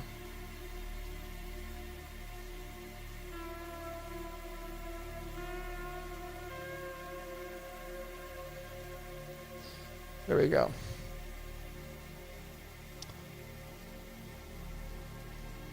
So this is going to be part of, I don't know if I'm going to name it Nephilim Decoded, but remember, these are all stories that are written in Maya. Okay? They're all stories written in Maya. I notice that the word fallen is the same as repeat, 25. And what does this quarter have to do with anything? Well, if you've been paying attention, the quarter is like, if you've been like in the 1970s and 80s, I was a big video game. You'd have to slide one of those in the slot. And guess what the slot is? The womb. It's the matrix. This thing right here powers the game up. So the fallen power the game up of life. So when we go to Solar Spread 25, to locate the fallen and the repeat, we locate space number 25. There's card number 31, which turns into card number 69, which is the yin-yang. The Five of Pentacles, 5 fingers, 5 toes, 5 senses. It's in the Jupiter line. It started with this one. I was decoding, I was listening to some 80s music. I'm an 80s hair band, fan. And Poison came on. This song, Fallen Angel. So I was like, oh, let me go look that up. And look at what the release date is. It's July 6th. And the July 6th card is the 35th card in the deck, which the word simulation is 35, but it converts into the number 73 in the tarot. And there it is. The Fallen Angel is on television. This is you and I. You don't have to be a movie star. You don't have to look beautiful or handsome. If you don't think you're beautiful, it doesn't matter. The 9 means to repeat. That's what it means. Over and over and over. It never ends. Ever. That's what this whole thing, and this is the ridiculousness of how these people are being used. And again, I showed you Styx and I showed you the band members that didn't have a choice. You think Bret Michaels and CeCe DeVille and those that came together to form Poison, you think they had a choice to write about Fallen Angel? No. They had absolutely no choice but to write this music. This is July 6th. Which is the 76, which is the Nephilim. I don't know where the slide is. There it is right there. Nephilim 76, July 6, 76. Fallen Angel. See how it's in the context?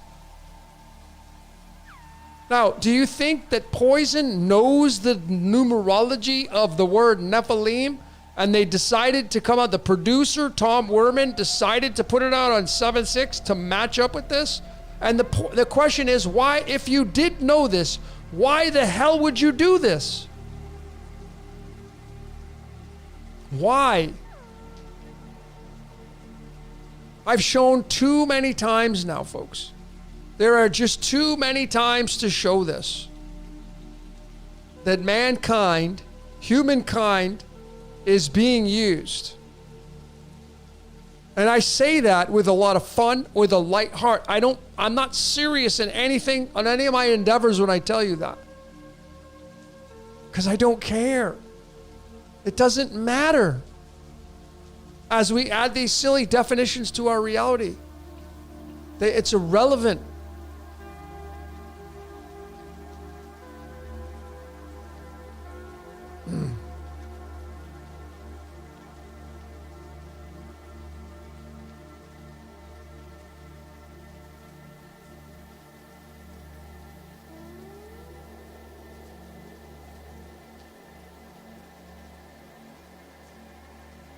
Spider Bites is asking, please explain again what the two smaller cards are under the main card. Okay, let me take you to this so you can see what this is all about. So if you're somebody who wants to study the cards, this is the chart that you will need to have as your starting point. Right? This is the boilerplate chart for the cards that I call the cards of illumination. Sharon, my friend Sharon, calls them the cards of destiny. Robert Camp, he's got his own version of it. But they're the playing cards. 52 cards, 52 weeks. Four suits, 4 seasons. Over here, in the master life configuration, is going to be your birth card. And then when you have your birth card, you're going to come over to the master spirit side, and you're going to look to where that same space and what's occupying it. So for example, this is my birth card right here. I was born on February 4th, 1973, 8 of spades, which means I'm in the Jupiter-Saturn line. I'm in the Saturn line horizontally. I'm in the Jupiter line. I'm sorry, horizontally with the Jupiter. Vertically, I'm with Saturn. I'm literally the father-son card. And then I come over here and I have my spirit card, which is the handler of the 8 of spades. When you start to graduate and refine your reality, you will no longer pay attention to this card. You will simply look at your spirit card. And when you resonate with it to the utmost degree, you will abandon the birth card. It will not even be a thing anymore. It's the spirit, it's the handler. Like when you walk your dog, you're handling the dog. The dog doesn't have a choice. Well, this doesn't have a choice by the way of this. So this is the hierarchy. This is what you want to be looking at. Well, the question was, what are the cards underneath?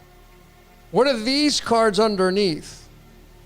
Well, the way the card system works, and this is the majority of the people here, there are going to be some exceptions. I'll get to those. But there's my 8 of spades from the birth side over here. So the 8 of spades is going to be the giver to the king of clubs. The king of clubs is going to receive from the 8 of spades. And vice versa.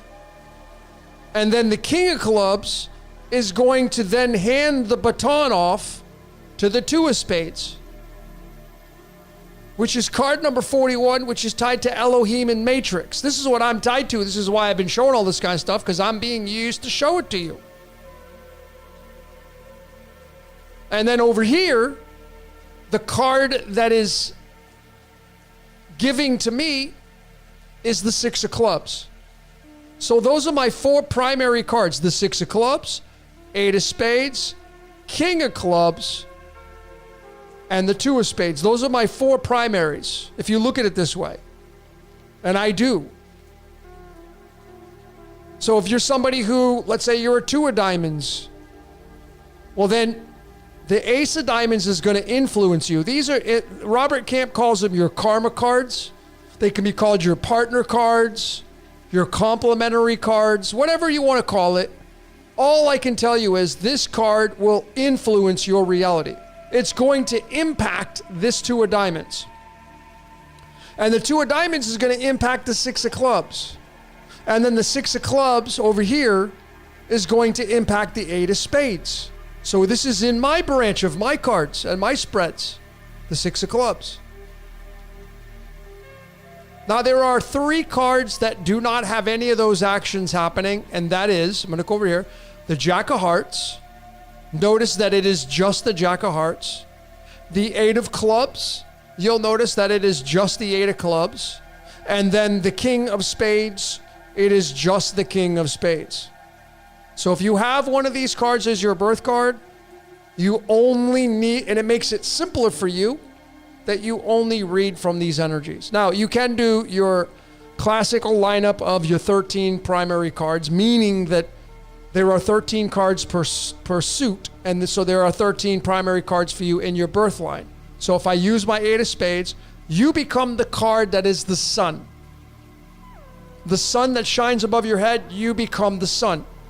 And then you go from right to left because the sun rises in the east and sets in the west, right to left. So you go here and then you go right to the left, and this is your Mercury card. This is my Venus card. And then you drop down to the second tier. This is my Mars card.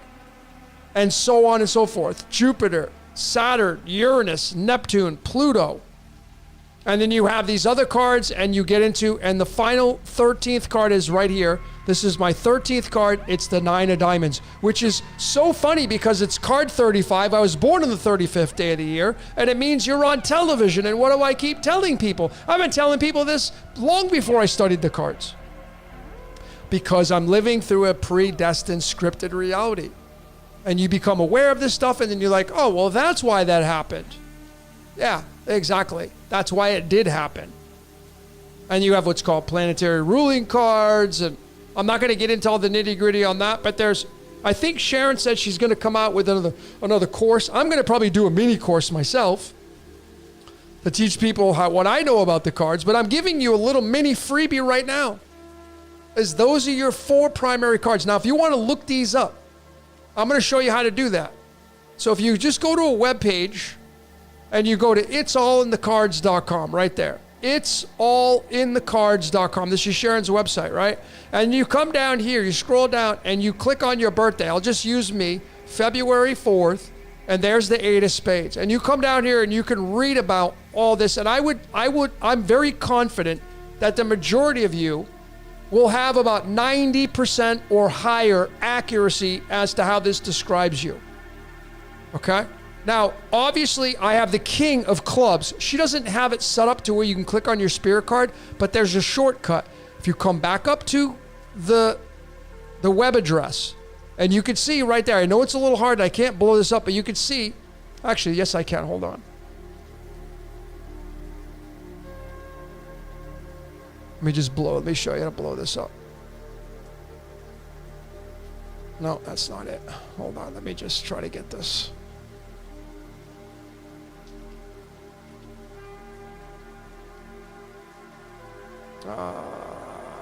Where's the screenshot?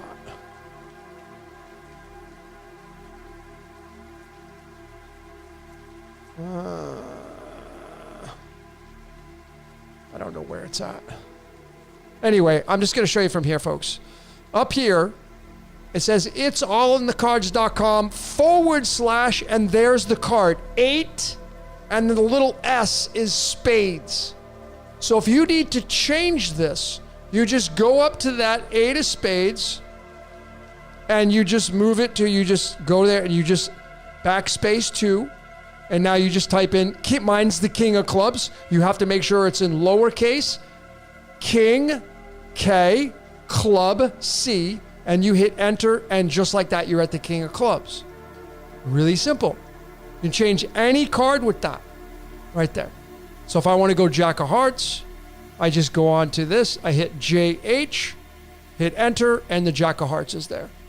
Really simple. Okay? Really, really simple.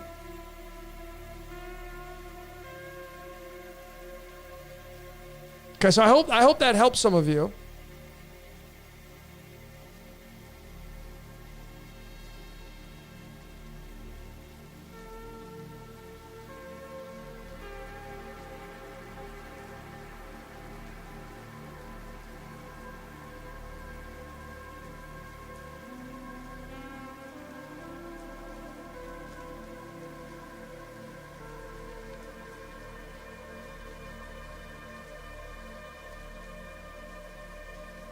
Sonia K says, what does it mean if both the lower cards are the same? Yeah, so I didn't mention that, so let me show you what that means. If you have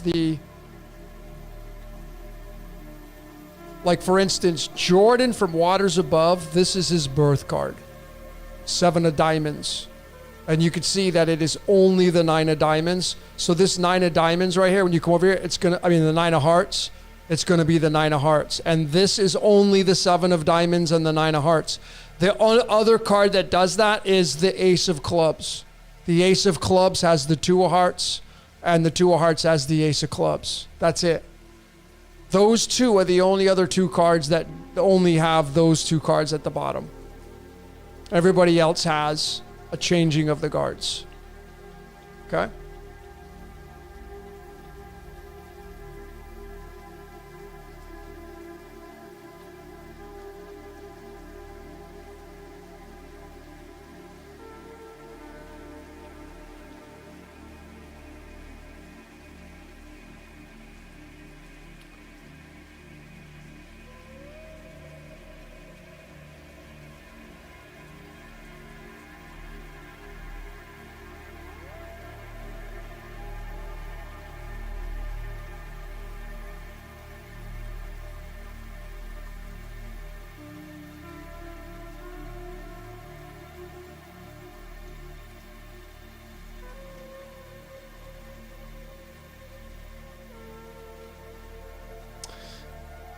Thunderbird 419. What's the biggest challenge for a Jack of Hearts? Well, there's many challenges to every card. You know, the Jack of Hearts card, I will tell you this. The man they chose to play the architect in the Matrix was a Jack of Hearts. The Jack represents Jesus. You're playing the game of Jesus. Jesus is the serpent. When he says, I'll spit you out of my mouth, you're going to get spit out of the belly of the beast. The Jack of Hearts card is a card of looking for love. It's the knight. The knight on the it's the horse on the chessboard. It's the knight that wants to go look for love. The romancer. It's a great managerial position. They make great managers. So everything I'm telling you, there's the liability of that. They can be over demanding. They can be too demanding. They can be too critiquing.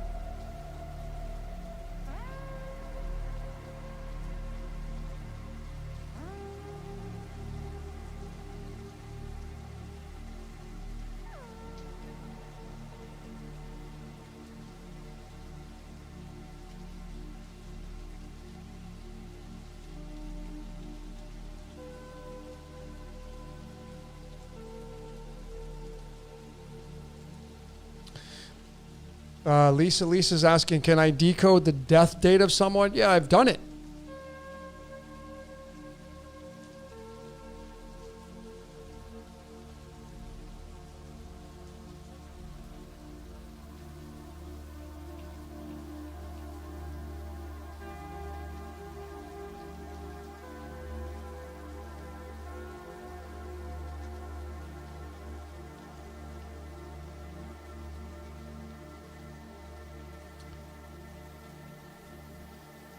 All right.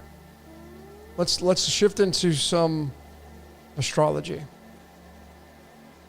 Who wants to shift into some astrology? Let's shift into numerology. I'm gonna use my website for the numerology.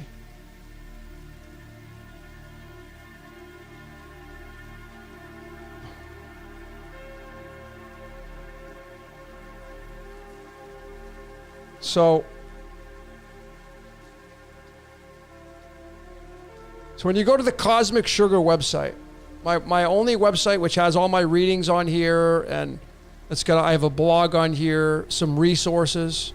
By the way, if you want any of the graphics that I have, the charts and all that stuff, if you want these charts right here, this chart and this chart, if you want all these, if you come on the website and you go to resources, you come down here, you just download them right here.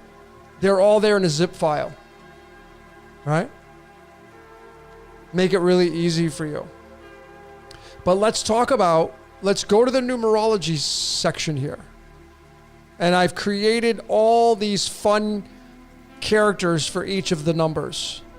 And I'm just going to go through really quickly, one by one, the life path that you have through the Gregorian calendar. So if your birthday adds up to the number 1, meaning if you go to the Decode website,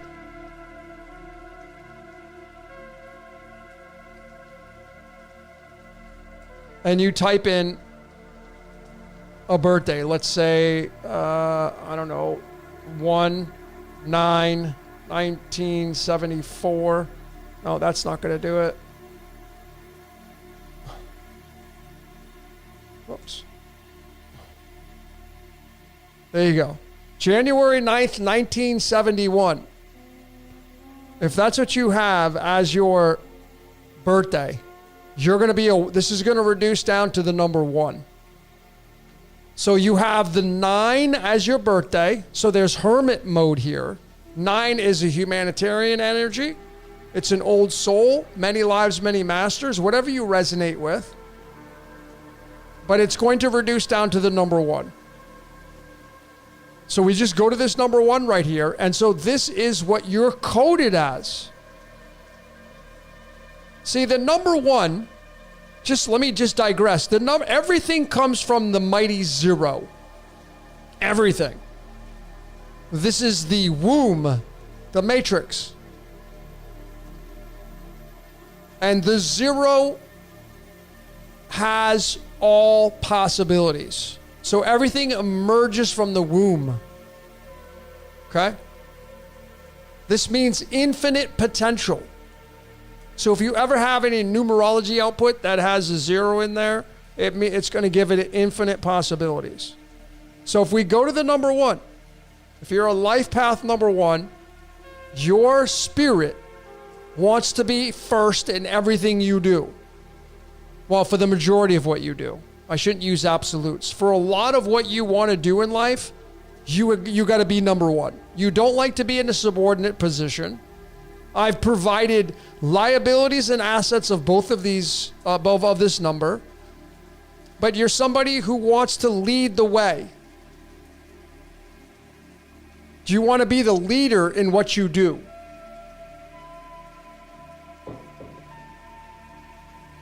You can see that I have it lined up with the zodiac. It's linked to Mars, fire. It's linked to Aries, drive and testosterone. It's linked to the color red, fire, initiation. Okay? Because the number 1 is like it's me, myself, and I. You may have a hard time being in second place. You probably throughout your life, if you're a 1 birthday, 1 life path, you're somebody who probably just was super competitive and you did not like getting second place. You needed to be, you may dominate the conversations. It's got to be about you. There can be some narcissism in here. Absolutely. There can be a lot of ego in this. Absolutely. But you're the person that shows up to a think tank and you could be that person and be like, throw tons of ideas out there. That's the number 1. Again, this is also for the 1 birthdays. Then you move on to the number 2. And see, the number 1 now is forced to work side by side with something outside of itself. So it becomes a partnership energy. If you're a 2 life path, you're somebody who really does well in groups of people. You're that person who really loathes conflict. Because you're not the number 1. The number 1, it likes to be alone. It's independent. It's I am. It's the I. But once it moves into the 2, it now is forced to work in unison with partnerships. And if you're this energy, you need to learn how to work with this right here. It's ruled by Venus. Venus is love. Taurus, the bull, it's got 2 horns. The color orange. Okay, that's what the number 2 is, man. You move away from I am and you move into you and I. Partnerships. That's the 2 life path. So even if you're a 29 life path, 29 and if you're an 11, you're a 2. You're going to reduce down. You're going to be the number 2. The number 2, once you're finished in the relationship, Once you did all your hanky-panky and you got all the sex out of the way and I got all the craziness out of the way and it was a lot, once the shiny new toy wears off in the relationship, now what's going to happen is the 2 is going to get bored and now it's going to move to the 3. And the 3 is expansion. It forces expansion because the 2 is like, oh, listen, we can't stay lovey-dovey, hanky-panky all the time. I need to get out there and work for this family, this partnership. So the 3 life paths are going to be very creative and very artistic. They're going to expand. They're going to take the ideas. It's a Mercury-ruled life path. It's extremely versatile, but it forces expansion, and it's very creative. It's very expressive. It wants to communicate. You know, when I did Joe Rogan's his breakdown, he had a lot of energy in his Gemini. He's expanding through his podcast, through his commentary, through his comedy. He had a lot of that 3 energy.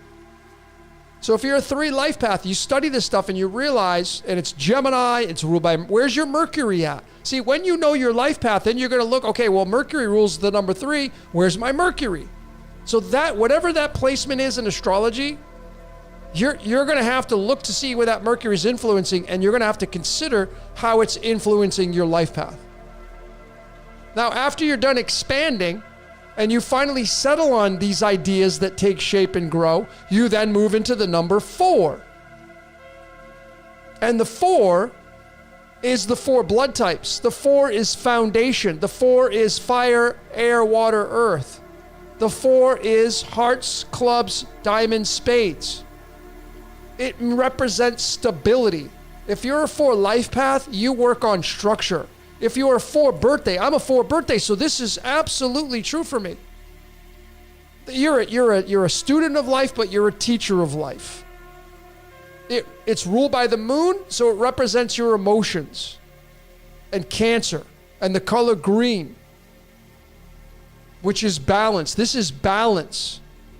There's a reason why when you go to numerology, there's a reason why balance is 20 and the word green is 20, you see.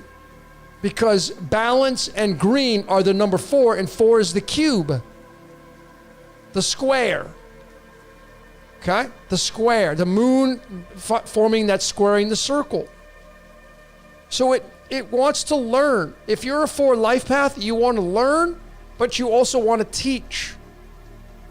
This is exactly what I'm doing as a 4 birthday. For sure. Now, the liabilities, it can be very stubborn. Yeah, because it's a square. In order to push the square, man, it takes a lot of effort. So it can become resistant to change. These are all the liabilities and assets, folks, of these things. You got to get to know these. If you want to know, especially your children, you want to know, if you're a parent and your kid's like really young, don't you want to know how your kids are going to grow up? I would. Because then you can gently nudge them towards hey, what do you want to be when you grow up? And they say, I want to do this. And it's in line with this. And you got a freaking humdinger now. So that's the 4, man. The 4 is the center point, the anahata, the heart chakra, Cancer, green, balance, the box. Well, then the 4 moves out and it goes into the number 5.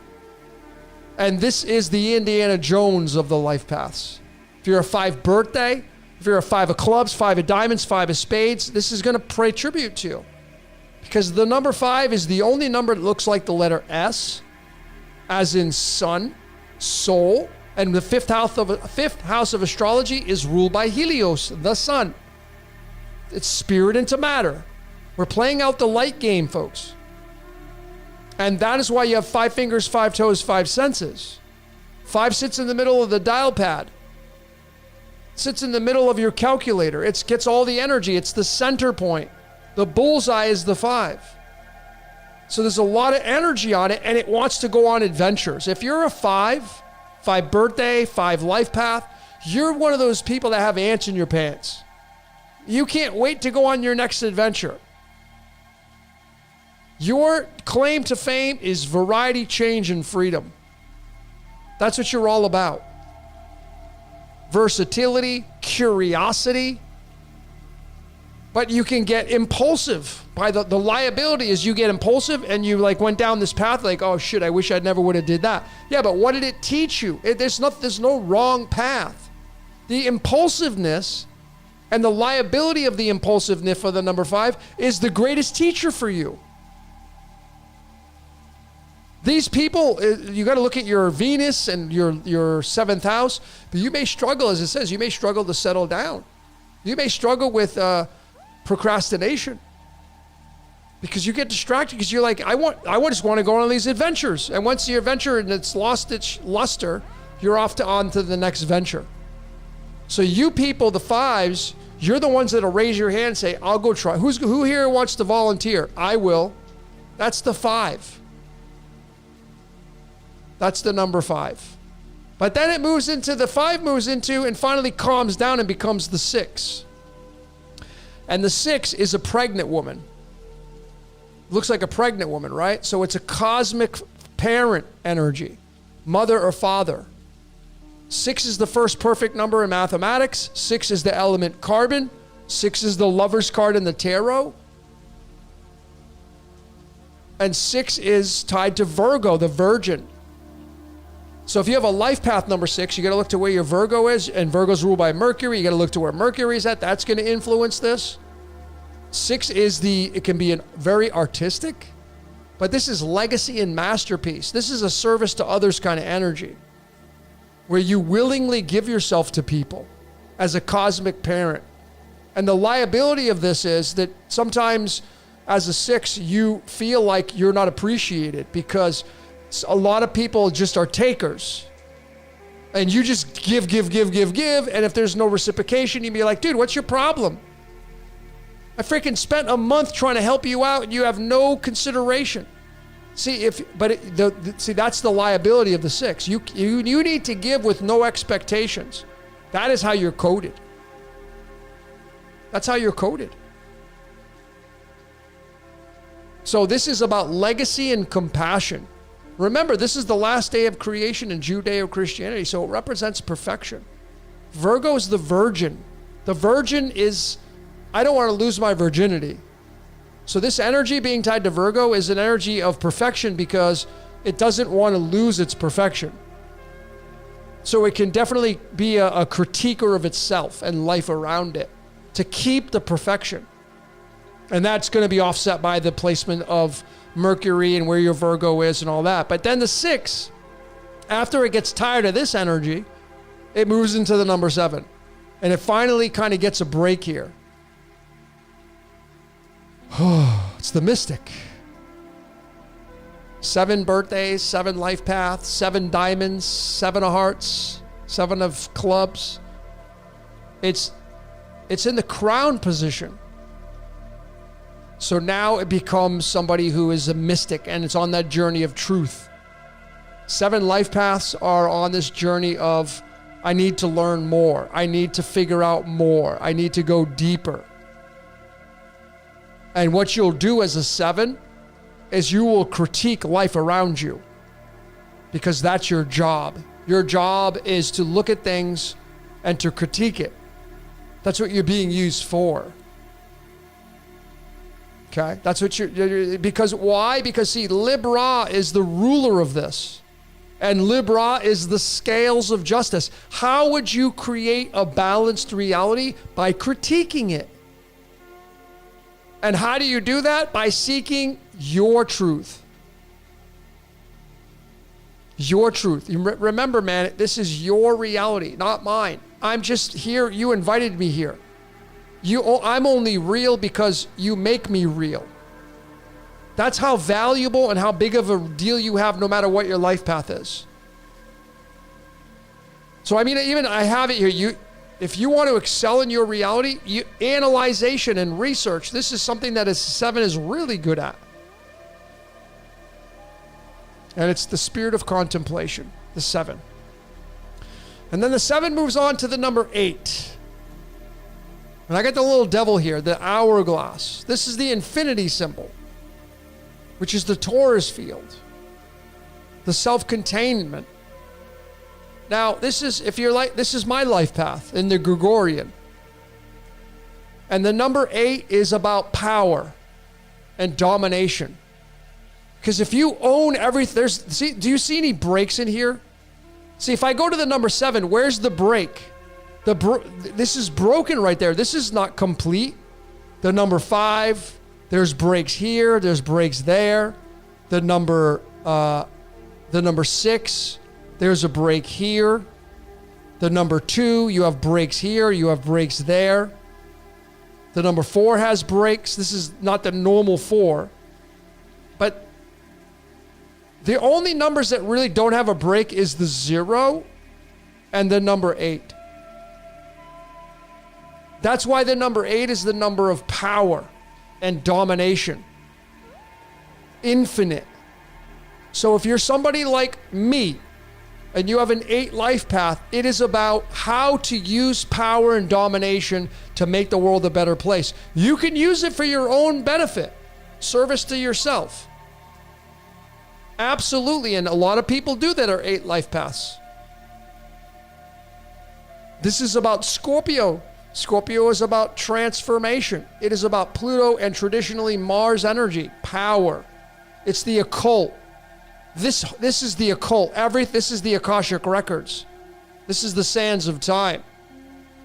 So for me, I have an 8 life path in the Gregorian. What am I doing for power? Knowledge. I'm tapping into the Akashic records and I'm giving you the knowledge. I'm not here to dominate you, but I'm here to dominate the occult world. Not you, but the world itself, through being used as an instrument. And this will be like the test of time, because it is the self-containment of that hourglass. When these sands end, it flips over and it starts all back over again. So that's the 8 life path. And then you move to the 9 life path. And the 9 sets itself on fire because the number 9 is the reversal of the number 6.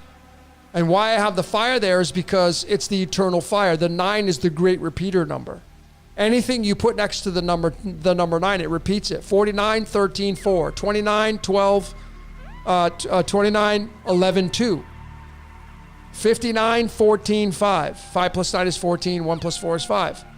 So that's why it sets itself on fire. This fire never goes out. And it is a number of great wisdom. It wants to absorb diplomas and credentials.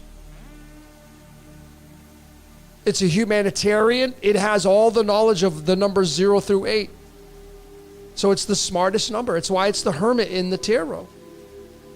It's ruled by Jupiter, of course. The largest planet gets the smartest number. Sagittarius is a zodiac sign of travel. Well, how would you get smart with the travel? By studying different cultures, by studying around the world, different languages, different people, being around different placements and different environments. This is the aristocrat here. And this is the highest level of serving the greater good, when it's functioning at its most refined state. Okay? So there's the number 9. Now, if you want to get into, I'm just going to show you the number 11, but the 11, 22, and 3, that is going to be the 2, the 4, and the 6. So when you look at the number 11, the number 11 is going to be the mirror of itself. But essentially, it's going to form the number 2. This is going to, if you're an 11 life path, you're a 2 life path. If you're a 22, you're a 4.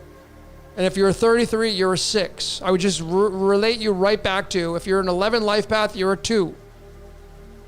And everything I said about the number 2. If you're a 22, you're a 4. You're just a double 2.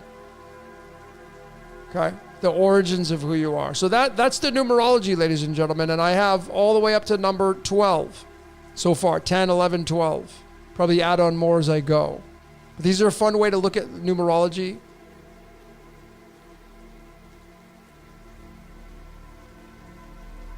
And I hope that helped you in your endeavors of numerology. Once you know the numbers, you can easily look to astrology and you got it figured out. It's super easy.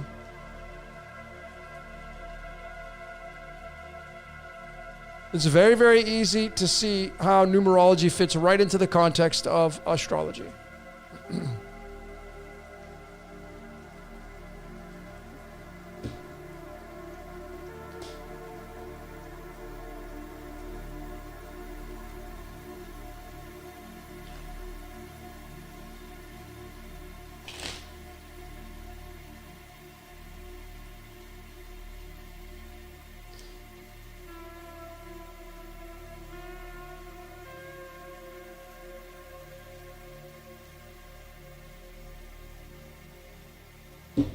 So last thing I'll show you. Let me see if I have it available.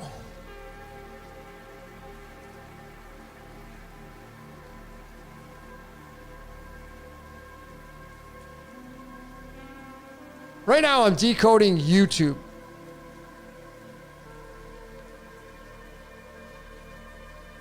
I'm decoding YouTube right now.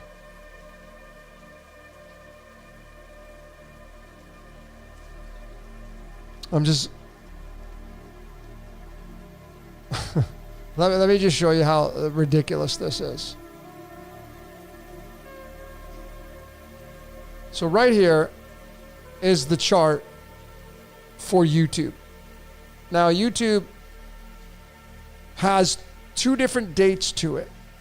This date right here is the day when, oh, that's not it. Where is it at? That's not it either. I don't have it saved. Okay. YouTube has two dates, folks. It has the date of when it launched, and then it has the day of when the first video got uploaded. And this is the day that the first video got uploaded. It was called Meet Me at the Zoo. It's just so funny, too, because I'll show you a scripted reality, right? It was called Meet Me at the Zoo, right? If I just go and show you this.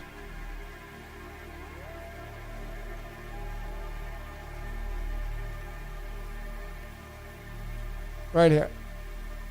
So if you want to talk about scripted reality, well, look no further than this. This kid right here, scripted. The one who shot it, the cinematography, this guy, scripted. I'm going to show you this. I got this coming out. Think about the first freaking video of YouTube. He highlights the zoo. What are we in? The zoo. Meet me at the zoo, 67. What is 67, folks? It's the 19th prime number. What's the 19 in the tarot? The sun. It's the sun becoming, man. The 19 is the 8th prime number, and there's the 8. See, this right here is being able to be in control of your mojo, your sexual desires, the flow of your sacral chakra. This is the prison. Meet me at the zoo. I mean, it doesn't get any more obvious than that. The 67th card, 3 of diamonds. The card of ribonucleic acid. The apprentice.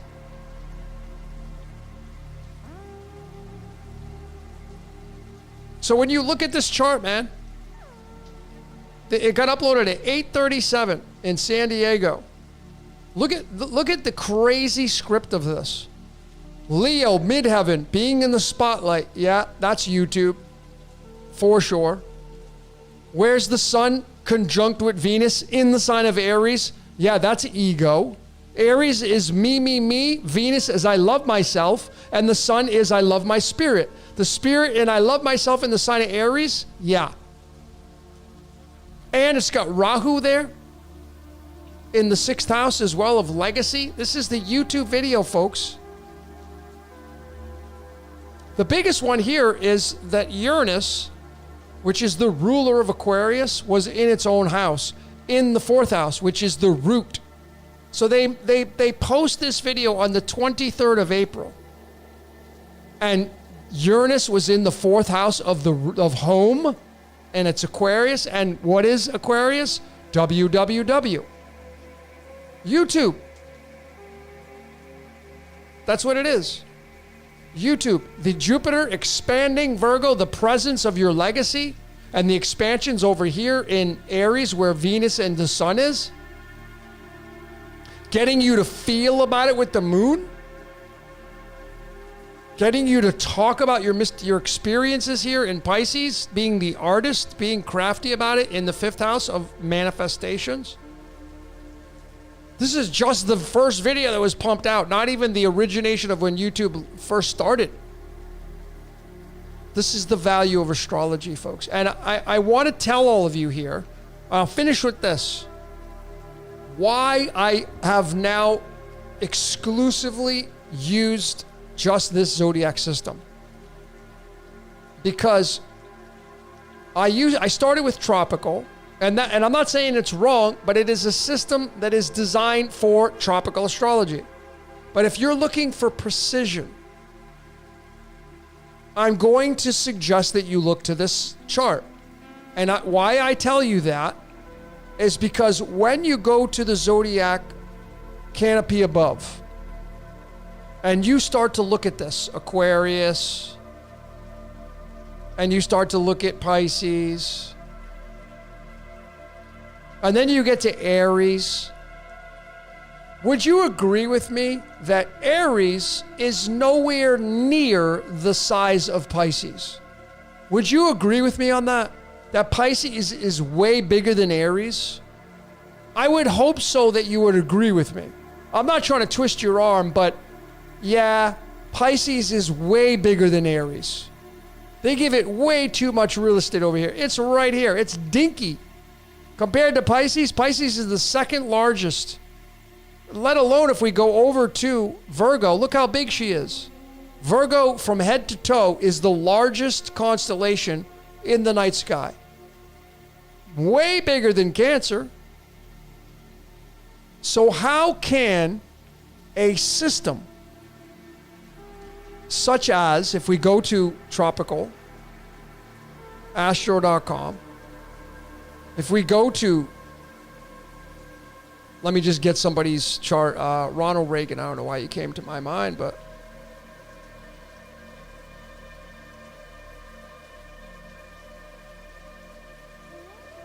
why do we not have Ronald Reagan here? That's weird. Oh, there we go. So you see, when you look at this chart right here, this is the typical tropical chart. How well does this match up with this? When you can clearly see, now I know this is CGI, but you go out into the night sky and you look with your own eyes, and you're going to see that Virgo is way bigger than Cancer, which completely eliminates the accuracy of this chart. Because how does Cancer get the same size as Virgo? That, to me, that is not respecting. Like, if these things could talk, they'd be pissed off. Like, how dare you give Cancer the same size as my zodiac sign? If Virgo could talk, it would say, how dare you give Cancer the same real estate as me? That's like disrespecting the canopy. And so when you look at mastering the zodiac, you could see that here's Virgo. And it's all color-coded, right? So this sea green is right here. She rules the 6th house. So it keeps the 12 houses, the separation of the 12 houses from the classical form. But it moves each zodiac sign in its respected size as a constellation. And this changes a lot for some of you. And wouldn't you want to have the closest representation of the night sky than just simply saying, yeah, what's your zodiac? Oh, go to astro.com. I used to do this, and I've done a lot of readings based on this. And again, this is a system that is its own truth. It has its own merits. So I want to tell you, I'm not saying this is not true, because everything is right. But when you start to look at the map of the night sky, there is no way that Virgo is the same size as Cancer. Not even close. And when you are able to consider that notion, you would then look at this simple chart here and say, there's no way that this can be accurate from the canopy. But of course, astrology works on magic. So again, this is magic right here. That's how this works. So when you look at Ronald Reagan's chart and you start to break it down from this right here, it is not breaking it down from the true canopy. This is as close as you're going to get from the true accuracy. And I'm just going to throw at you. I'm going to show you, those of you that are, listen, I'm not here to convince you. I just allow the logic with the factual layers of our reality do the thinking for you. So when you look at this, the discovery of Uranus on March 13th, okay, it was by William Herschel. So if I go to this chart right here, and I go to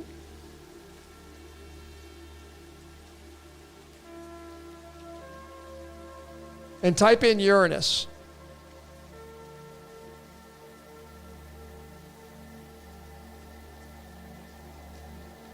I forgot what, he was in London, I think it was. So we're going to change this.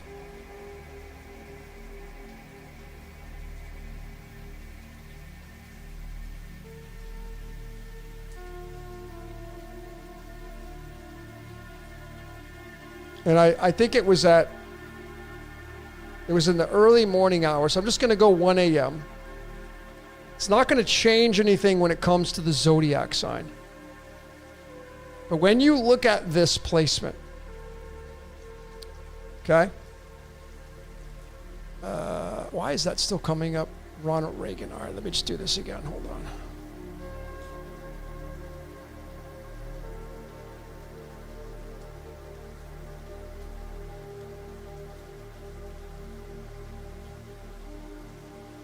Okay. So when you look at the discovery of Uranus, and that's not even right. Why is this not coming up? Oh, it's the Placidus chart. Let me change this. This is the Placidus, which I don't even use.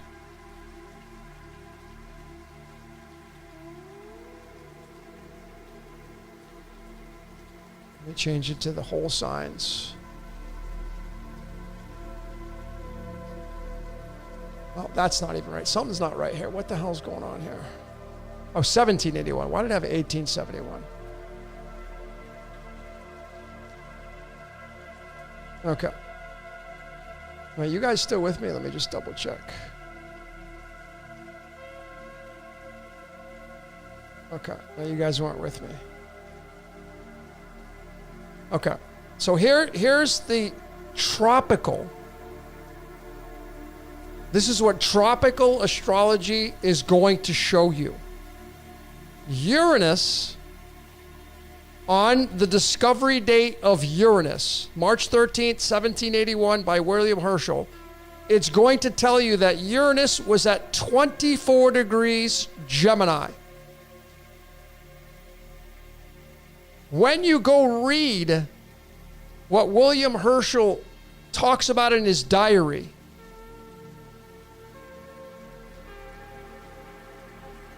right here, it says Herschel recorded in his journal. He said, in the quartile near Zeta Tauri. Near Zeta Tauri. So now I go to the stars. Let's go to 1781. Just give me a second.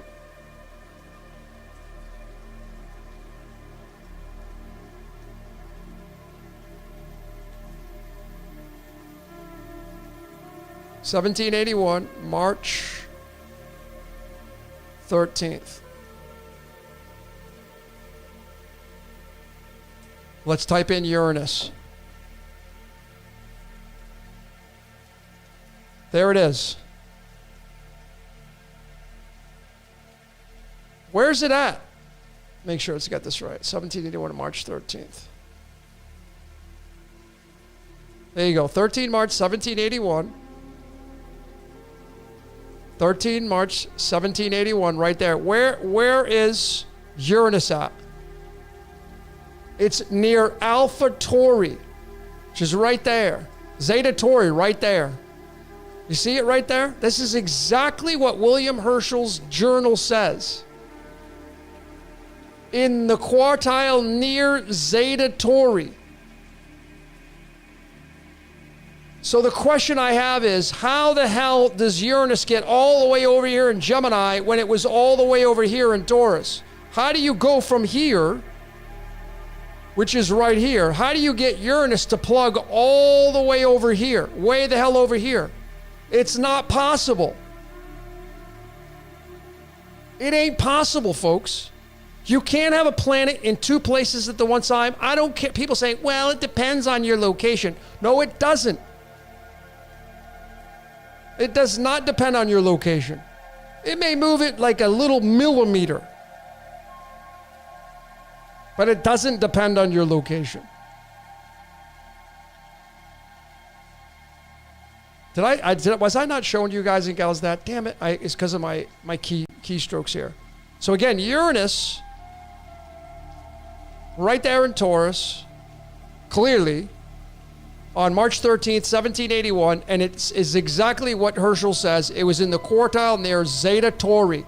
Zeta Tauri is right here. Right there. There it is. Exactly where he said it was. But if you go to tropical, it moves it all the way almost at the end of Gemini. Which is it, man? Which one do you see as truth? This or this?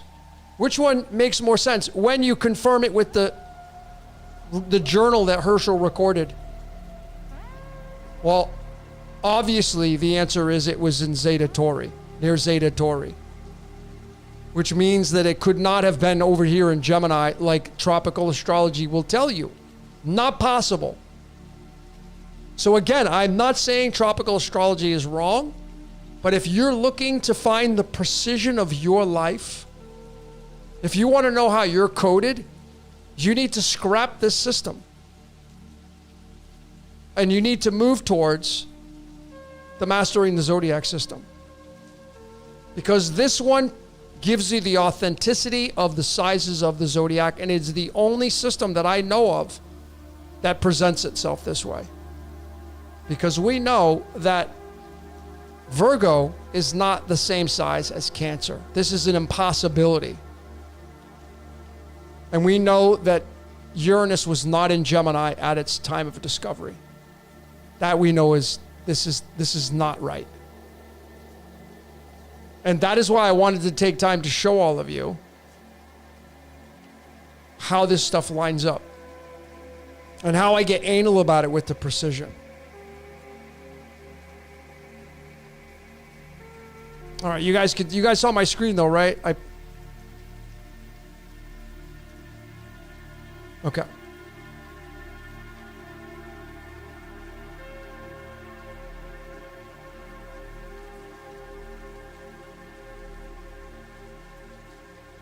That's not the first time that I've shown these discrepancies.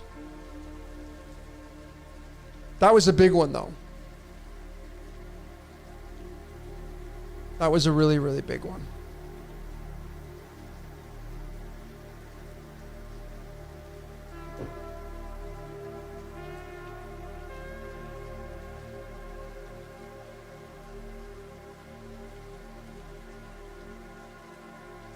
Does anybody need me to go over that again? Or is everybody good? I know that there's a little bit of a lag. But if you need me to go through it again, I will.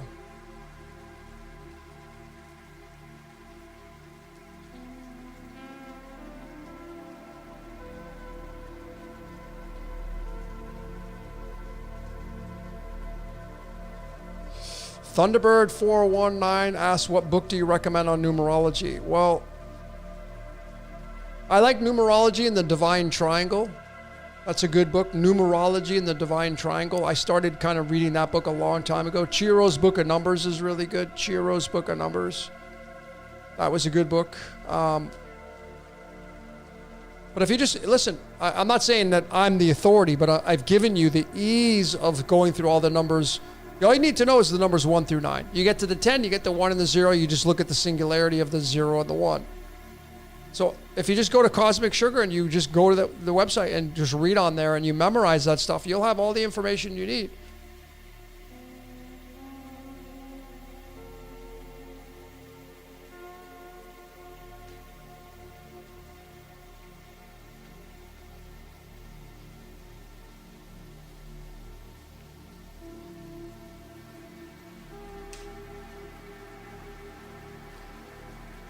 I'm going to wrap this up.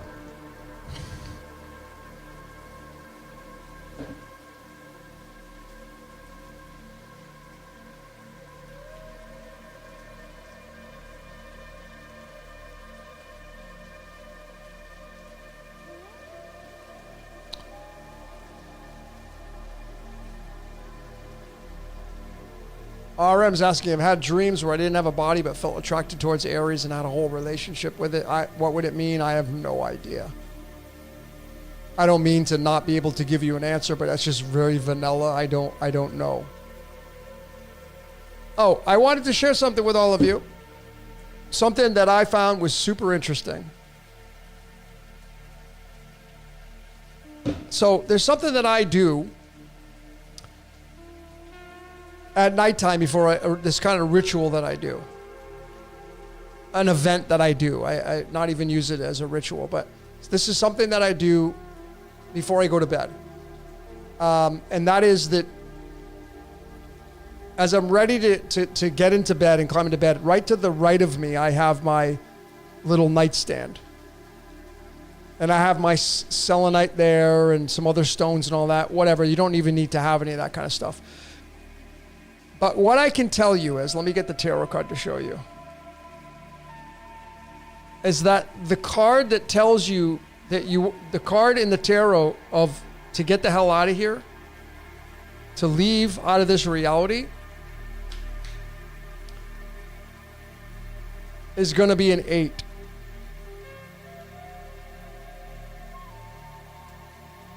Give me 1 second. There it is. So this right here is the tarot card of walking away. This is the 8 of desire. Now it's an entry point, but it's an exit point. So when you get this card in a reading, it's like, oh, you're leaving, you're walking away from something behind, you're going on this vision quest, spiritual quest, whatever. But this card right here. So what I'm going to suggest you do, you can use the tarot cards as well. But what I've been doing, and I've been having amazing dreams with this, is that you take the 8 of Hearts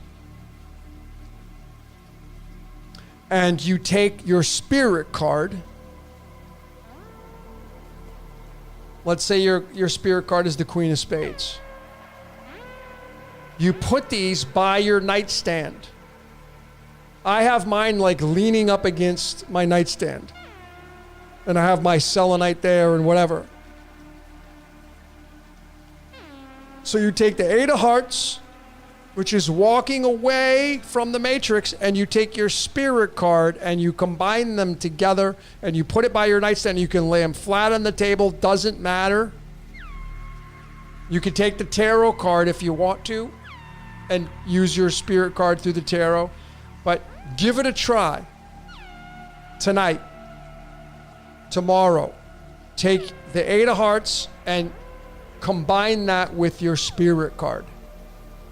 Not your ego card, your spirit card. And hopefully by now you all should know what your spirit card is. And see if there's some kind of amazing dream you have or something that really opened up for you. Because it did for me. And I really noticed, and I've been doing this a long time for playing around with these cards. I really noticed a huge thing when I popped that 8 of Hearts with my spirit card consciously.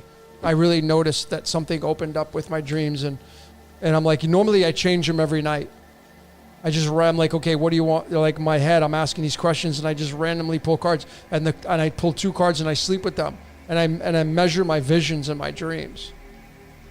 Well, it's been like 4 nights in a row that I haven't changed those cards because my sleep has been so amazing. So I don't know if it's just a thing or if there's something to that, but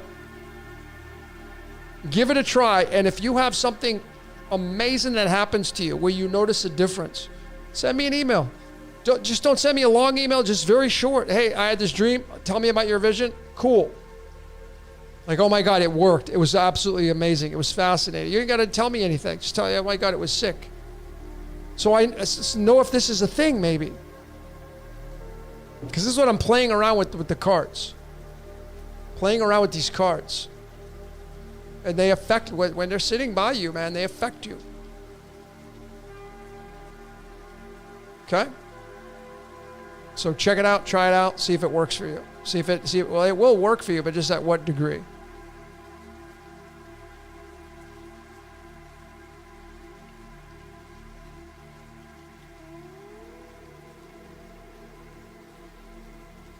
Coincidence theorist says, get all linen, 100% flax sheets, wear all flax to sleep.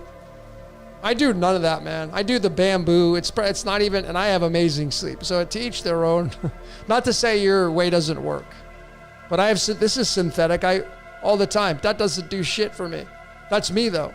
Doesn't change anything. I have still great downloads, but if that's what works for you, maybe you want to try that, folks. If you wear synthetic, maybe you don't want to wear synthetic anymore. For me, it doesn't matter. But that's me.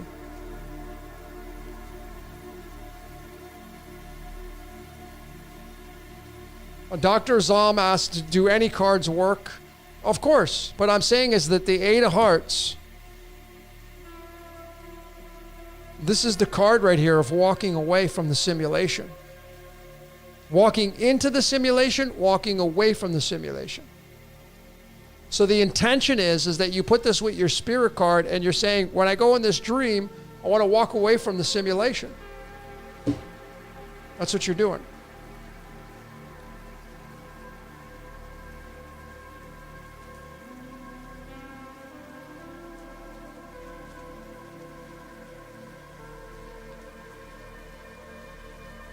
But check it out. Try it out with the cards, man. And if it doesn't work the first night, try it again the second night. You know, just so you know, and I'm going to go over this one more time, and then we're going to pull some tarot cards. I want to show all of you this. Hopefully I don't have to. Hold on one second. I got to get rid of these keywords, these keys. Give me 1 second. Okay.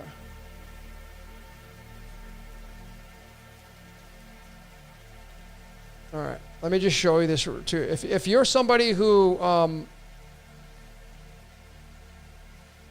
needs to sleep better, this is what I recommend. This is what I use personally. If you like melatonin, remember, man, melatonin is the key ingredient to sleep, because when you go to sleep, melatonin starts to release. And when the lights go off, melatonin increases. When the lights come on, melatonin decreases. So this is my go-to brand right here. You can see it's very cheap. It's 1.5 milligrams, and it's an immediate release and extended release.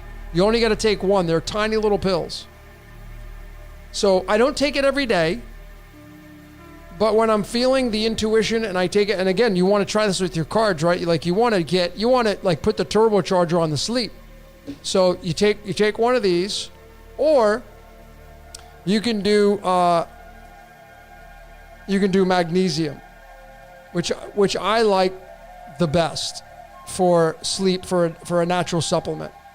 This one right here is the one that I'm currently using right now, and I think it's a really solid brand. And I do 3 of these before bedtime. 3. And these things are, and I don't take the melatonin with the magnesium. I only do the magnesium. But I got to tell you, folks, magnesium is designed for you to go to sleep. But you got to use this particular magnesium. It has to be a chelated magnesium. You can't do the magnesium oxide or any of those because those are not designed for sleep. You got to do this one. This type anyway. The magnesium lisonate glycinate or glycinate. So this is what I would definitely encourage you to try out. Not for any medical benefits or health benefits, just for sleep.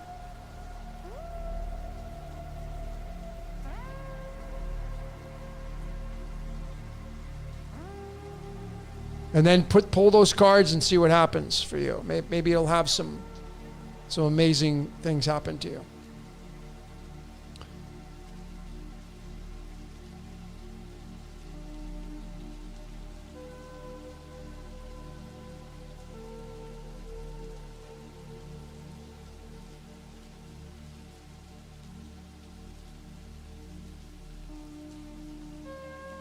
All right.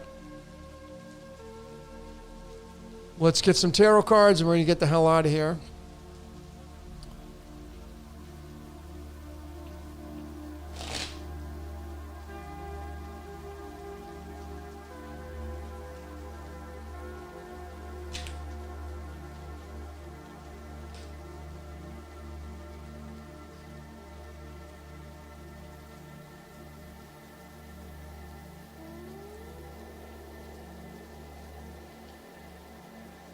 Lane says, I had an epic dream with no cards. Cool.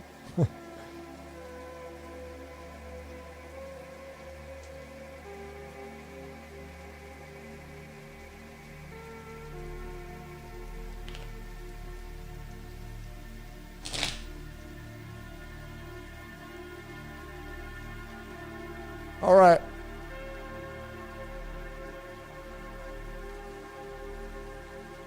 So here we go, folks. I'm going to pull 3 cards like I normally do. This is what's your question number 94. This is dedicated to Lord Shiva, which is dedicated to Lord Christ because Christ is Shiva. Which is dedicated to Lord Hades because Hades is Lord Shiva, which is Lord Christ. It's so funny how Jesus is tied to Hades in the underworld because, of course, Jesus dies and where does he die? He goes into the tomb, which is Shiva and Hades, and he gets resurrected back into the world of Poseidon. It's just really funny.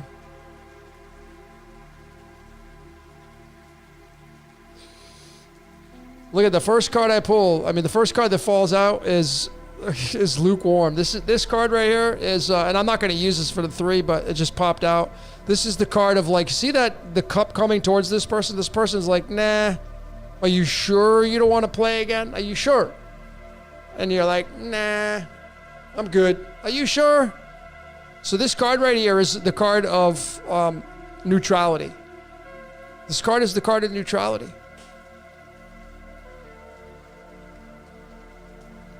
All right, what's your question number 94? What's the messages that we can get?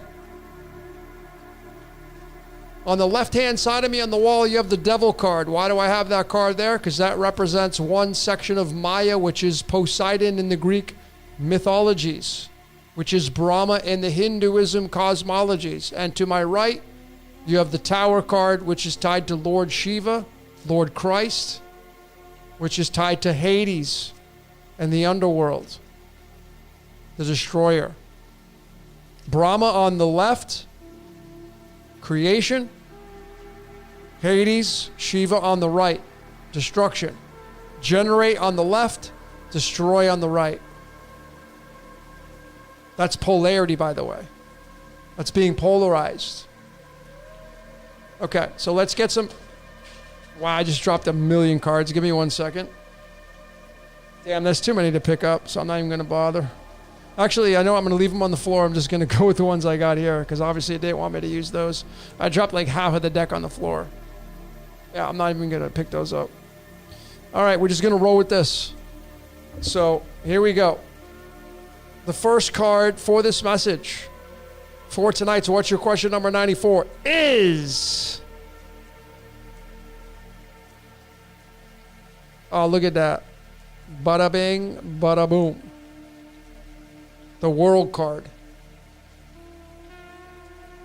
I'm gonna give you all something to really think about here. A new world emerging. Let me show you how scripted our reality is. I can't help myself. Let me just show you. Because some of you have not been following all this research for all this time.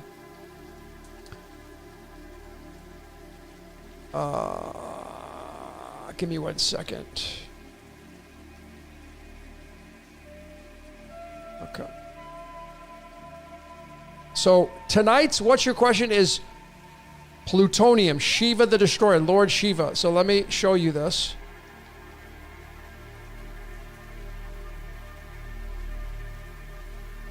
So if I go to 94 and I go to plutonium, right here, 94 is tonight's What's Your Question.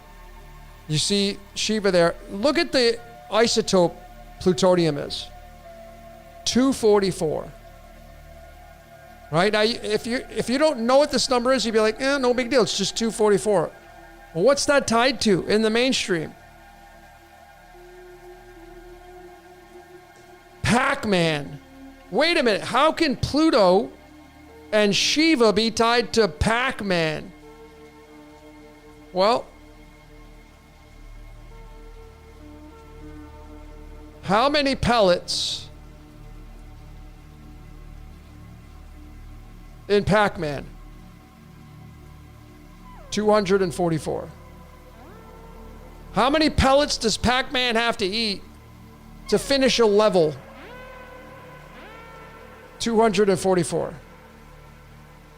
And it's tied to plutonium and Shiva? Yeah, no, okay, sure. And we literally just got the World card.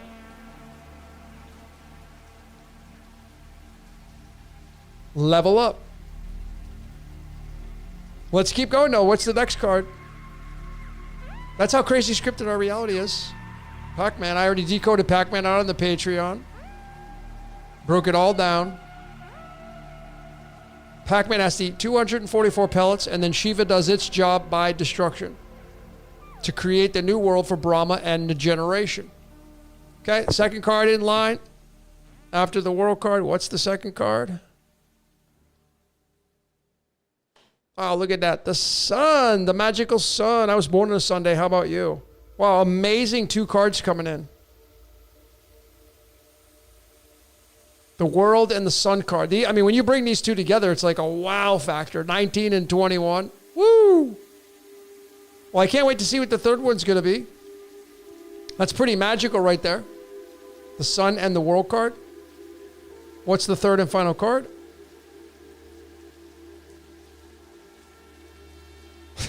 Look at that. Bam! Wow, it's the freaking 46 card. This is the card of Brahma, Vishnu, and Shiva. This is Maya. Brahma, Vishnu, Shiva, Poseidon, Zeus, and Hades, their numerology is 199, and 199 is the 46 prime number, and that's the 46 prime number. Wow. Folks, this triplicate of energy right here, look at how beautiful this is. Look at that. That's all beautification and harmony. And so what's the message here? What's the overall message for all these cards? I'm just going to do one card from the regular playing deck. Let me just shuffle these.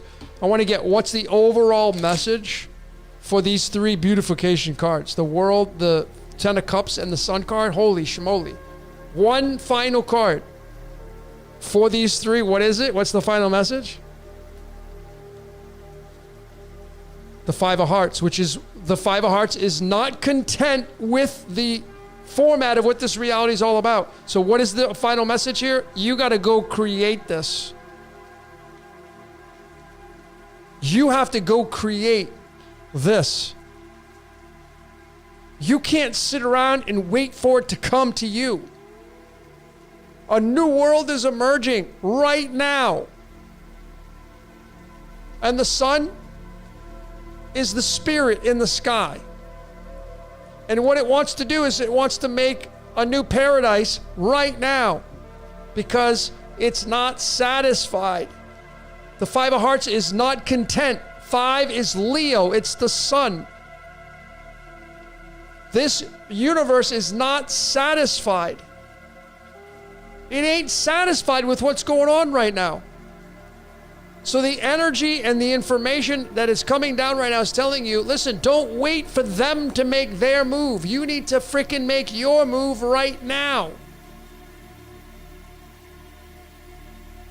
So the question is, folks, 5 fingers, 5 toes, 5 senses. See the X right there? Do you see the hourglass right on that card? Do you see it?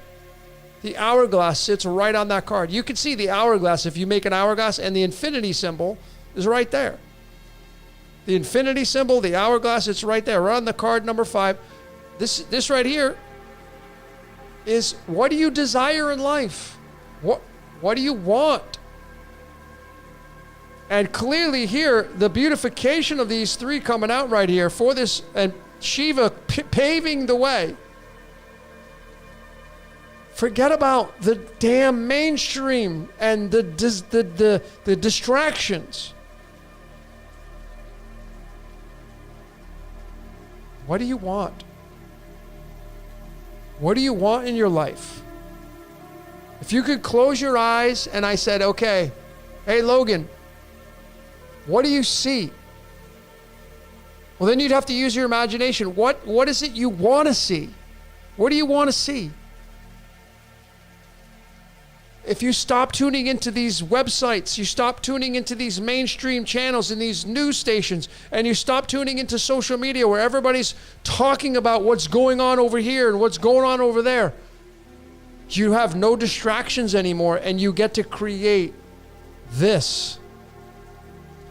To pull these 3 cards in a row like that, when I drop half of the deck on the floor, literally, this is all the deck I got left. I dropped half of the deck on the floor.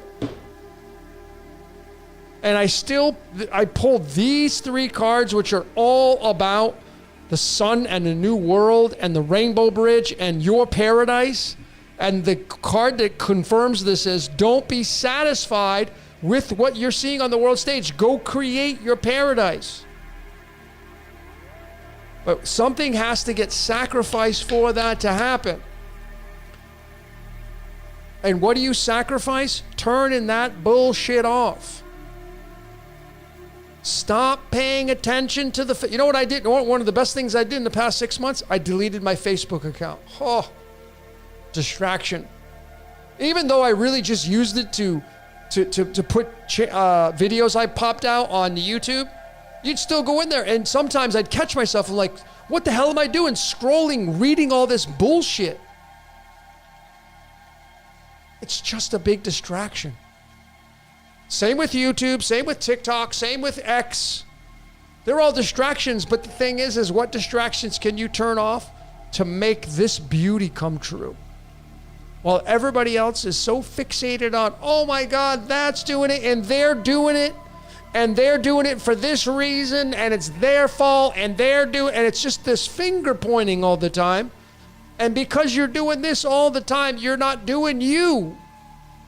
How can you make this, all this beauty, how can you make this when you're constantly distracted by that? And listening to people and sharing these stories because they get you popular and they get you engaged and the comments coming back. Folks, if you're going to create this right here, look at all those colors, man. If you're going to create that, to get this triplicate right here, if you're going to create this, something has to get sacrificed. For some of you, a lot of your reality must get sacrificed.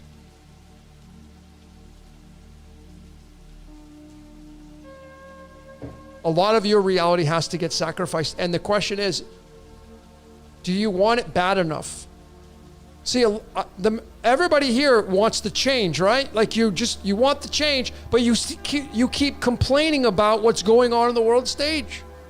Or you keep sharing this nonsense to keep it going. Oh my God, you hear about this? You hear about that? Let me share. Gotta share.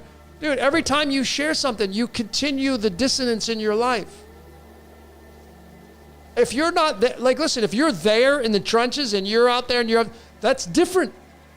But if it's out of your control, then you need, what the universe is saying right here, God's telling you this is what you need to focus on.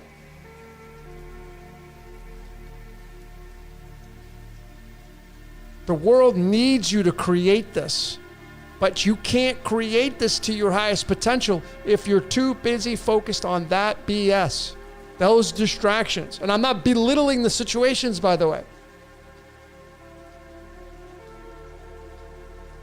But that's going to take away from this. It takes away from this. You know who you are out there, how much you share and talk and have conversations with the people around you. Okay, if people want to talk about stuff, say, I don't want to talk about that. Not interested in that.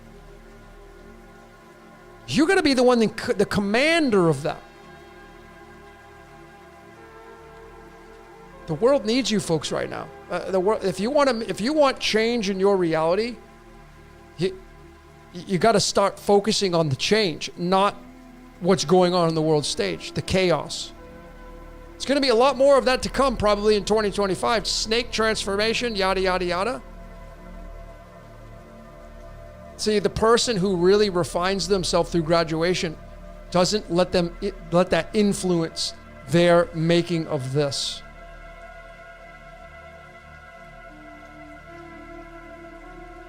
They make this by practice. And the practice is by turning off the distractions. That's what they do. All right, ladies and gentlemen, that's what I got for you.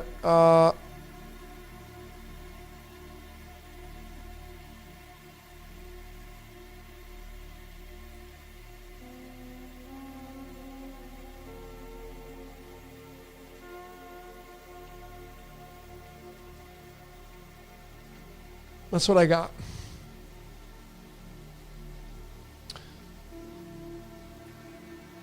All right, so ladies and gentlemen, I really am honored and privileged to share this space. I'm glad that you showed up here. You could have been anywhere tonight, but you decided to join this community. We've had some amazing people in the chat.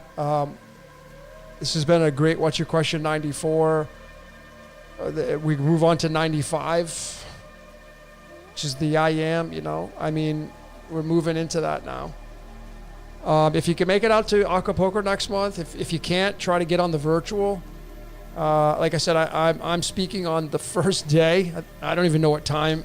It'll probably be in the morning time, my least favorite time, so I got to freaking suck it up. But it'll be a fun time. I get to meet some really cool people. And if you know any events anywhere in the world that is in that same space that you feel like it would be something worthy of me looking into, just send me an email. Because this year is the year that I really want to kind of venture out and start to do in-person workshops and start to talk about this in communities and do the hug and handshake tour, right? Where I get to meet people like you, and we can start talking about and having these conversations and have fun and talk about meaningful things that will make a difference in the world. Okay? So just drop me a line. Let me know. I know that there's a few of us that are talking about creating our own event.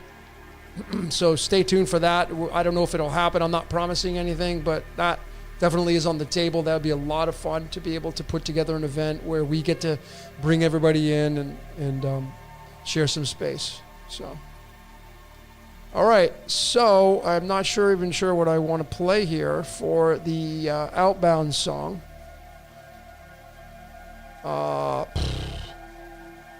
Let's see what it wants me to pick here. And then I'll let all of you talk amongst yourselves.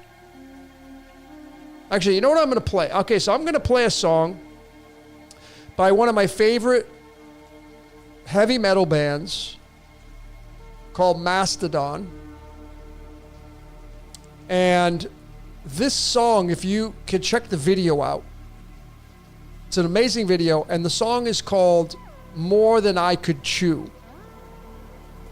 And you're going to hear in the lyrics of this song them singing about life and where do I go sign up again? Because you see, life does this. Come on. It's going to be cool. You don't want to die. So come on. Come have fun here in the circus. Come play.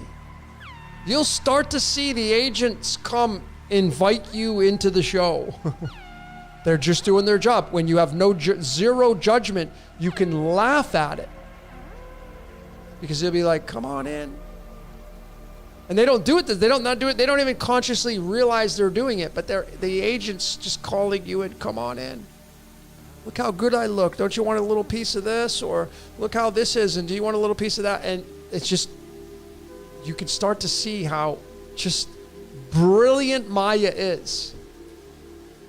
And you can respect it. And you can realize that we're in a dream. It's a simulation. It's a holographic image of our reality. It's the perception of your brain.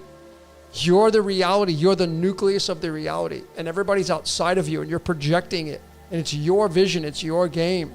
You don't need to defend it. You don't need to go beat people up.